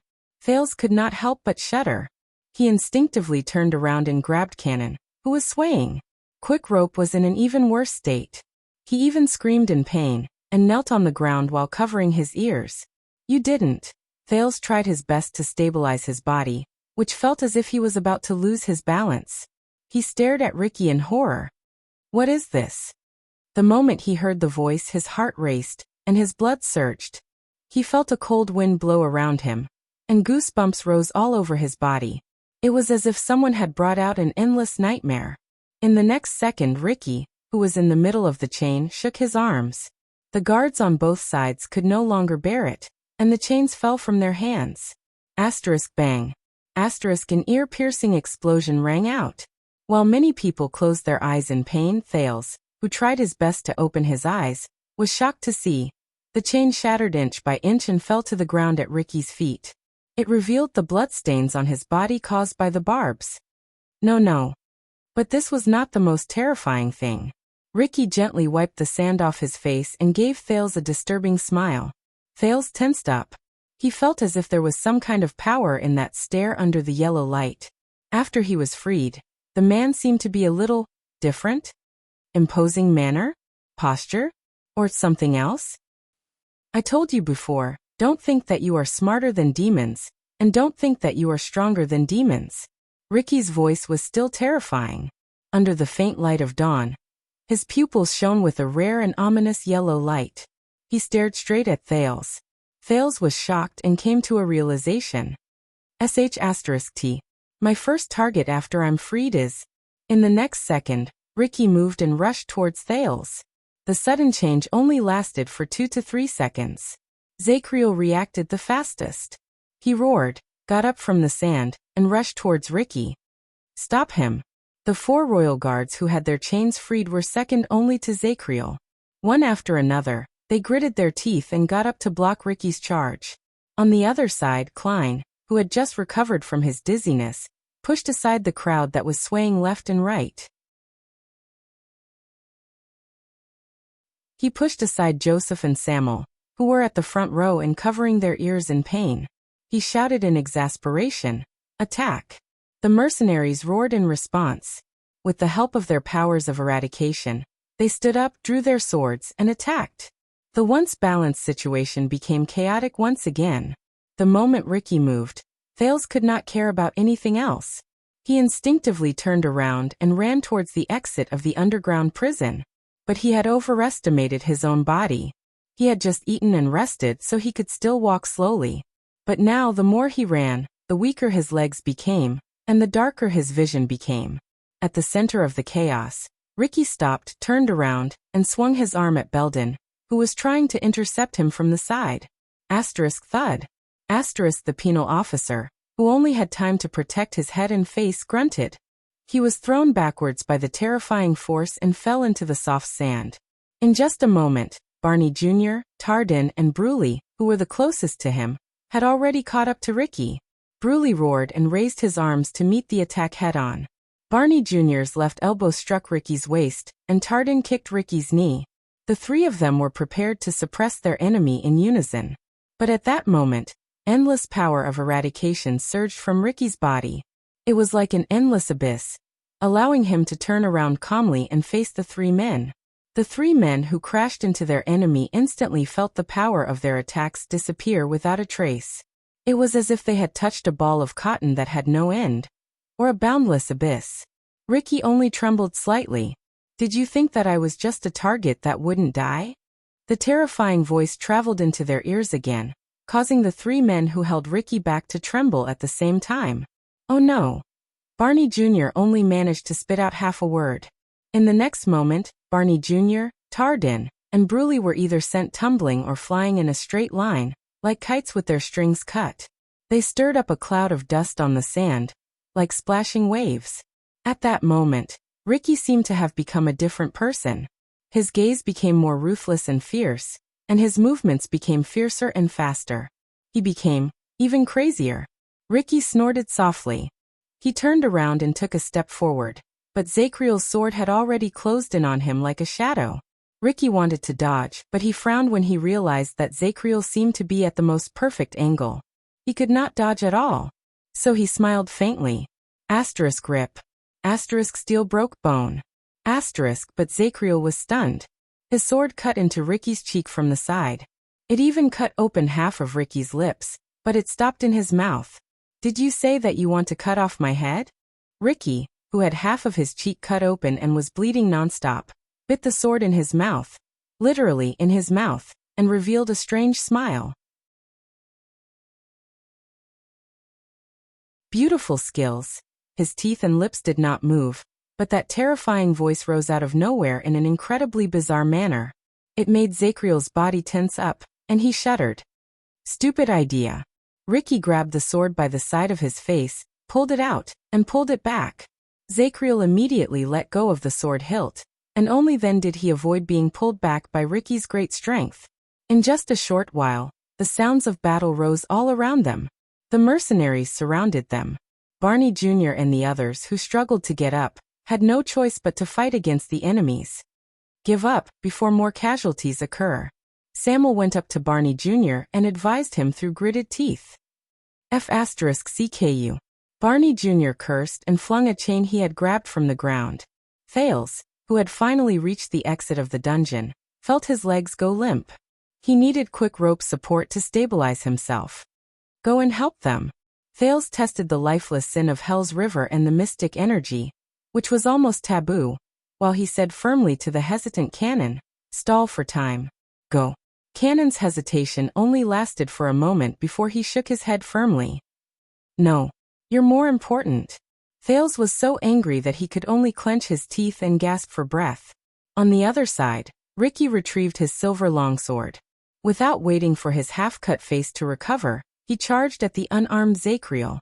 Zakriel dodged the sword and frowned. To his dismay, he realized that Ricky's strength seemed to be endless. His movements were fast and coherent, and there was no hesitation. But his moves were ruthless, his momentum was astonishing, and he was very oppressive. The Knight of Judgment, who had lost the initiative and was in a terrible state, was in a difficult situation. He was in danger a few times, but he could always avoid danger at the most critical moment. After he forced Zakriel to roll away in a pathetic manner, Ricky suddenly stopped moving, turned around and swung his sword. Asterisk clang. Asterisk he left a trail of sparks in the air. As the metal clashed, Ricky extended his right arm and stabbed a figure in the ripples in the air. Thales was shocked. You forgot something, Mask. Ricky turned his head to look at Yodel, who was gradually becoming visible. His terrifying voice rose again.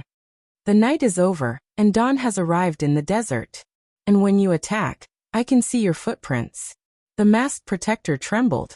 He grabbed the sword stuck in his left shoulder, and tried to stop everlasting truth from advancing any further. In the next second, Yodel seemed to have given up on struggling. Instead, he raised his head, shook his right hand, and the gray shortsword shot out like lightning. Ricky only tilted his head slightly and dodged the attack. You missed. Ricky sneered and looked at the masked assassin, who was trembling and kneeling on the ground because of his terrifying power of eradication. But the one who answered him was not Yodel. Instead, it was a gray shortsword that pierced through the back of his neck and came out of his mouth. He did not miss. Zachriel, who had appeared behind Ricky at some point of time, said coldly. Ricky trembled. He felt his cervical vertebrae being severed, and he could no longer feel anything below his neck. He could not help but let go of the longsword. No, Ricky widened his eyes in disbelief. His oral cavity was clearly destroyed, but his terrifying voice still rose out of nowhere, causing Zachriel to shudder involuntarily. How did you? Zachriel tightened his grip and stopped Ricky from continuing. Do you know what abilities this legendary anti-mystic equipment has? The Knight of Judgment shook his head in disgust and pushed Ricky's body away. As expected, legendary anti-mystic equipment? Ricky fell down powerlessly. He watched helplessly as Zachriel pulled Yodel up, patted the latter's shoulder, picked up everlasting truth, and turned to him again. Zachriel raised his longsword coldly. I'm not telling you. However, in the next moment, Ricky howled on the ground. His howl was shrill. It shook people's hearts. All the people who were fighting in the field shuddered. They could not control themselves and instinctively knelt down. Thales used all his strength to hold onto the metal plate at the exit of the dungeon. Beside him, Cannon and Quick Rope had already knelt down. They were in great pain. What in the world is this? On the other side, Ricky struggled to get up at an even faster speed than before. He used his arms to block Zachriel's trembling longsword. It was as if he no longer needed time to regenerate and recover. Zachriel and Yodel looked at each other, then at Ricky in shock. The yellow light in Ricky's pupils became more obvious, and strange, charred muscles could be seen faintly from the wounds all over his body. Then don't ever speak of it again. Ricky stared at Zachriel and Yodel in front of him. For the first time, a resolute killing intent appeared in his eyes. At that moment, Zachriel instinctively trembled in the face of danger from his skin to his blood. In the distance, Thales saw with his eyes wide open. Ricky shook his arms and Zachriel and Yodel were sent flying. Zachriel fell to the ground and coughed up blood in pain. Covered in blood, the horrifying Ricky walked towards Yodel. Your great mask. The last person who killed me twice without me being able to fight back. My name is Jasmine Lorraine. Ricky lifted the masked protector from the ground and covered his right hand with the dark purple mask. Then let us see what's under your mask. No. Zachriel, who fell to the side, extended his hand in pain and fear. That mask. You can't. Ricky laughed savagely. He grabbed the edge of the dark purple mask, and infinite strength surged from his palm. For more than 10 years, Thales had never heard Yodel cry out in pain or in pain. The masked protector was a man of few words. Even when he was injured in battle, he would only let out a grunt. Until this moment. Aha! Yodel roared in pain and anguish.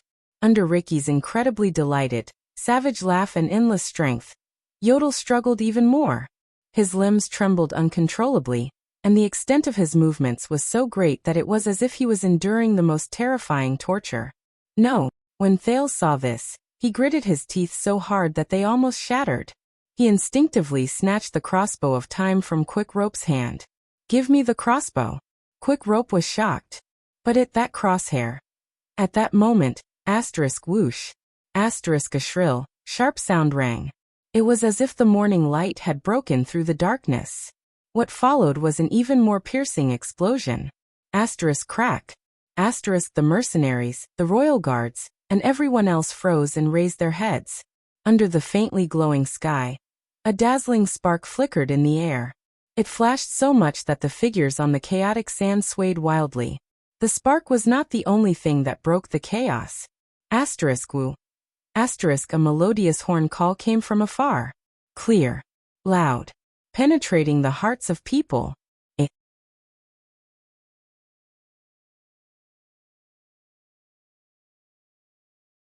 Chapter 482. The expressions of all the mercenaries on the field changed. Cavalry, beside Thales' cannon, who had been lying on the ground and listening, was the first to shout. His voice was filled with uncontrollable joy. A large number of cavalry very close. Soon, even without cannon's reminder, Thales sensed something. The gravel beneath his feet began to tremble. The inexplicable vibration was getting closer and closer, coming from behind the sand dune above their heads. Just like the waves. The mercenaries and royal guards lowered their weapons when they realized what was about to happen. Looking at the cluster of sparks, listening to the horn, and feeling the tremors on the ground, Ricky stopped what he was doing. The madness and bloodlust in his mind stopped for a moment. That was, Wu. Thales narrowed his eyes amidst the light and the horn. He felt something. True enough. Behind Ricky, a shadow suddenly appeared at the top of the dune below Sparks. A white shadow. A speeding white shadow. And it was rapidly approaching the chaos under the sand dune. Wu. Amidst the sound of the horn, the speed at which the white figure approached was comparable to that of a soaring eagle. In just 2 seconds, it was right in front of him. Hence, Thales quickly saw its appearance clearly. It was a white horse. A galloping white horse. Pure white. Flawless. Graceful. It moved its 4 hooves at an astonishing speed. It was like a streak of ink-colored lightning. However, its movements were unhurried and extremely elegant. It was so loud that people even ignored the sound of hooves. Woo, the horn continued. Everyone was stunned.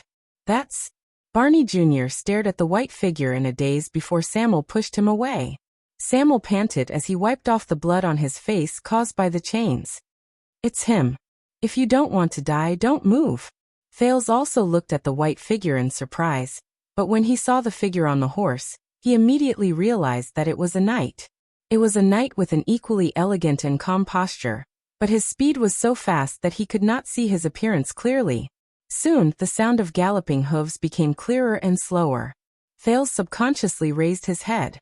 He suddenly discovered that, at some point in time, under the dim light that gradually appeared in the east, countless black shadows had already appeared on the surrounding sand dunes, looking down from above. Cavalry. That's right, they were cavalry. Countless cavalrymen. His footsteps rumbled as he crossed the hill. Just like the others, Thales turned his head to the left and right and stared at the top of his head in a daze. He watched as the cavaliers who suddenly appeared reined in their horses, and under the long but clear sound of the horn, they slowly urged their horses to descend the slope. They closed in on the little patch of sand, like the waves of the sea over the reef. It was unstoppable. If Thales, who had been talking to the suzerains in Dragon Cloud City, still did not know what thousands of cavaliers meant, then he understood now. Several thousand cavalrymen. This meant that no matter how wide your field of vision was, the moment you opened your eyes and raised your head, all you could see was this group of black cavalry. There are no blanks. This meant that no matter how good one's hearing was, when they advanced in unison, the only thing that filled one's ears was the sound of their hooves galloping. No exceptions. This meant that no matter how mature and calm one's mind was, when thousands of warhorses weighing hundreds of pounds came over with a weight that made one's heart palpitate, the only thing that could remind oneself was that one's heart was beating faster and faster uncontrollably, to the point where it was about to jump out of one's chest. There was no room to breathe. Everyone was stunned, except for Zachriel. As the person who was the least affected and the most focused, the Knight of Judgment stared at Ricky, who held Yodel hostage. In the next second, he seized the opportunity when Yodel was absent-minded and suddenly moved. He appeared behind Ricky and strangled the latter's neck. Thud. Ricky was forced to let go of Yodel. The battle began again. The sound of the horn changed. The cavaliers on the sand dune, whose faces could not be seen clearly, froze. They seemed to be hesitating about this strange battle. Only the white silhouette that appeared first was still rushing down. But under the sand dune, Ricky, who was threatened, roared in anger. His anger rose and he activated his great strength. With a roll, he threw Zacriel to the ground. "You're really annoying, Knight of Judgment." Ricky picked up his longsword. His terrifying voice rose again, and it made many people tremble again. But before Ricky could raise his sword, Yodel's figure and his strange gray shortsword appeared again. The blade pierced through Ricky's chest. "Aya!" Ricky roared shrilly. He turned around and swung his sword. Yodel shuddered and rolled to avoid the attack. But he could not go any further, because in the next moment, the white figure that first appeared on the sand dune closed in on him. It went straight to the center of the battle between the three of them. It was like a gust of wind that blew away a lot of sand. Ricky only had time to dodge to the side and narrowly avoid the white horse's charge. But Thales saw in surprise. The white knight rose into the air and shook his arm. In the next second, a long spear that was completely white and even shone with a faint light magically appeared in the knight's hand. It swept through the air along with the white knight's movements. Thud. The white spear hit Ricky's chest. With the momentum from the horse, Ricky flew out with a cry of pain. He landed on the sand slope behind him, and countless waves of sand were stirred up. The white knight in the air also trembled because of the recoil. But he easily adjusted his posture in the air. The long spear drew a trajectory on the sand, and he landed gracefully. Thales was shocked. He understood that this was an ally. But in the next moment, the white knight suddenly turned around. The tip of his spear turned like a snake and lashed at Yodel, who had just ambushed Ricky. Thales tensed up. Whose side is he on? The masked protector nimbly parried the spear, and with a nimble but slightly pathetic roll, he avoided the attack. But on the other side, Zacriel frowned deeply. He picked up Ricky's longsword and wanted to help Yodel out of the predicament. But the white knight seemed to have eyes on the back of his head. He withdrew his spear and turned around. A shocking scene appeared. With a crisp mechanical sound, the white spear, which originally had its rear hand acting as a lock and its front hand acting as an axis, magically changed its length. It retracted its front and thrust backwards, and the second tip of the spear protruded from its owner's rear hand. It was only then that Thales realized that it was a double-headed spear. And it can retract freely? In the blink of an eye, the white knight had already turned around. His front hand became his rear hand, and he thrust his spear at Zacriel. The moment the spear and the sword were about to clash, the Knight of Judgment's expression changed. He knew very well that a sword was at a huge disadvantage against a spear. He instinctively withdrew his sword, took 3 steps back, and barely avoided the white knight's thrust. The white knight was slightly surprised. He seemed to be puzzled by Zacriel's perfect evasion of his confident strike. At that moment, Ricky let out a shrill roar again, and it made everyone's hearts palpitate. In the billowing sand, Ricky rose again and rushed back into the battlefield. He rushed towards Zacriel, who had yet to gain his footing. The Knight of Judgment gritted his teeth slightly, but before he could react, a figure flashed in the air. Yodel appeared in Ricky's path and intercepted his knee. Whoosh. As the horn continued to sound, the battle between the three of them resumed. Ricky's momentum was aggressive. He was incredibly angry after being toyed with repeatedly, and he wanted to kill Zacriel. Yodel, who was hidden in the dark, moved back and forth. He dodged in a disheveled manner and tried his best to stop Ricky. While Zacriel defended himself calmly, he tried to find a chance to counterattack and cut off the demon's head again. But before Thales could react, the white knight moved again. He dragged his spear behind him and strode across the sand at an astonishing speed. He charged into the battlefield between the three people. At that moment, Thales felt his vision blur. In the chaos, the white knight did not have any qualms. He thrust his spear left and right, and it flew swiftly. He struck the enraged Ricky repeatedly, forcing the latter to slow down. At the same time Zacriel used the momentum to counterattack. The white knight thrust his spear forward and accurately intercepted the Knight of Judgment, causing him to return empty-handed. Occasionally, the white spear would strike at a cold and baffling angle. When ripples appeared in the air, it forced Yodel, who had intended to launch a sneak attack, back into the shadows in a flustered manner.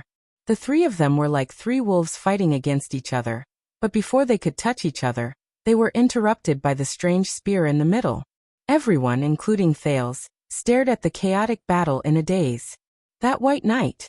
He's fighting against three alone? The figure moved back and forth in the sand. Thales felt his eyes sting as he watched. The white knight's body was incredibly agile. His feet were not his only fulcrum. He would occasionally move back and forth while the two ends of the spear tapped on the ground as an axis. Every single time he would avoid danger.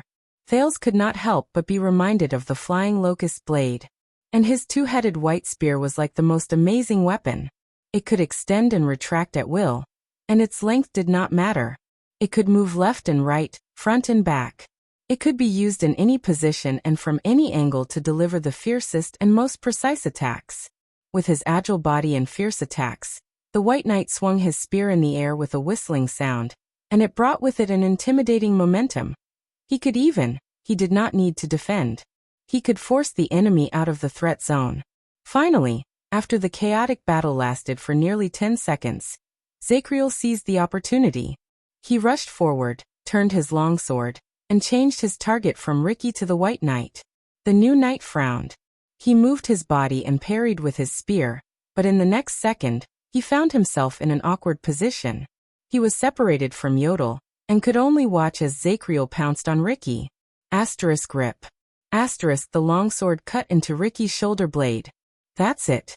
But Ricky raised his head swiftly, and with a fierce voice that had never been heard before, it made Zachriel frown and retreat. This voice seemed to be very unique. Thales, who was standing a little further away, cried out in pain and knelt on the ground. Then you're finished. With a ferocious expression, Ricky pulled out everlasting truth from his shoulder and rushed towards the unstable Knight of Judgment. Yodel wanted to go forward, but he too swayed under the shrill voice. But at this moment, when everyone was in a terrible state because of the roar, only the white knight moved. He faced the incoming attack without being affected in the slightest.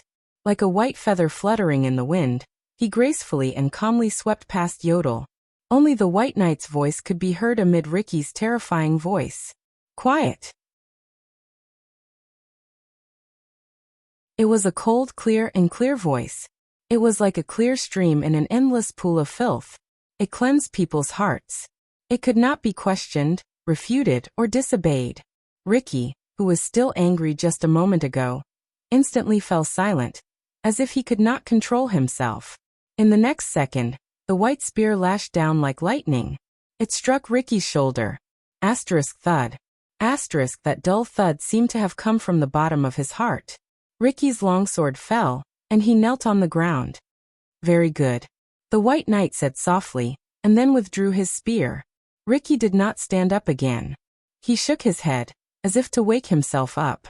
Soon, Ricky raised his head again and stared at the white knight before him in disbelief.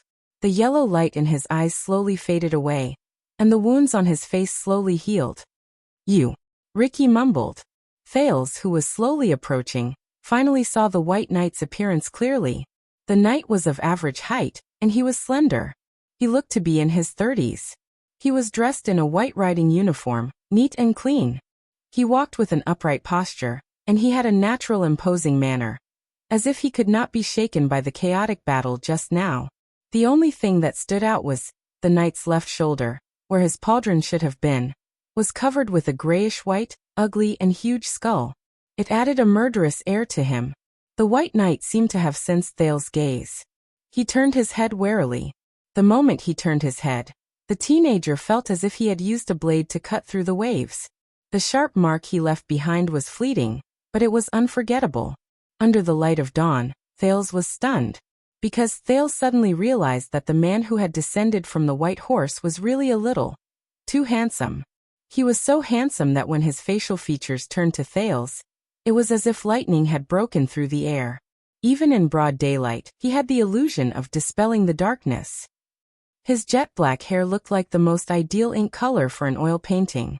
It complemented and highlighted his white traveling uniform. His skin was fair, but in the desert that was filled with yellow sand, he exuded a rare, robust, and heroic air. Below his left ear was an exquisite, sparkling silver earring. It was right above the ugly skull, and his gaze Thales stared blankly. He only felt that the pair of faint amber eyes hid the most beautiful, but also the most lethal blade. It attracted every connoisseur, and at the same time, stabbed every person who was overly engrossed in it. The White Knight glanced at Thales and turned his head back. It was only then that Thales realized that he had rudely stared at him for a few seconds without taking his eyes off him. The handsome White Knight no longer paid attention to Ricky. Instead, he turned to the other two. Under his gaze, Yodel sheathed his supreme sword and quickly vanished into thin air. Smart, the White Knight said coldly. The battle stopped without a sound. The empty space under the sand dune became quiet again. The White Knight withdrew his right hand, and the magical white spear shrank to the length of an elbow, as if it was a magic trick. He put it away behind his back. He glanced at the mercenaries and royal guards behind him as if nothing had happened. His expression was very indifferent, as if there was nothing there. But it made the people behind him nervous. The White Knight did not say anything. He turned around and gestured at the sky. Asterisk rumble. Asterisk the sound of hooves could be heard again. The cavaliers on the sand dune began to move again.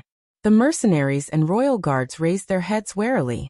The cavaliers on the sand dune from all directions were getting closer.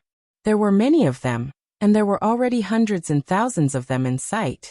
More cavaliers were still appearing from behind the sand dune, and they were slowly descending the slope. Coupled with the size of the horses, they looked like black ants that covered the entire mountain from afar. They came from every direction in a black mass, and it was incredibly oppressive. It was only then that Thales recognized them. The cavaliers in the front row all raised their bows and aimed at the crowd under the sand dune with hostility. It was as if they were going to fire 10,000 arrows at once with just one command. This made the people under the sand dune even more nervous. Hey! Barney Jr. was about to speak when he saw Hope, but he was held back by Samuel, who was behind him. Don't speak carelessly, Samuel said in a low voice. At the same time, he swept his gaze over his former colleagues with a warning gaze. He gestured at the White Knight with his chin. That bastard doesn't like people interrupting when he's doing things. Under the nervous and wary gazes of the crowd, the handsome White Knight walked to Zacriel. He lowered his head and looked at the warrior, who had a bloody nose, a swollen face, and wounds all over his body. He looked incredibly pathetic, but he still continued to fight. The handsome man's voice was cold and hollow. There was an inexplicable power in it, and it was like a cold current in the silent air. I recognize your brand. The man raised his head. Like an eagle, he accurately captured the figures of Barney Jr. and the others in the crowd. And all of you. The expressions of the royal guards darkened at the same time. Zacriel also stared at the White Knight in front of him. He narrowed his eyes, as if he remembered something. Ah, I recognize you too. A few seconds later, the Knight of Judgment smiled. Young man. Zacriel sighed. You are this generation's prison guard. 8.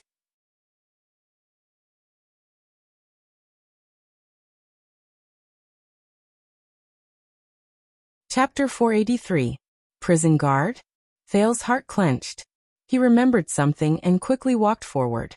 Behind him, Quick Rope caught the crossbow he threw in a flurry and caught up with Cannon in a disheveled manner. It's not easy to forget that face when you escorted us to prison. Zacriel's voice was a little dejected. Before him, the White Knight's expression did not change, but there was a hint of weariness in his exquisite and handsome features. And you should be in prison, the handsome man said coldly. Not here. Zacriel shook his head and said nothing. The cavaliers around them drew closer, and they almost dyed the yellow sand dunes in front of them black. They were piercing and oppressive. The man in white turned around. The skull on his left shoulder swayed slightly. He looked at Ricky, who sat on the ground. Blood whistle, sword peddler. This time, there was a shocking chill in the man's eyes. All of you shouldn't be here. All of you should be where you should be. There was a disturbing meaning in the handsome man's words. Many of the mercenaries could not help but gulp when their identities were called out. Ricky's appearance had returned to normal. He stared at the knight in front of him and answered respectfully. I'm sorry, Your Grace. I'm sorry, sir. We're on a mission. Ricky shrugged. His expression was resigned and innocent. But we ran into some accidents. The handsome man frowned slightly. Your mission? At that moment Thales, who had already approached the knight and could no longer hold back, spoke loudly. Don't believe him. I am the second prince. But in the next moment, the white knight suddenly moved. He turned his right arm, and the tip of a spear appeared out of thin air to attack Thales. The teenager, who was thinking about how to explain, did not even have the time to react before he felt his body sway. Asterisk clang. Asterisk the air became blurry. The moment Thales could see the scene in front of him clearly, he was already leaning against Yodel's chest, protected by the latter's left arm. In front of the masked protector, the Grey Supreme sword blocked the white tip of the spear. Cannon and Zachriel had already drawn their weapons without a sound.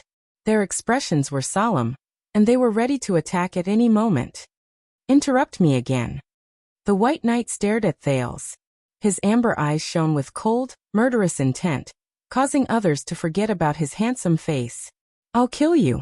Thales stared blankly at the tip of the spear that was only a few inches away from him. He was momentarily speechless. You can't. Yodel shook off the tip of the man's spear and pulled Thales up. You don't know who he is. The white knight retracted his spear. The spear turned back into a short spear, and was sheathed on his back. I don't care. The handsome man said coldly. The same goes for you, Anonymous, no matter what your relationship with the Secret Intelligence Department is.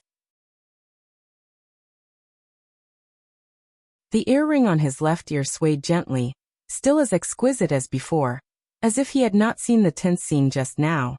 Cannon and Zachriel, who were the closest to them, sighed in relief. It was only then that Thales regained his breathing. He touched his heartbeat, which had started beating again, and stared at Yodel in astonishment. But the masked protector just shook his head without saying a word. As usual, the white knight turned to Ricky again. Your mission? Ricky smiled. Ongoing. Crassus of the Disaster Swords looked at the increasingly dazzling red light in the east in resignation. I believe that you will see the progress very soon. The white knight was silent for a while before he spoke again. Your accident? Ricky sighed. Please allow me to introduce you. Ricky extended his hand and gestured at Thales. This is Prince Thales Jadestar, one of our accidents tonight. Ricky's expression was resigned when he said this. Whispers immediately rose from the cavaliers who were closer to him. The white knight frowned, but it made his face, which looked like it came out of an oil painting, even more vivid and eye-catching. He turned his head and sized up Thales carefully. It was probably the first time in his life that he was stared at by such a handsome man. Thales felt that his clothes and appearance did not quite fit the standard of a prince. For some reason, he felt his face burn. The white knight turned his head and spoke to Ricky again. I need an explanation. Thales was shocked. But Yodel immediately pressed down on his shoulder and stopped him from speaking. Williams doesn't like to be interrupted. The masked protector bent down and whispered into the teenager's ear. And he is serious. As Yodel spoke, he added another sentence in his heart. It doesn't matter if you are a prince or not. Williams. Thales was surprised. Oh, it's my fault for not introducing you. That caused the misunderstanding between you, respected Prince Thales. Just as Thales searched for the memory of this name, Ricky seemed to have just come to his senses. He gave Thales an apologetic smile. The one standing before you now is the legend of the battlefield at the eastern border of the desert. The mercenary leader extended his hand to gesture at the ridiculously handsome knight before him. Adjectives flew out of his mouth as if they cost nothing. The Thunderwings on horseback. The ruthless killer who can travel 10,000 miles. The terrifying nightmare of the mixed breeds and barren breeds. Thales looked at the handsome knight before him and listened to the adjectives. He only felt his heart become a mess. Legend, thunder, killer, nightmare.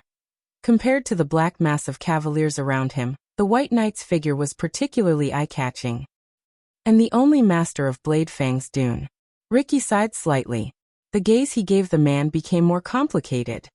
Baron Roman Williams. Roman Williams. Baron? Thales frowned. Roman, on the other hand, only listened to Ricky's words coldly, not saying a word. Of course, you can also call him. Ricky heaved a sigh of relief. He used the tone he was most wary of to call out that name. The legendary wing. The legendary wing. Thales furrowed his eyebrows tightly. His thoughts raced. Among the 3 commanders of Constellation, the one with the most terrifying reputation, the most contradictory, and the most complicated, he rose to power during the Bloody Year and the Desert War. He slaughtered countless people, and he even trapped and killed 6,000 orc captives alive. He once returned to Eternal Star City with a triumphant reputation. He brought his army along with the king and paraded around Eternal Star City. From then on, he was rumored to be the one who could conquer Western Desert with his face. The legendary wing? The legendary wing himself, the handsome and terrifying Roman Williams, who was rumored to be fierce and terrifying, stared at Thales indifferently. His expression did not change. At that moment, Thales' gaze was fixed on the hideous skull on the knight's left shoulder. He recognized it. It was an orc's skull. However, at that moment, bang. A loud sound came faintly from afar. It was like thunder behind the clouds. The crowd burst into an uproar. The cavaliers stationed on the sand dune were also shocked. They comforted their anxious horses. Thales instinctively looked in the direction of the loud sound, and he was immediately shocked. It was Bladefang's camp.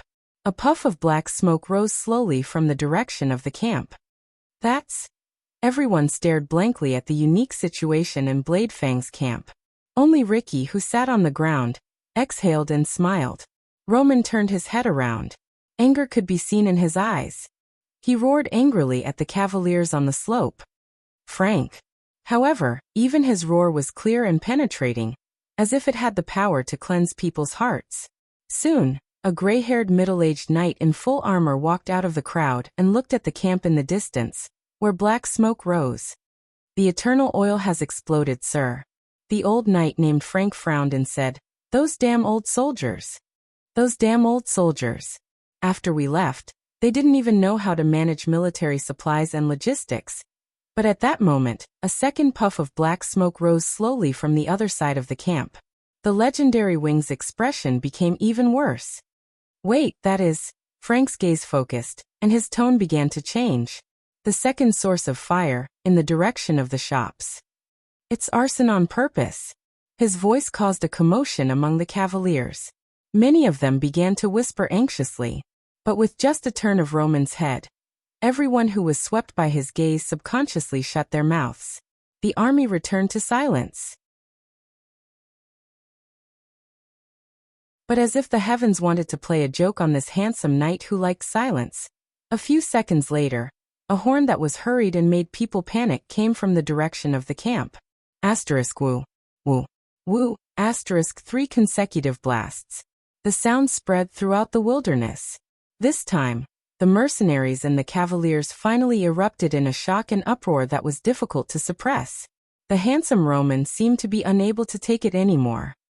He did not bother to restrain his subordinates, but quickly turned his head around and shouted in the direction of another hill. Felicia. A commotion rose among the cavaliers. A red-haired female cavalier shouted, and chased away the people who blocked her way. She rode to the foot of the sand dune. It was clear that Felicia was a rare beauty, but she had strangely shaved off the left side of her head, and there was a strange tattoo on her face. It reminded Thales of Ralph, who was beside him. "Sir, the messenger has confirmed it. It's an invasion alert," Felicia said in exasperation. 7th grade. As they watched the smoking camp in the distance, and listened to the increasingly urgent horn blasts, the commotion in the army grew louder. In the midst of the commotion, the legendary wing lowered his head and said nothing. Perhaps it was because of his attitude, or perhaps it was because of the strict military discipline, but soon, the restless cavaliers calmed down. What left a deep impression on Thales was that when an astonishing number of cavaliers calmed down from the commotion, the soundless silence that instantly disappeared was also astonishing. In the terrifying silence, Roman slowly turned his head around and looked at Ricky, who was on the ground. "You." Ricky exhaled softly and raised his head with a smile.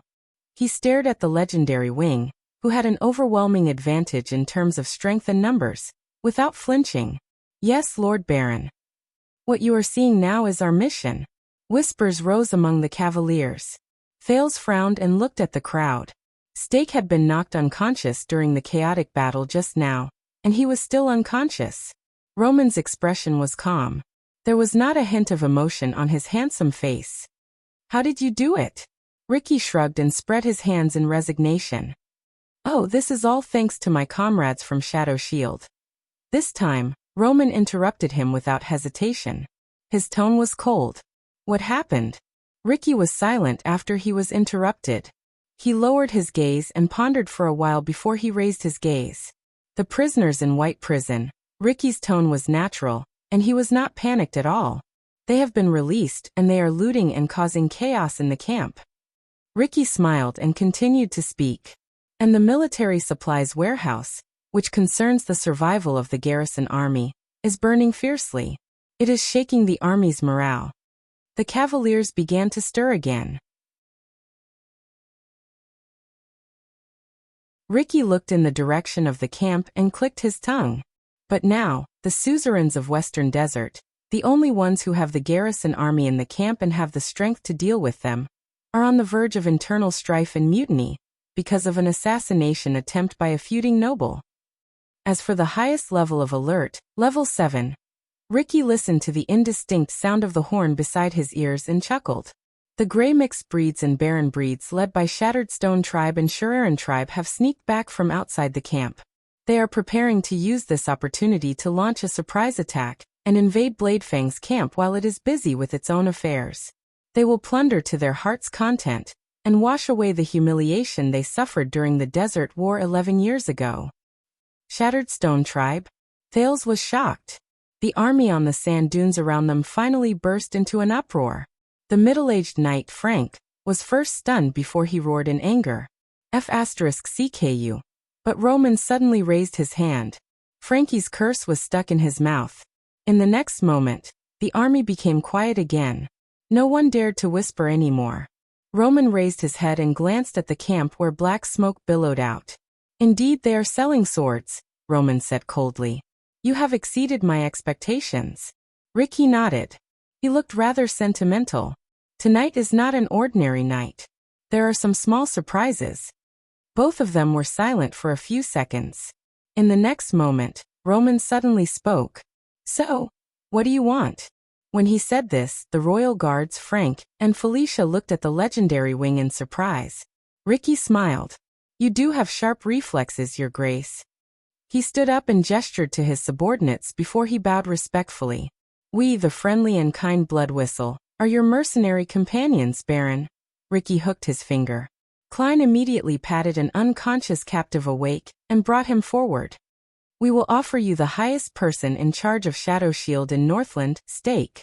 Ricky looked at the frightened expression on Stake's face when he woke up in front of the cavaliers. He smiled faintly. His appearance will make the assassins who have been causing trouble in the dark give up on their target and flee in all directions. The legendary wing frowned and did not speak. "We will also return the only heir of Constellation, Prince Thales Jadestar." Ricky extended his arm to the nearby Thales, who could not help but grit his teeth. "His status is enough to suppress those wild and unruly suzerains of Western Desert in your camp." Ricky observed the other man's expression and seized the opportunity to smile humbly. "Of course, we will also offer you an opportunity." Ricky pointed at the camp in the distance, where black smoke billowed out. "You do not have to waste those opportunities on us bumpkins who have hostages in our hands. You can use them to quell the chaos and turn the tide." This time, even Zakriel began to frown. He re-evaluated the man who had been a crazy, ruthless, and belligerent demon just a moment ago, but had now become the level-headed and wise Crassus. The legendary wing still did not speak. "We, Bloodwhistle, will use all of the above to buy from you, Your Grace." Ricky nodded respectfully. "Our lives, safety, and freedom."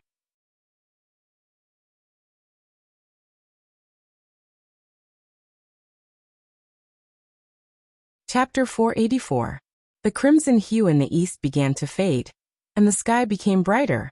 But the atmosphere on the sand became stranger.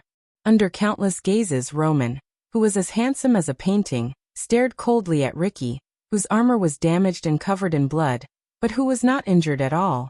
Thales sucked in a deep breath and turned to look at his surroundings.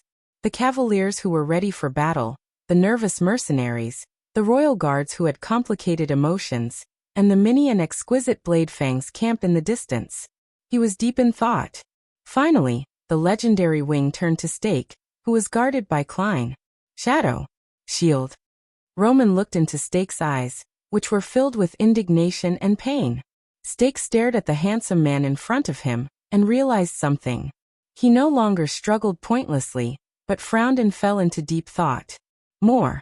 Ricky raised his arms with a smile on his face. He has a close relationship with all of you here. Aside from the fact that he is the mastermind behind most of the chaos tonight. The leader of the disaster swords pointed at Bladefang's camp in the distance. His tone was mysterious. He is also the main culprit who colluded with the enemy to sneak into Bladefang's dune and assassinate Hermann Jadestar during the bloody year 18 years ago. Thales sighed. Stake closed his eyes in indignation. At that moment, the sand became quiet. For a moment, only the howling of the wind could be heard. Even the intimidating gaze of the legendary wing froze. In the next second, the cavalier officers in the first row on the sand dune burst into an uproar. What? Frank frowned in disbelief. Are you talking about Ghost Prince Tower? And the fall of the camp? This person? For a moment, countless pairs of eyes were trained on Stake. Ricky nodded and looked at the scene he caused with satisfaction. A surprise gift, right? Zachriel, who was obviously exhausted, sat on the ground and stared at Stake with a profound gaze. Damn you, Samuel, that guy. Barney Jr. pushed Samuel hard, but perhaps because of the arrows around him he did not continue to attack. Did you always know? Samuel only pursed his lips and did not speak. In the slightly chaotic scene, Thales looked at the person who had the most authority. The legendary wing did not say anything, and he did not restrain his subordinates, who were in an uproar. The White Knight only stared at Stake, who had his eyes closed. His attitude was unclear, and he did not move. That's impossible. The female knight, Felicia, gritted her teeth. It was obvious that she had recalled some unpleasant memories. When I was young, I saw the scene of an execution. The king had already killed the assassins that night. But at this moment, the silent Roman finally raised his right hand. The uproar of discussions and whispers in the army were all put to a stop. It was as if that hand possessed supreme majesty. Soon enough, the mercenaries and royal guards quietened down. Everyone looked at Roman's actions with solemn, but nervous expressions. However, the legendary wing only turned his head around slightly and looked at Ricky. Evidence. The corners of Ricky's mouth twitched. He reached into his bosom confidently. I have a letter. But halfway through his words, Ricky seemed to have remembered something. He put down his hand and looked at the prince in the distance with a strange expression. Ahem, our prince has a letter written by Prince Hermann. On it is the signature and date of his death. It is the spoils of war that the leader of the assassins took away that year. Stake opened his eyes and stared at Ricky in disbelief. Roman's gaze immediately shot towards Thales like lightning, and Thales shuddered. Yodel's words rose in the air and crept into Thales' ears. Give it to him. Thales frowned and cast a glance at the legendary wing's perfect face, but he still obediently took out the letter and handed it over with trembling hands. Roman stared at the expensive letter. He was silent for 2 seconds before he slowly took it and opened it to read. Stake's expression became even more gloomy. Ricky only said nothing and waited quietly. Finally, under the gazes of hundreds and thousands of pairs of eyes, Roman put down the letter. Ricky exhaled. See, I didn't lie to you. So, the legendary wing did not speak. Only his amber eyes shone faintly, reflecting the boundless desert. Crassus, do you think that he will let you go just because you used the prince and me as a bargaining chip? At that moment Stake, whose face was ashen and defeated, let out a broken laugh that was close to despair. He is the legendary wing. He is resolute, ruthless, and merciless. Under everyone's disgusted gazes, Stake coldly stared at Ricky, who betrayed him. He said viciously, "Let's not talk about whether he likes your threat or not. Obviously, it will be more beneficial for him to eat all of you." The mercenary's expressions instantly became very unpleasant. At that moment, a voice that was not very harmonious rose into the air. "Ahem, about that." Everyone frowned and turned to the teenager who was ignored. "Can I get it back?" Thales ignored Yodel's anxious reminder from behind him. While he touched his head, he smiled foolishly and extended his hand to Roman. "You know that it belongs to my uncle?" Everyone stared at him in a daze. It was as if someone had popped a balloon, and the tense atmosphere instantly dissipated. Roman frowned for a few seconds, as if he wanted to re-evaluate the teenager who dared to interrupt him again. And Thales could only brace himself and endure it. His smile froze. Fortunately, perhaps because he had confirmed his identity, the legendary wing did not threaten to kill him at every turn. Instead, he extended his hand in an abnormal manner and returned the letter to Thales. Tick tick. By the side, Ricky narrowed his eyes and imitated the sound of the clock. "Time is passing, Your Grace." He pointed at the smoking Bladefang's camp in the distance. Roman did not answer him. Instead, he turned to the third dune. Duro. On the third dune, a sturdy knight rode out from a group of cavaliers who were dressed very casually and arrived in front of the legendary wing. Thales and Quick Rope both moved. They recognized him. It was Duro. He was the psionic warrior they met on their way back. He was the boss of the Freak Squad in the Stardust unit. "The lads are ready, Your Grace." Duro, whose left arm was thicker than his right, answered respectfully. "Anytime." Roman stared at the camp in the distance and nodded. "Of course, if you want, we can snatch the prince back right now." Duro looked at Thales. It was obvious that he did not recognize the teenager, who was even more disheveled than he was during their journey in the desert. He then glanced at the mercenaries in disdain. "Then we only need one charge. We don't even need to use Karl's rotating troops, and we can crush all of them." Duro's gaze was filled with hostility and murderous intent, just like the other cavaliers' gazes. His words made the mercenaries and the royal guards nervous. Only Ricky sighed unhurriedly. "I have another piece of news for you, Your Grace." Crassus, the current leader of the Disaster Swords, narrowed his eyes. "One of your deputies seems to be called Duro." In the next second, Ricky pointed at Duro, then at Stake. "He has been selling information to Shadow Shield for a long time." Thales frowned. He first remembered Duro's act of accumulating wealth. Then he remembered the conversation between the three parties in the tavern. Duro, who was named, was first stunned, then his expression changed. He urged his horse to charge at Ricky. He was furious. *CK your mothers. At that moment, Klein and Joseph instinctively moved closer to protect Ricky, who was still smiling. The cavaliers in the first few rows also aimed their bows and drew their swords. Even Thales' arm was grabbed by Yodel, who was hiding in the dark. The scene instantly became chaotic. At that moment, whoosh, white light flashed. The white long spear instantly appeared in the legendary wing's hand, and he stabbed it into the sand with one hand. At that moment, Thales felt as if the air around him had been replaced by water. All the noisy sounds stopped. Roman spoke softly, but he sounded as if he was talking in his sleep beside everyone's ears. "Silence." Thales shuddered. This sentence seemed to have some sort of power that forced the chaotic crowd to stop their hands and mouths. They also subconsciously stopped moving. 1 second, 2 seconds, no one spoke, no one moved. The scene instantly became quiet again. Only the rustling of the wind could be heard. The legendary wing then pulled out his long spear and put it back on his back. The people in the area looked as if they had just woken up from a dream. They seemed to have remembered how to breathe. "Sir." Duro's steed raised its front hooves. It stood up like a human and stopped moving. Duro pointed at Ricky angrily. He was so angry that his lips trembled, and he spoke incoherently. This son of a B*TC. He's so bad, so bad." But the legendary wing only glanced at him. His words, Is it true? When he saw his superior's face, Duro's words instantly froze. But he immediately reacted. How is that possible? I don't know this so-called assassin at all. However, Ricky gently pushed Joseph away, who was shielding him behind him. He chuckled and said, "But he told me that your wife and daughter are seriously ill, right?" Duro was stunned. "Maybe you'll do something unusual for them?" Duro gritted his teeth. He glanced at the cavaliers around him and said angrily, "Don't you King slander me."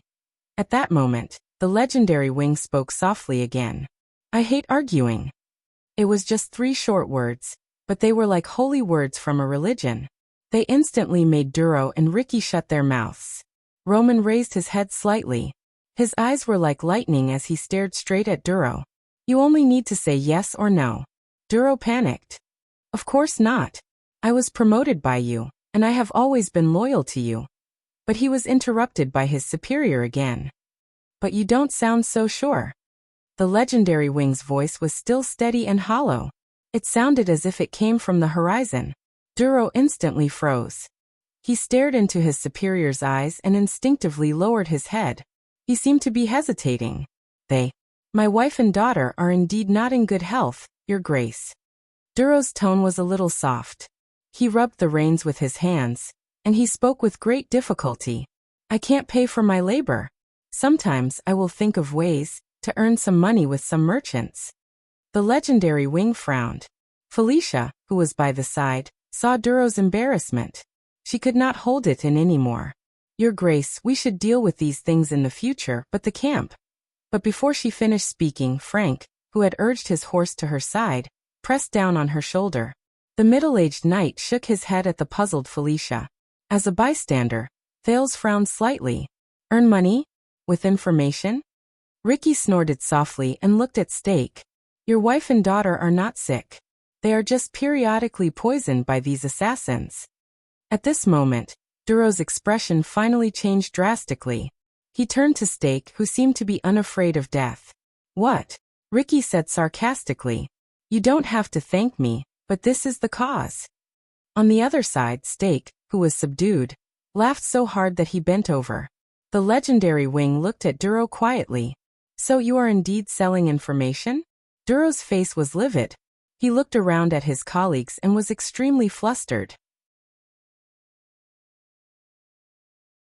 "It's just some unimportant information. You know, Bladefang's camp does not have a police station. The merchants are always worried about security and want to get some insider information." His colleague Frank sighed softly. But Roman interrupted Duro. "For example, this time, the so-called information about the various armies gathering in Bladefang's camp, and the main regular army mobilizing on a large scale?" Duro's words died in his throat. He was terrified, and the successive blows made him unable to react to them. "But I don't know, Your Grace.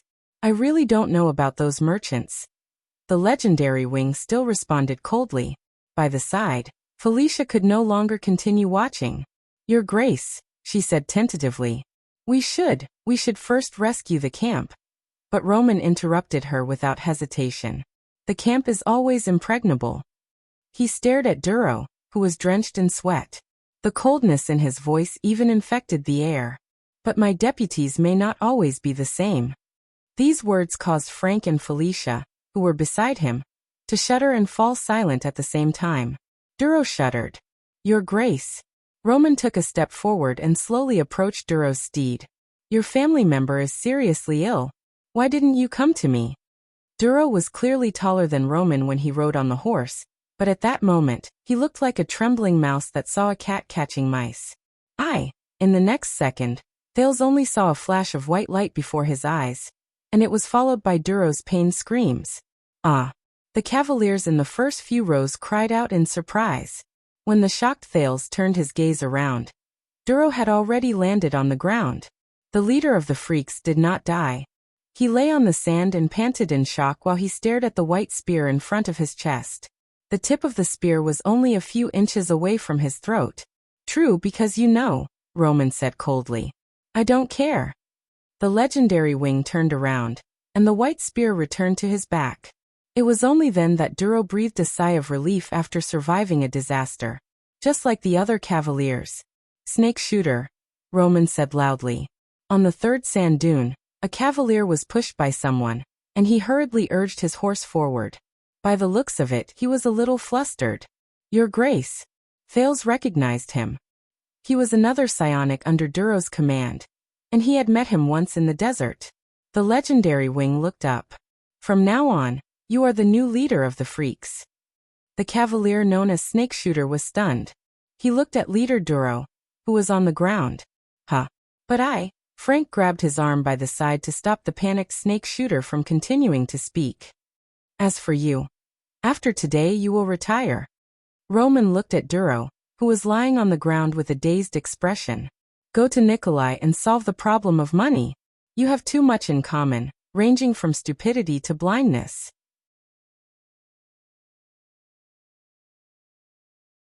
He snorted coldly and turned around, allowing Duro to be helped up by Snake Shooter and Felicia. But in the next moment, the legendary wing walked toward Stake. This instantly attracted many people's gazes. Under Ricky's signal, Klein gently let go of Stake's arm. So it's you. Roman stared at Stake coldly. 18 years ago, you extended your hand to the camp, and now you extend your hand to my army. The legendary wing's voice was light and hollow, but there was a chill in it. You. Stake froze for a moment, as if he was frightened by the other party's aura. He then sighed. It's just work. Stake lowered his head and coughed violently a few times. He looked very disheveled. Just like you, Your Grace, I only obey orders from a higher authority. Thales remembered something, and he frowned slightly. I do not obey orders, assassin. The legendary wing answered coldly. I only protect my property. Roman walked forward slowly. As he spoke, his handsome facial features seemed to have turned into a sharp steel blade in an instant, and he stared at everyone who stared at him. And Blade Fang's camp is my property. No one can touch it. Roman stared at Stake intently. No one. Stake stared at him in a daze, as if he was a little frightened by the Baron at this moment. You don't need to be like this, Your Grace. I have already admitted defeat, and I will cooperate with you. Stake seemed to have lost his composure a little when he sensed the meaning behind the other party's words, but he still tried his best to save himself. All of this, including all the assassinations during the entire bloody year, was the handiwork of our master. His name is Tung. The Secret Intelligence Department definitely knows him. And I can help you, help the Secret Intelligence Department, and help Constellation find him. Stake cast an indignant glance at Thales. He has a terrifying secret in his hands, including the mastermind of the bloody year. It concerns the fate of all of Constellation. Frank and Felicia looked at each other. Even Zacriel pursed his lips tightly. But this time, Stake made a miscalculation. But Blade Fang's camp belongs to me. The master of Blade Fang's camp, the legendary wing, Roman Williams stared at Stake and said softly, It belongs to me. It only belongs to me. Thales watched this scene quietly. Stake was anxious. Of course, and you protected it very well. Listen, I know who participated in this incident. The Northlanders, the secret room, and even other forces of power. I can bring you to them. I still have a lot of resources that can be used by my subordinates. You can treat me as. But in the next moment, the legendary wing moved. A strange white light instantly flashed and turned into a long spear that went straight for Stake's heart. Asterisk rip. Asterisk the sound of flesh being torn rose. Thales tensed up. In the next second, Stake lowered his head in a daze and saw endless blood gushing out of his chest. No. He did not understand. The legendary wing continued speaking. He was cold, unwavering, and emotionless, as if he did not hear Stake's words. That's mine. He stared at Stake from above, as if he was looking at a powerless, struggling worm. Stake seemed to finally understand his fate. He lifted his gaze from the fatal wound on his chest, and tried his best to squeeze out a final, broken smile. Then it turned into a ferocious look. Phantom. Phantom shadow shall never be destroyed forever. But the white light flashed again, and it sliced through Stake's neck. Stake's fierce last words came to an abrupt end. Those who want to take it from my hands. Roman held the severed head expressionlessly, and let the spear in his right hand drip with blood. You will have to pay the price. Stake's headless body fell limp on the ground. Thales widened his eyes as he watched this scene. Shadow Shield Stake, the person who once manipulated the situation in Dragon Cloud City and Blade Fang's camp at night, died quietly in a corner of the desert just like that. He did not even have time to finish his last words.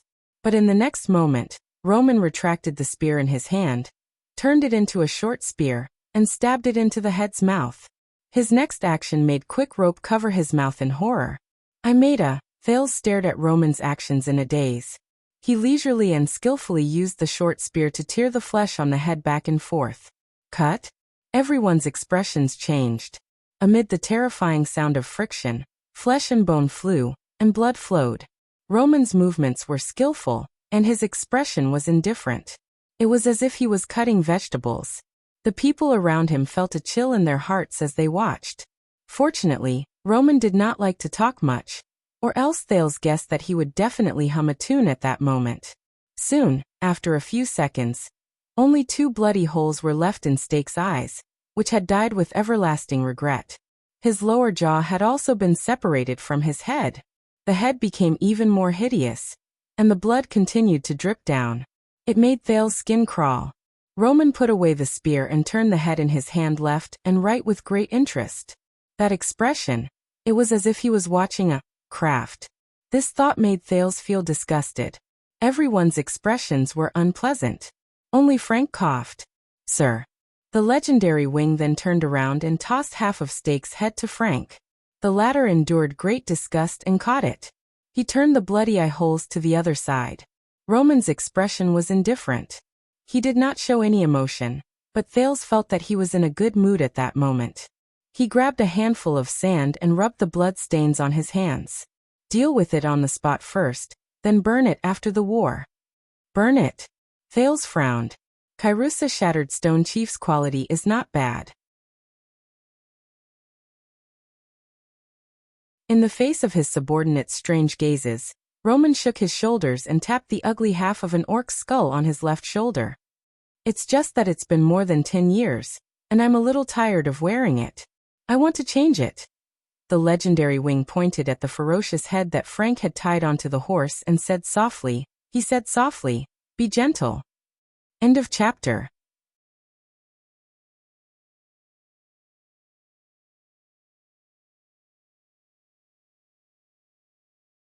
Chapter 485.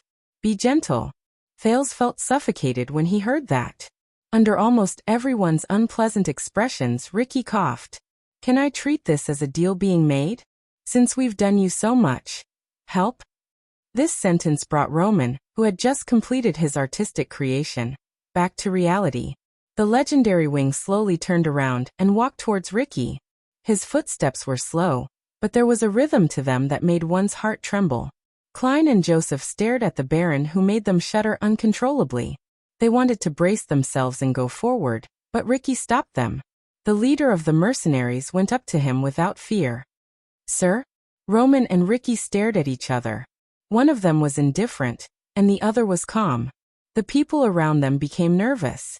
Many of the mercenaries and cavaliers tightened their grip on their weapons. The royal guards instinctively stood together and drew closer to Thales. But Thales lowered his gaze and sank into deep thought. Finally, after a few suffocating seconds, the legendary wing snorted softly. Take your men and get lost. Blade Fang's Dune no longer welcomes you. Once he said that, many people breathed a sigh of relief. And if you dare come back. Roman did not continue. Ricky smiled and nodded. Very good. Very fair. Then good luck. And happy working with you? Ricky extended his palm. But the legendary wing, with an indifferent expression, did not even look at him. He walked past him and walked towards his subordinates. Ricky raised his eyebrows and retracted his palm in resignation. The cavaliers in the first few rows put away their weapons when Frank and the others signaled them to.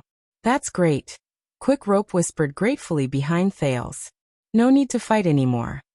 On the other side, Roman led his white horse back and loudly gave orders to the people around him. Felicia. At that moment, Roman's previous bloodthirst and abnormality were gone. He became agile and straightforward, and he had his own awe-inspiring presence. Send out the flying wing cavaliers. Occupy the lookout points around us and observe the enemy. Don't be in a hurry to engage in battle. If the Baron and mixed breeds really come, I want to know each and every one of their positions. The female cavalier shouted in response to the Baron's orders. Under her lead, hundreds of cavaliers on one of the sand dunes turned around in an orderly manner and disappeared into the rolling sand. The legendary wing turned his head around. Frank, Poe, equip the Edgebreaker cavalry and feed them the last of their rations, including those who have only been here for a month. Especially Poe, your new recruits who came from the inland. I will come later. Remember, we all have 4 legs. Try to fight outside on flat ground. Poe, another knight beside Frank, seemed to be a little puzzled. Shouldn't we first light the beacon and ask for help? Roman answered without hesitation. Who are you pointing at?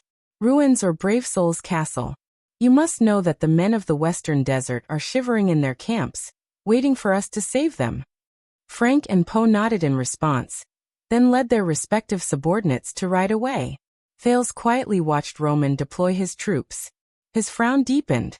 Just like that, half of the cavalrymen left in a grandiose manner. The scene was no less imposing than when they had first arrived. Snake Hand, the new leader of the freak squad, was stunned for a few seconds before he hurriedly replied, My lord. Roman glanced at him. Prepare the guards, especially the freaks. Once we deal with the outside, there will only be thugs and rebels left in the camp. It won't be very difficult, but it will be very troublesome. Snake Hand hurriedly responded to him, and led his new subordinates away in a rather unpracticed manner. There were immediately only 200 to 300 cavaliers left on the sand dunes around them. By the looks of it, they were Roman's most trusted personal guards. Before Thales' eyes, the mercenaries began to count their luggage and number of people under Klein and the others' orders. Roman finally turned around and ordered the remaining cavaliers, Carl. You and my personal guards will bring the prince to the first supply outpost in the east. Thales instinctively raised his head. The legendary wing lowered his head and stared at Zachriel, who sat on the ground. Also, keep an eye on the prisoners in the prison of bones. Send them back after the war. Roman said coldly. They do not belong to the sunlight. The expressions of the royal guards darkened at the same time. Roman walked to his white horse. The cavaliers surged forward and stared at the prisoners with hostile gazes.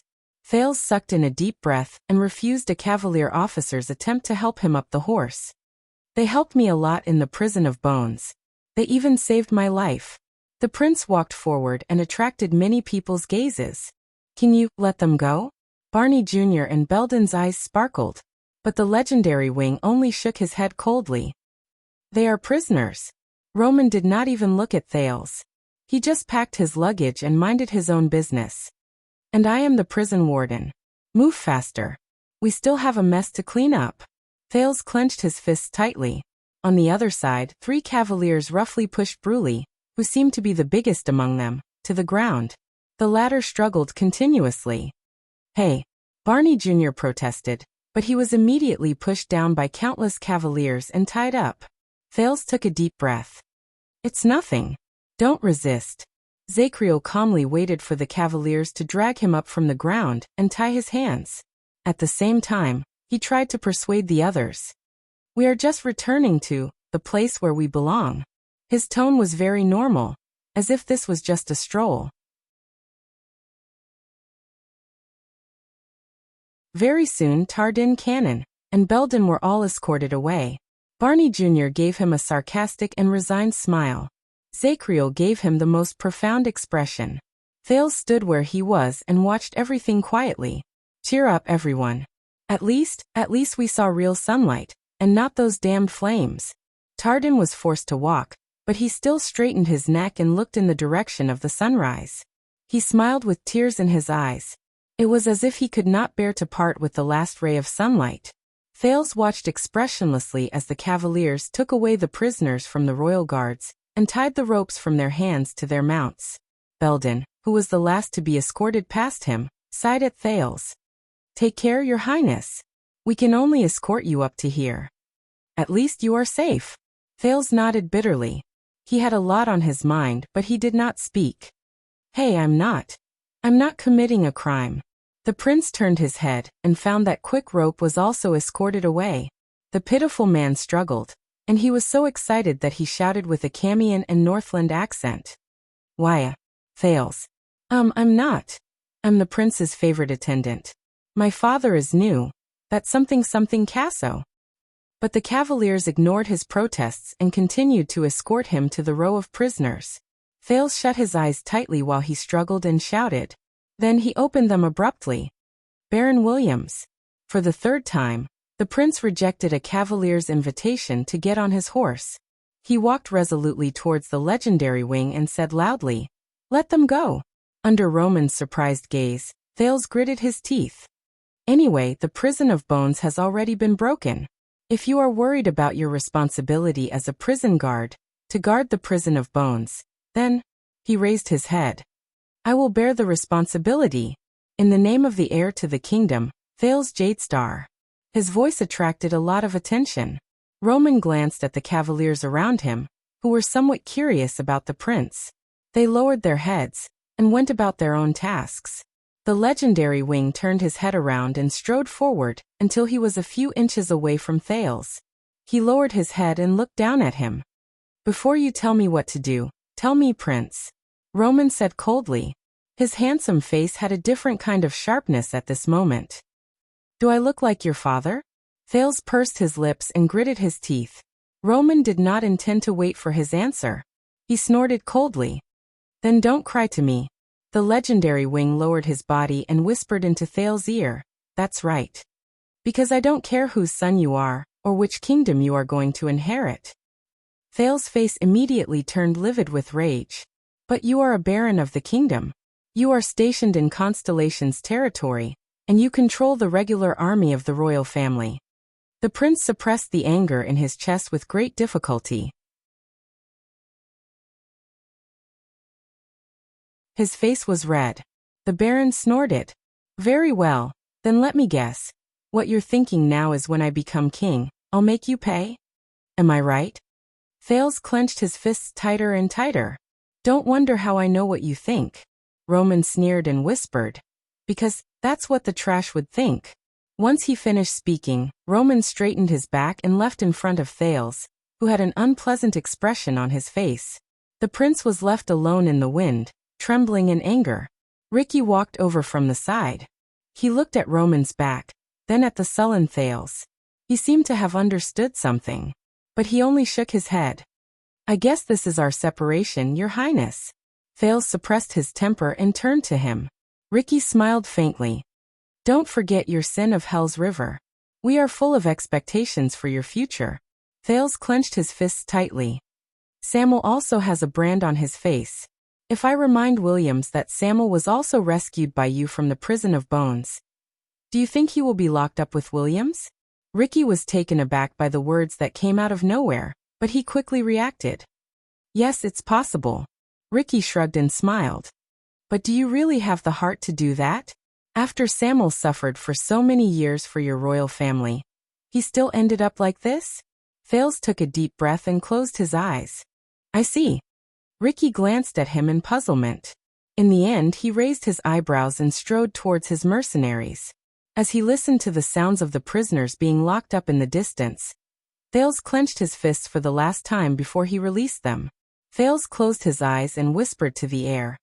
Yodel, I need you to do me a favor. I need you to do me a favor. A few seconds later, a weak and hesitant voice came from the air. I can't win against Williams. Thales opened his eyes swiftly. No. I want you not to show yourself. A questioning voice rose in the air. But Thales only stared at the backs of the royal guards who were tied up one by one. He said softly, no matter what happens.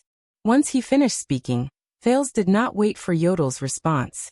He strode forward and caught up to Roman and Ricky. Hey, pretty boy.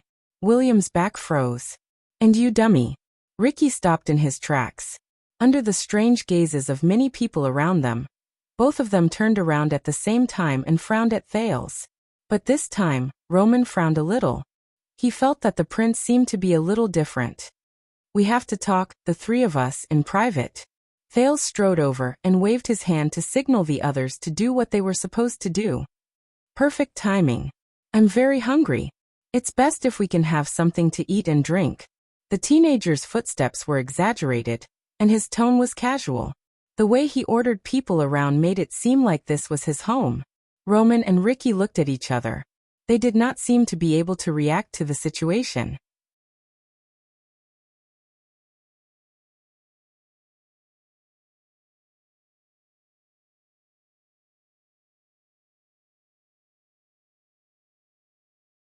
Ricky turned his head around and stared at Thales in disbelief and resentment. What? Thales still had a smile on his face. He gave the mercenary leader a thumbs up. By the way, not a bad attempt, Ricky. Roman's expression was unpleasant. He looked at Ricky, then at Thales. The legendary wing took a deep breath.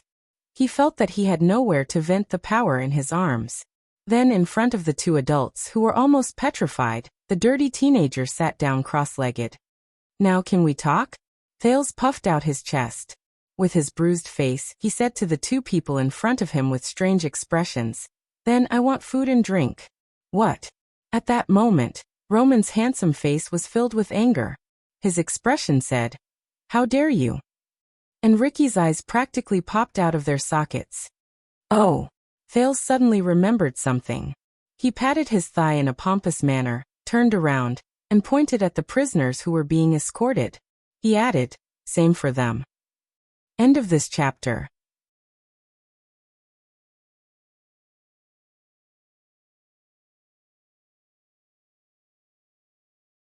Chapter 486. The fire in Bladefang's camp had died down, but the black smoke continued to rise. The legendary wing's subordinates stood in formation and watched the prisoners wolfing down their food in puzzlement. The mercenaries stood further away cautiously. What happened? Tardin stuffed a piece of dry food into his mouth. He did not even have time to drink water. Is this a parting meal? As he ate, he cast a glance at the sand dune in the distance. There were three figures, two big and one small. The first two were standing very stiffly, while the small figure sat cross-legged on the ground and also wolfed down his food. Beside him, Tardin shook his head and continued to bury his head in his food. What does it matter? Barney Jr. grabbed a piece of hard bread. There was a thoughtful look in his eyes. I can't think of anything worse than today. Zachriel sat a little further away from them. He chewed on the jerky in his mouth and stared at the three people in the distance. If I want to enter the prison of bones, beside him, Quick Rope ate heartily while tears streamed down his face. At least I won't sob. Can I take a bite of your jerky? Thank you, Sob. I mean, I won't leave grass, it's not tasty. I won't leave any regrets, Sob. His sincere cries made everyone frown. At that moment, Barney Jr. put down the bread in his hand and spoke airily. Why did you come back? All the royal guards froze. Only Quick Rope was left to stuff himself with food. Barney Jr. raised his head and looked at the Night of Judgment. You can't possibly think that we can go back to the past just because we killed a few people together, right? The Vanguard's eyes burned. Do you think that everything can be the same as before? Brotherhood? Brotherly love? Belden patted Barney Jr.'s shoulder with a troubled look on his face. The latter snorted coldly. Zachriel did not speak. He just stared into the distance without moving. The wounds on his face and shoulder were clearly visible. So what are you going to do? Barney said sarcastically. Still want to kill the prince? The Night of Judgment shuddered slightly. And you are still not going to tell us anything, even if we already know his secret? By the side, Belden sighed and tried to persuade him. Barney. Zachriel was silent. All the guards were silent as well. Quick Rope was the only one who carelessly swallowed his food. When he sneakily extended his hand towards the food of the person beside him, Tardin slapped him away. Barney. Finally, the Night of Judgment raised his head. His gaze was unfocused. Don't ask. Barney Jr. was stunned. Then he gritted his teeth. You bastard. But he was interrupted. Do you know there was once a disaster in this world? It was invisible and limitless, but it was endless, because it lived in everyone's mind. At that moment everyone, including Quick Rope, was stunned. Even someone as wise as Prince Tormund and as brave as the hero Raikuru are helpless against it.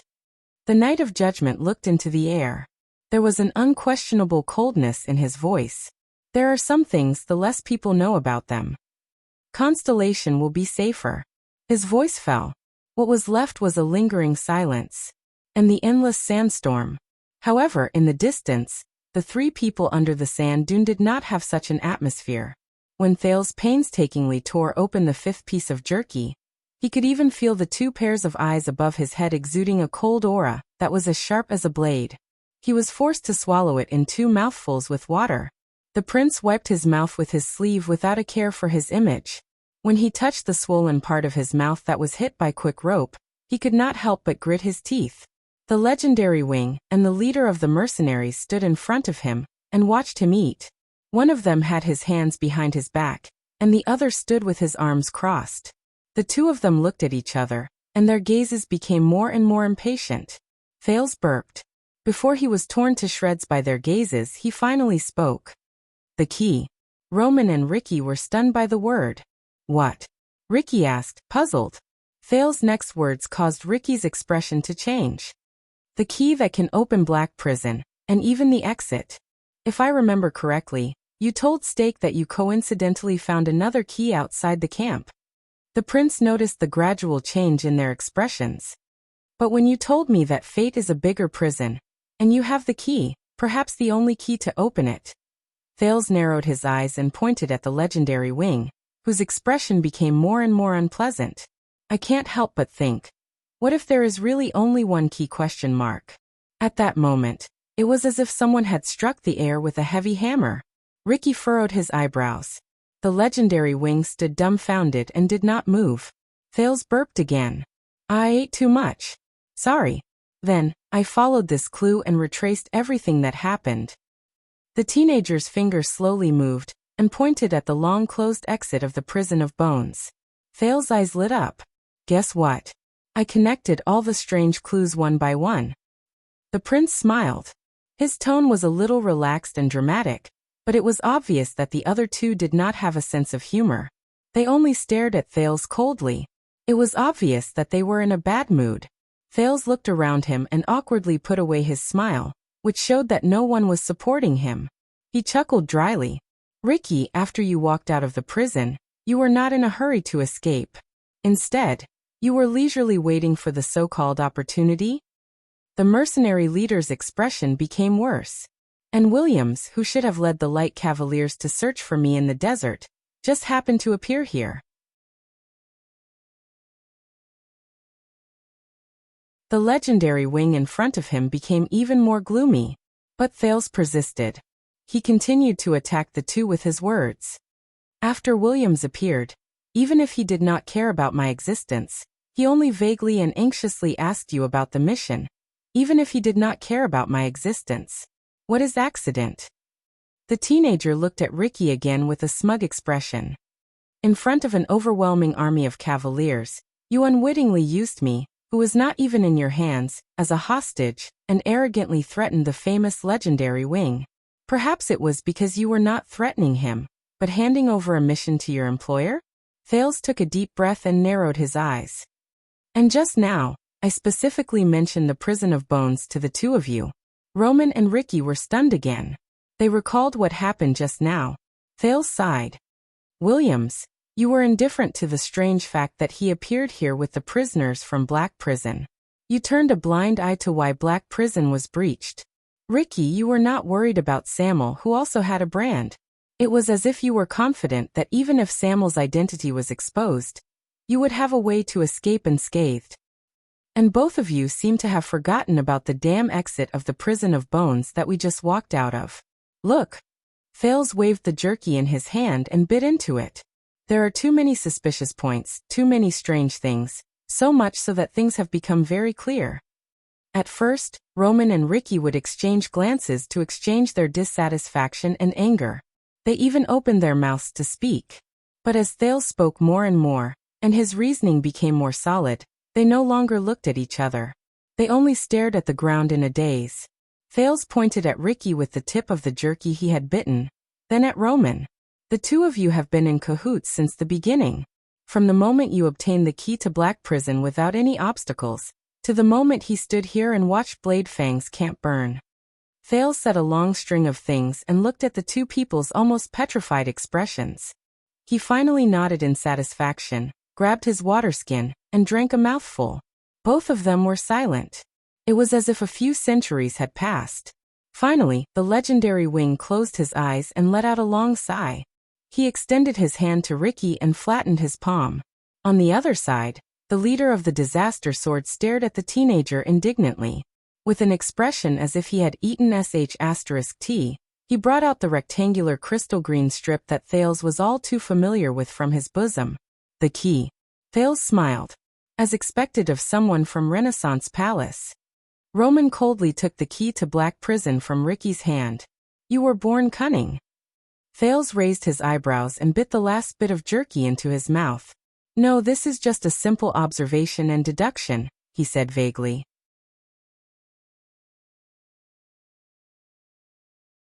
I think that any normal person would be able to tell. His words made Roman's expression turn even more unpleasant. Ricky let out a long sigh. He laughed in resignation, snorted, and shook his head. Ha ha ha ha.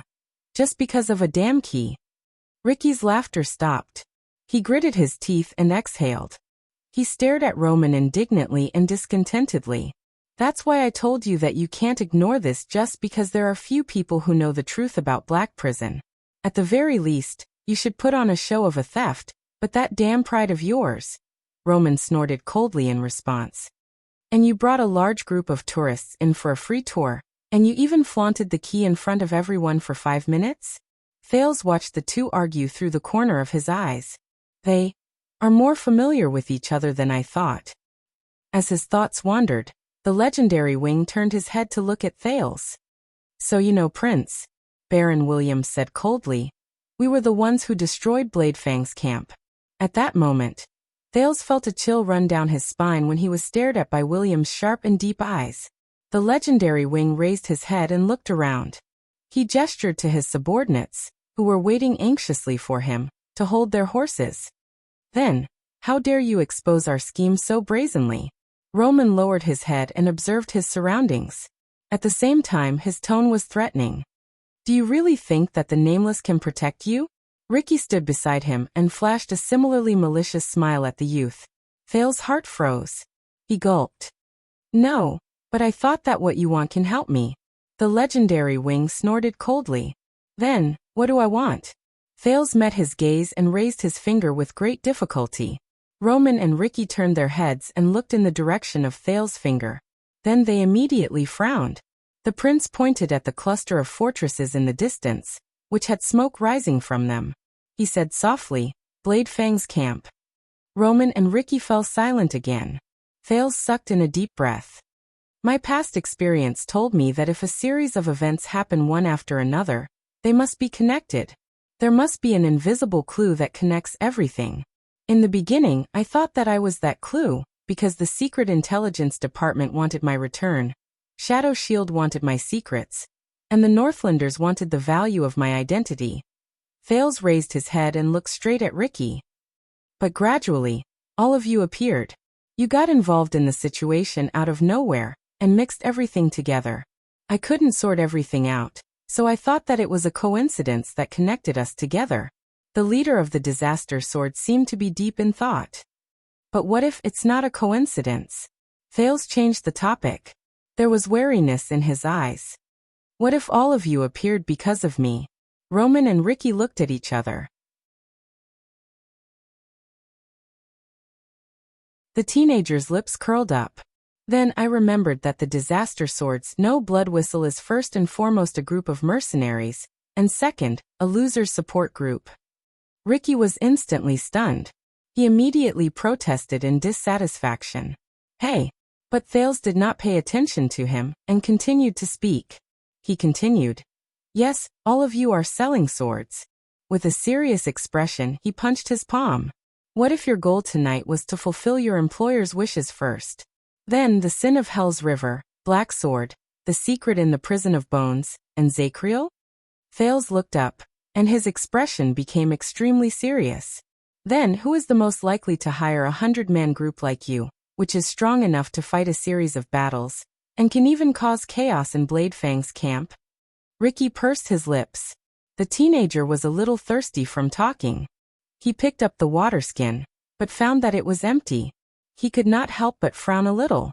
But unexpectedly, in the next second, a heavy water skin was thrown into his arms.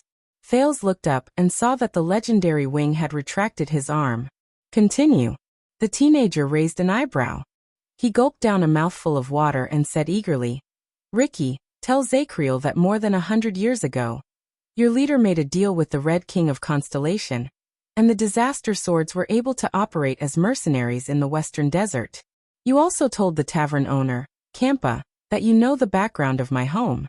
You know that it is the place where Queen Erica, the conqueror of the North, and her remaining followers, who were ousted by the Red King more than 100 years ago, went into exile.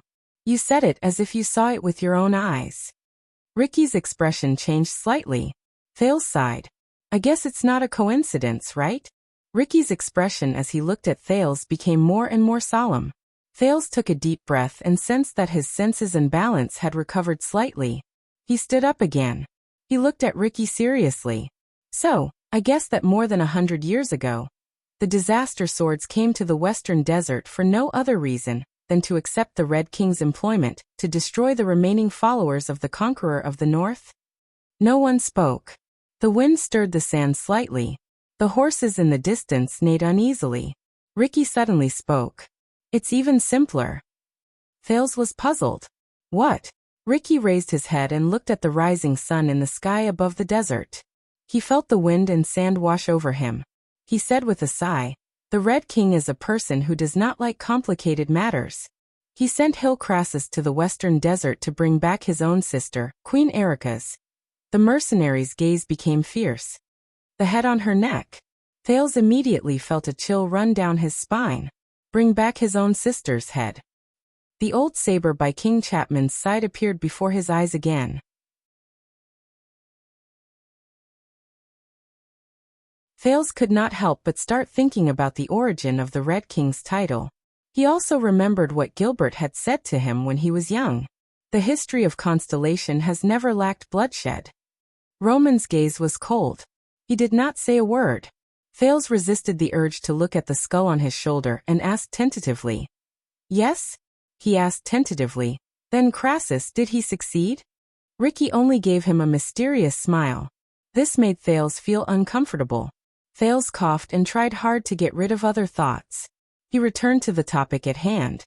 In short, from the day Blood Whistle was established, it was closely related to Constellation, or more accurately, to the interests of the kingdom's central government in the borders of the Western Desert. Under the duo's increasingly solemn gazes, the teenager turned to Roman. And another veteran who sold swords told me that ever since the Desert War and the Bloody Year, Bladefang's camp has been under the direct command of the Baron of Bladefang's camp, which is under the jurisdiction of the royal family. Thales stared at the legendary wing with a burning gaze. Over the past decade or so, with the support of the royal family and the threat at the borders, your regular soldiers have truly turned this place into your private land. The legendary wings. Bladefang's camp. Thales looked at Roman, who did not bat an eyelid. It is also a sharp knife that the kingdom's central government has inserted into the vital parts of the Western Desert to control the suzerains in the West, be it in terms of military affairs, politics, or commerce. The legendary wing did not say a word. He only stared at Thales with a piercing gaze.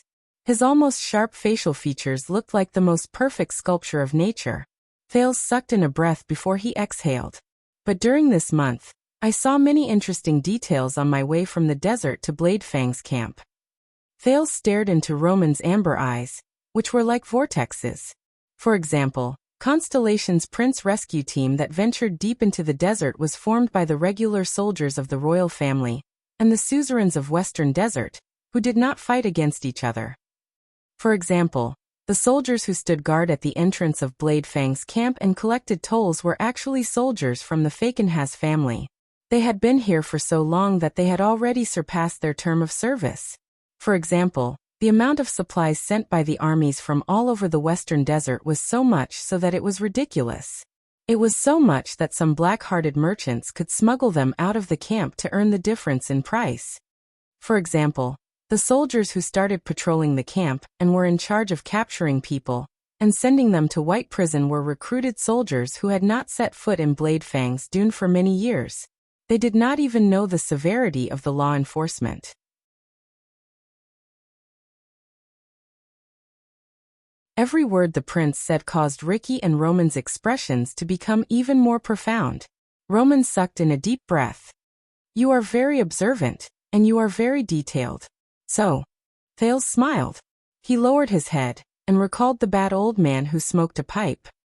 "When I was still a hostage in Dragon Cloud City, one of my subordinates once told me that my father had already negotiated with the suzerains of Western Desert, led by the 3 great clans, so that I could safely return from Extet through the desert. They were absolutely trustworthy." Roman furrowed his eyebrows tightly. Ricky, on the other hand, breathed softly. He seemed to be slightly surprised. Thales exhaled.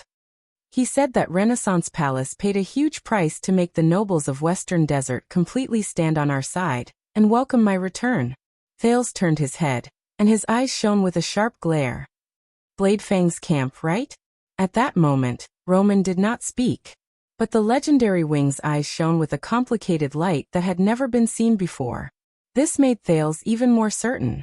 He observed the other party's expression and slowly said, "King Kessel completely or partially handed over the royal family's control over Bladefang's camp. He gave up the initiative in the western front lines in exchange for the support of the suzerains of Western Desert." Thales thought absent-mindedly about everything he had experienced since the day of the State Affairs hearing in Dragon Cloud City. In exchange, he obtained the largest mobilization of military forces and logistics from the great clans of Western Desert after the war.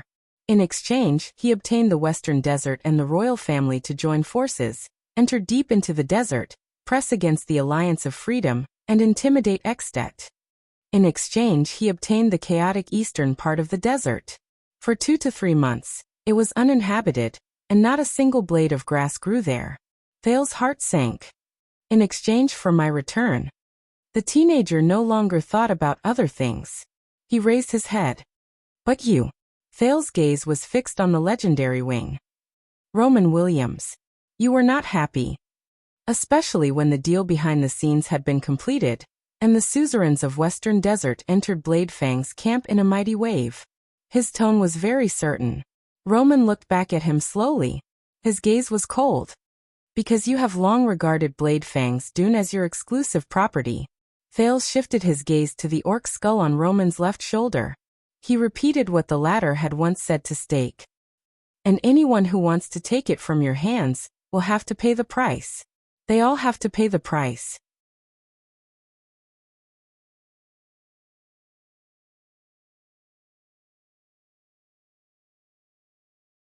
Chapter 487.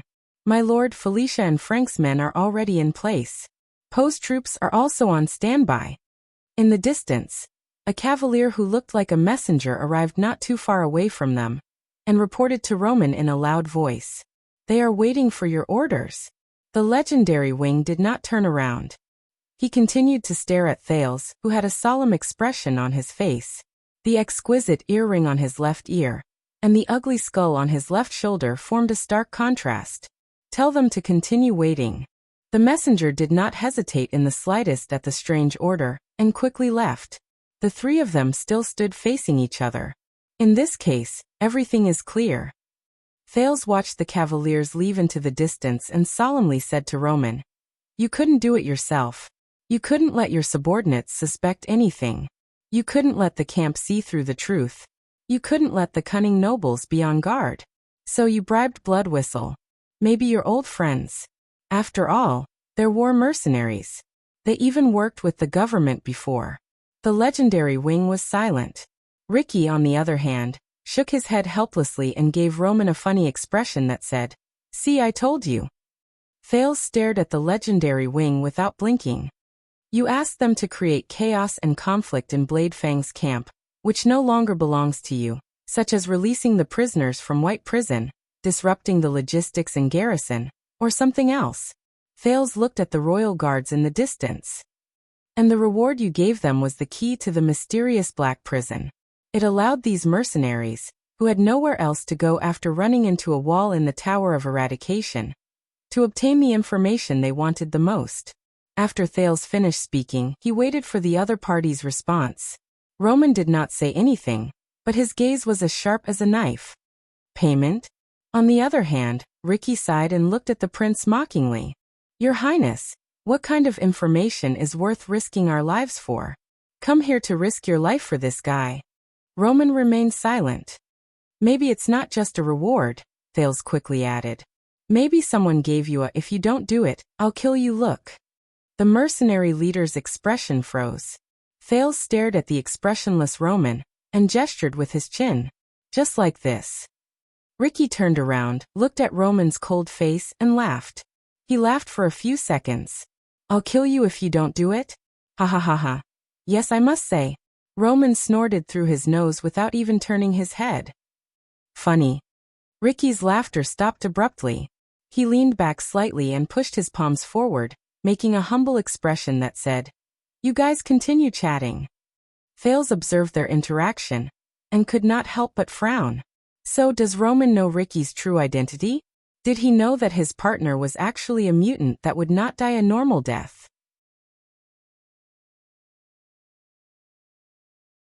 So that's your story? Roman said in disdain. Ricky shrugged beside him. Thales' gaze moved back and forth between the two of them. One side represented the government, and was a powerful and pure commander. On the other hand, there were black mercenaries who lived on the edge of a knife and lived outside the law. Protection and destruction, occupation and abandonment. One white and one black, one straight and one reverse, one inside and one outside. So that was how it was. Two sides of the same coin. Blade Fang's camp drifted between war and blood. It was filled with chaos and evil. It was filled with scum and criminals. It had always operated like this. This was how the legendary wing controlled his territory. What about outside the camp? The teenager suddenly understood something. These stories. Thales sighed and continued his topic. They are all things that a normal person can think of. But what really shocked me is, Thales hesitated and pointed at the smoking Blade Fang's camp in the distance. Orcs and barren bone people. When they heard the new term, Roman and Ricky frowned again, and looked at each other. Here comes the question. When the entire eastern part of the desert was sealed off, how did the gray mixed breeds, the warriors of the Shattered Stone tribe, including the barren bone people, foresee the future, travel lightly, and gather together to form a large force? They almost perfectly hid from the regular army and the conscripts, as well as the patrols, and invaded the camp that was in civil strife. Thales looked at the smoking Blade Fang's camp in the distance again. How did they force the suzerains to panic and have no choice but to sound the level 7 alarm? This question made the two people across him frown. Roman lowered his eyes. His expression was so cold that it could not be any colder. Thales raised his head and met his gaze without flinching. Everyone is saying that the legendary wing is the orc's worst nightmare. He shows no mercy when he slaughters the mixed breeds. Thales muttered to himself as he recalled the terrifying encounter in the desert. But a few days ago, when the Stardust unit under your command and the Chroma family's Raven Whistle Light Cavaliers chased after Shattered Stone Tribe, Kandarl Nushin and his small troop managed to escape from the Stardust unit's pursuit.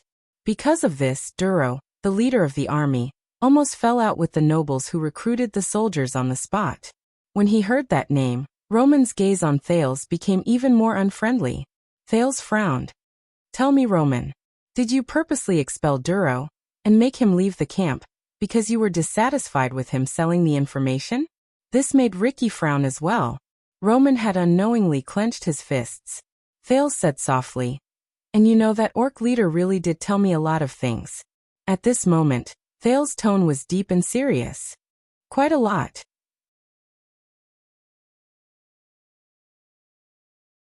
At this moment, a crack finally appeared on Roman's almost perfect facial features.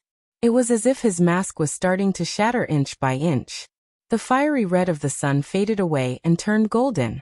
The atmosphere became tense at this moment. Tell me, Baron. As an isolated and helpless glacial orc from the north in the xenophobic and dangerous desert for 20 years, Thales sucked in a deep breath.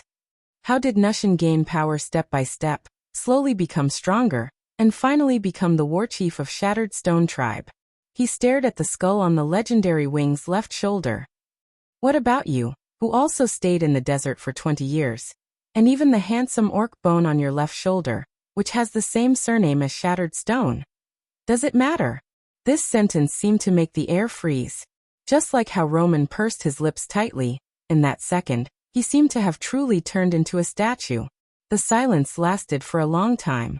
Even Ricky lowered his head and did not move. Finally, when Thales could not help but speak again, the legendary wing snorted. Kandarl Nushin. There was an unusual anger hidden in his tone. It did not bring warmth but coldness. That damned restless glacial bastard. What did he tell you? No one knew that at that moment. Thales' heart skipped a beat. Shit. It's actually true. He tried his best to breathe, and recalled his brief encounter with the cunning orc. Tell your father, and tell Morat. I found you first. And I know who you are. Wow, Urk. The leader of the Disaster Swords waved his hand in a rather awkward manner. I'll temporarily avoid the next part. You know, military and national affairs. But Thales shook his head. It's fine, Ricky.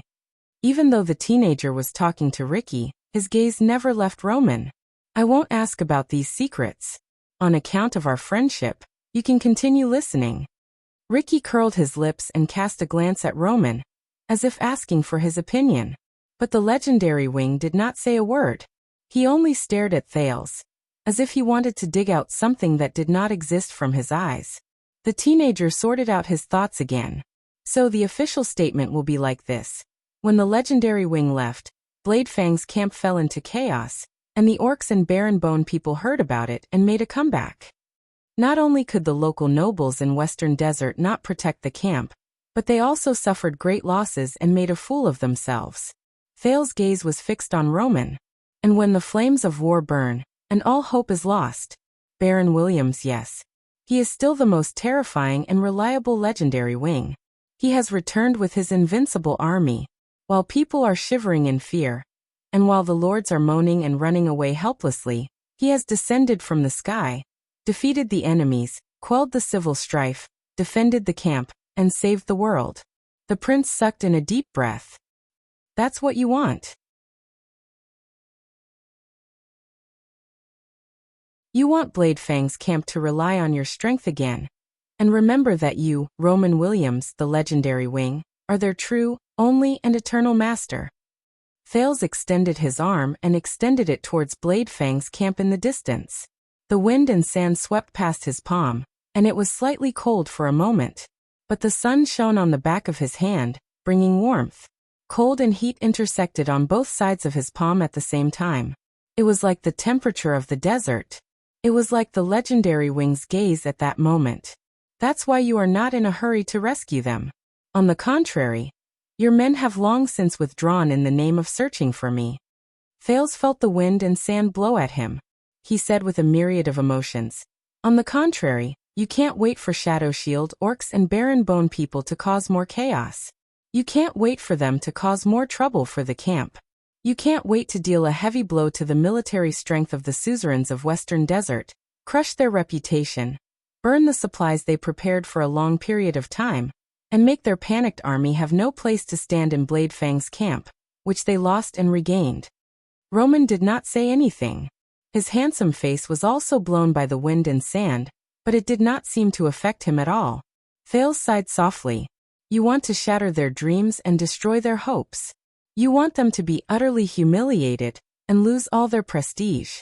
You want them to suffer heavy casualties and retreat in dejection. You want them to lose everything, from their bargaining chips to their morale, so that they will never be able to rise again. Then, you can rightfully reclaim Bladefang's camp, which belongs to you, from the ruins. Roman and Ricky did not say anything. This time, the silence was exceptionally long. In the next second, Thales' gaze focused, and his pupils gradually focused. Of course, what you did not expect was. He stared coldly at Roman and Ricky. I appeared. Yes, the cause of all this is the prince hostage who caused you to lose Bladefang's camp. Thales Jadestar, who was supposed to meet up with the army in the desert, has mysteriously entered Bladefang's dune. He was involved in Ricky's operation with Shadow Shield and the Northlanders. Roman hugged his arms tightly and exhaled slowly. I told you. Ricky extended 2 fingers and hooked them in the air. He said to Roman in resignation and awkwardness, I told you. Accident. Roman did not answer. Thales snorted coldly. I understand that you do not like me. Because of me, you lost Bladefang's camp, and perhaps you also lost your army and power. And you want to take all of this back. Thales stared straight at the legendary wing. I can help you as long as you promise me a few things. At that moment, Roman slowly raised his head. The handsome knight stared at the horizon in the distance. His gaze was profound.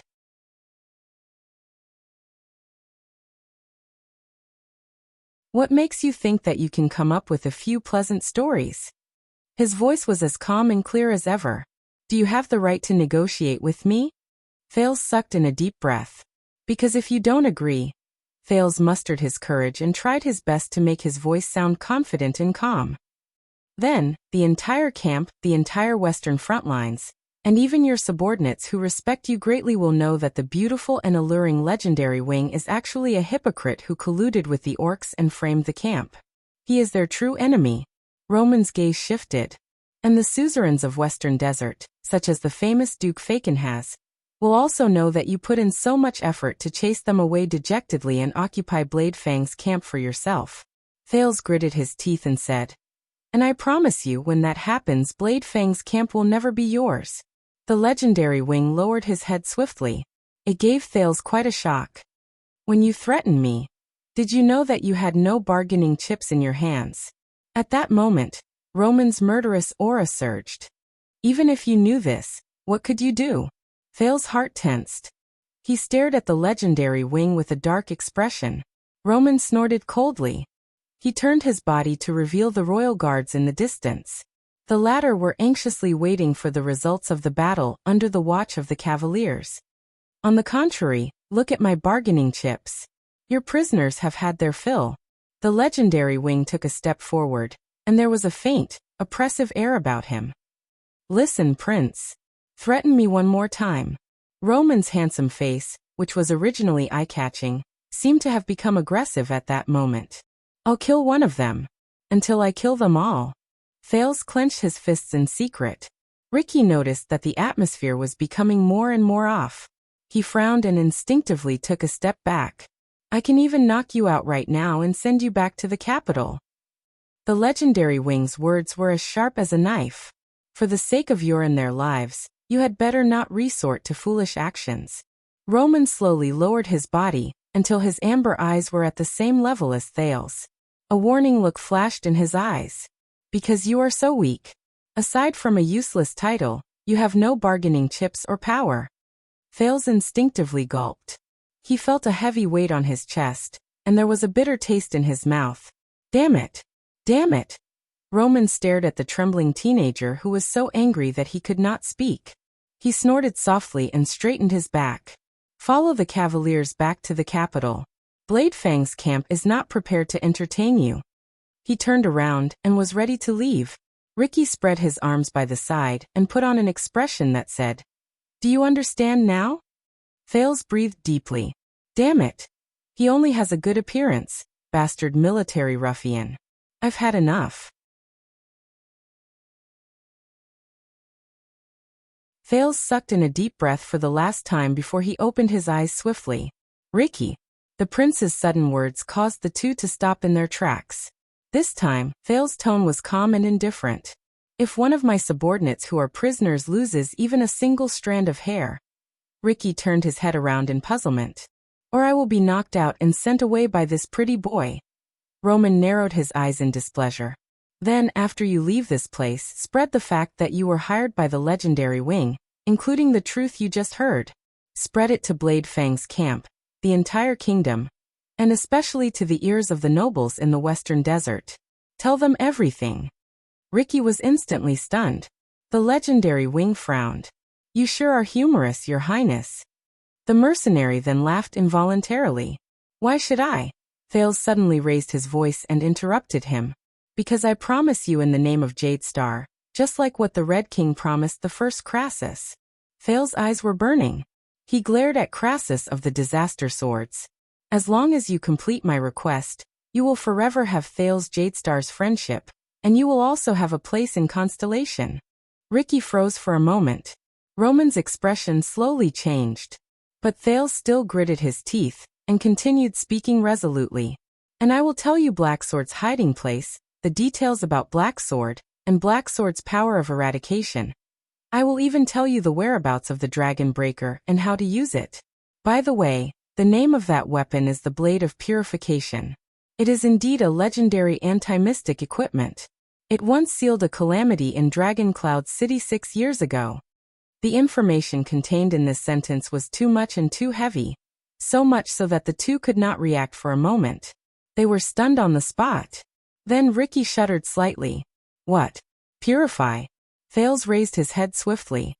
"This promise is valid forever. You can fulfill it at any time." Ricky was stunned.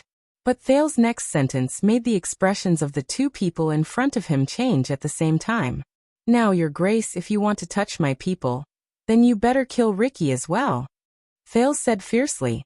"Unless you believe that in the future, in the face of benefits, this sword seller will uphold his conscience and loyalty, reject my temptation, and keep your secret." At that moment, Ricky's expression could not tell right from wrong, and it was incredibly interesting. He stared at Thales in a daze. The legendary Wing's expression changed as well. It changed from indifference to shock and anger. But Thales continued speaking anxiously. "But you cannot be certain how much Ricky has told his subordinates. So the safest thing is to kill all of them." At that moment, Thales' gaze was incredibly cold. "Leave no one alive." Ricky's expression instantly fell.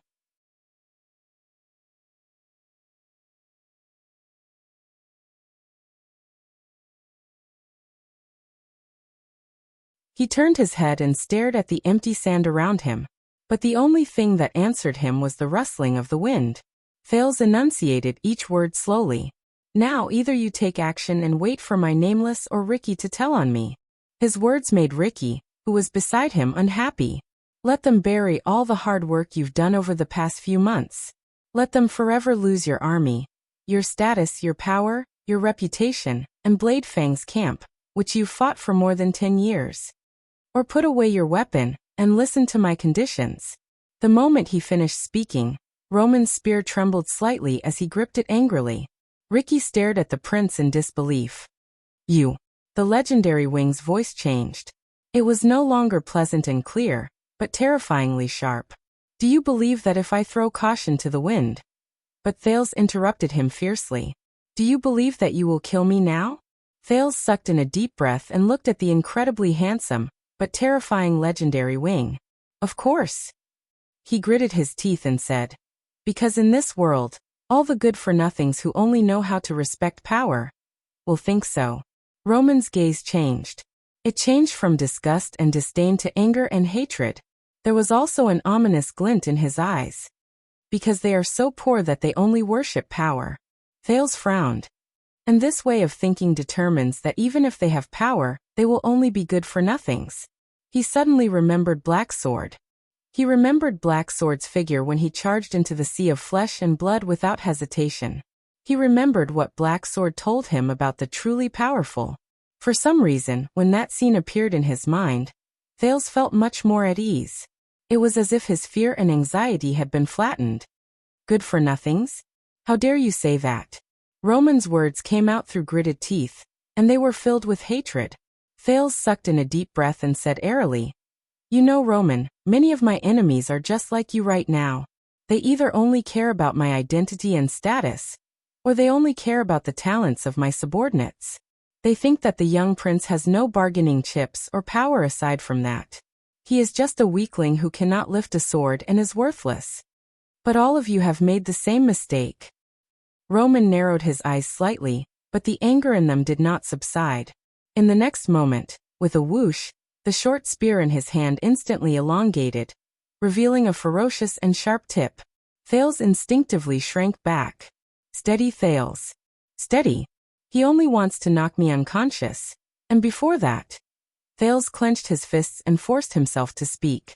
The bargaining chips and power you speak of are only important. They are only important in the hands of those who know how to use them. The fear in his heart slowly dissipated, and the trembling of his body disappeared from his senses. Because what is important is not the bargaining chips and power, the prince said softly, but the people who use them. At that moment, Ricky's gaze when he looked at him was different. Thales raised his head, and his gaze was bright. It went straight for the legendary Wing, who was extremely enraged and mighty. Please allow me to reintroduce myself, Your Grace. In the face of the handsome man with an imposing aura, the teenager smiled. Thales Jadestar. I do not need to become a king. I can also make you look bad. Time seemed to have stopped at that moment. The anger in the legendary Wing's eyes was at its peak. All sounds disappeared. Only Thales' heartbeat became incredibly piercing to the ears. 1 second. 2 seconds. The third second. The tip of the spear trembled before Thales' eyes. For a moment, the teenager's hair stood on end. The lifeless sin of Hell's river surged uncontrollably. He almost thought that the legendary Wing was about to stab him with the spear with a terrifying expression. But, a few seconds later, the tip of the spear was still moving slowly and pathetically. It drooped down. Finally, the legendary Wing lowered his arm. He seemed to have used his entire life's worth of strength to complete this action. A few seconds later, all sounds returned to the teenager's ears as his blood returned to normal. Thales then closed his eyes and exhaled slowly. He felt like he had escaped a disaster. You. Roman suppressed his anger with a smile, as if he was so angry that he nodded slowly. You're really not afraid of death. Roman slowly put the spear back on his back. Ricky also breathed a sigh of relief. No, it's not that I'm not afraid of death. As he watched the tip of the spear return to its original position, Thales relaxed his shoulders. He also smiled. But, I believe that the legendary Wing, who has roamed the desert alone for 20 years, and even when faced with the threat of the desert and the ostracism of the nobles, he still managed to slaughter his way out and make a name for himself. You're much smarter than trash. Roman quirked an eyebrow. Thales stared at him intently. So, the deal is complete? Roman ignored him. He stared at Thales for a long time. Then the corners of his lips curled up slightly. Thales looked at him in puzzlement. Surprisingly, the legendary Wing turned around and slapped Ricky's shoulder hard. You're not really going to tell on me, are you? Ricky sighed by the side and flung the man's hand away in resignation. I like my head very much. Especially when it's still on my shoulder. Roman sneered. Thales stared at them in a daze. He did not understand what was going on. A few seconds later, the legendary Wing turned around. Child, how dare you threaten me with the ownership of Bladefang's camp? But do you think that everything that is happening here, is it really just my will? Thales' expression froze a little.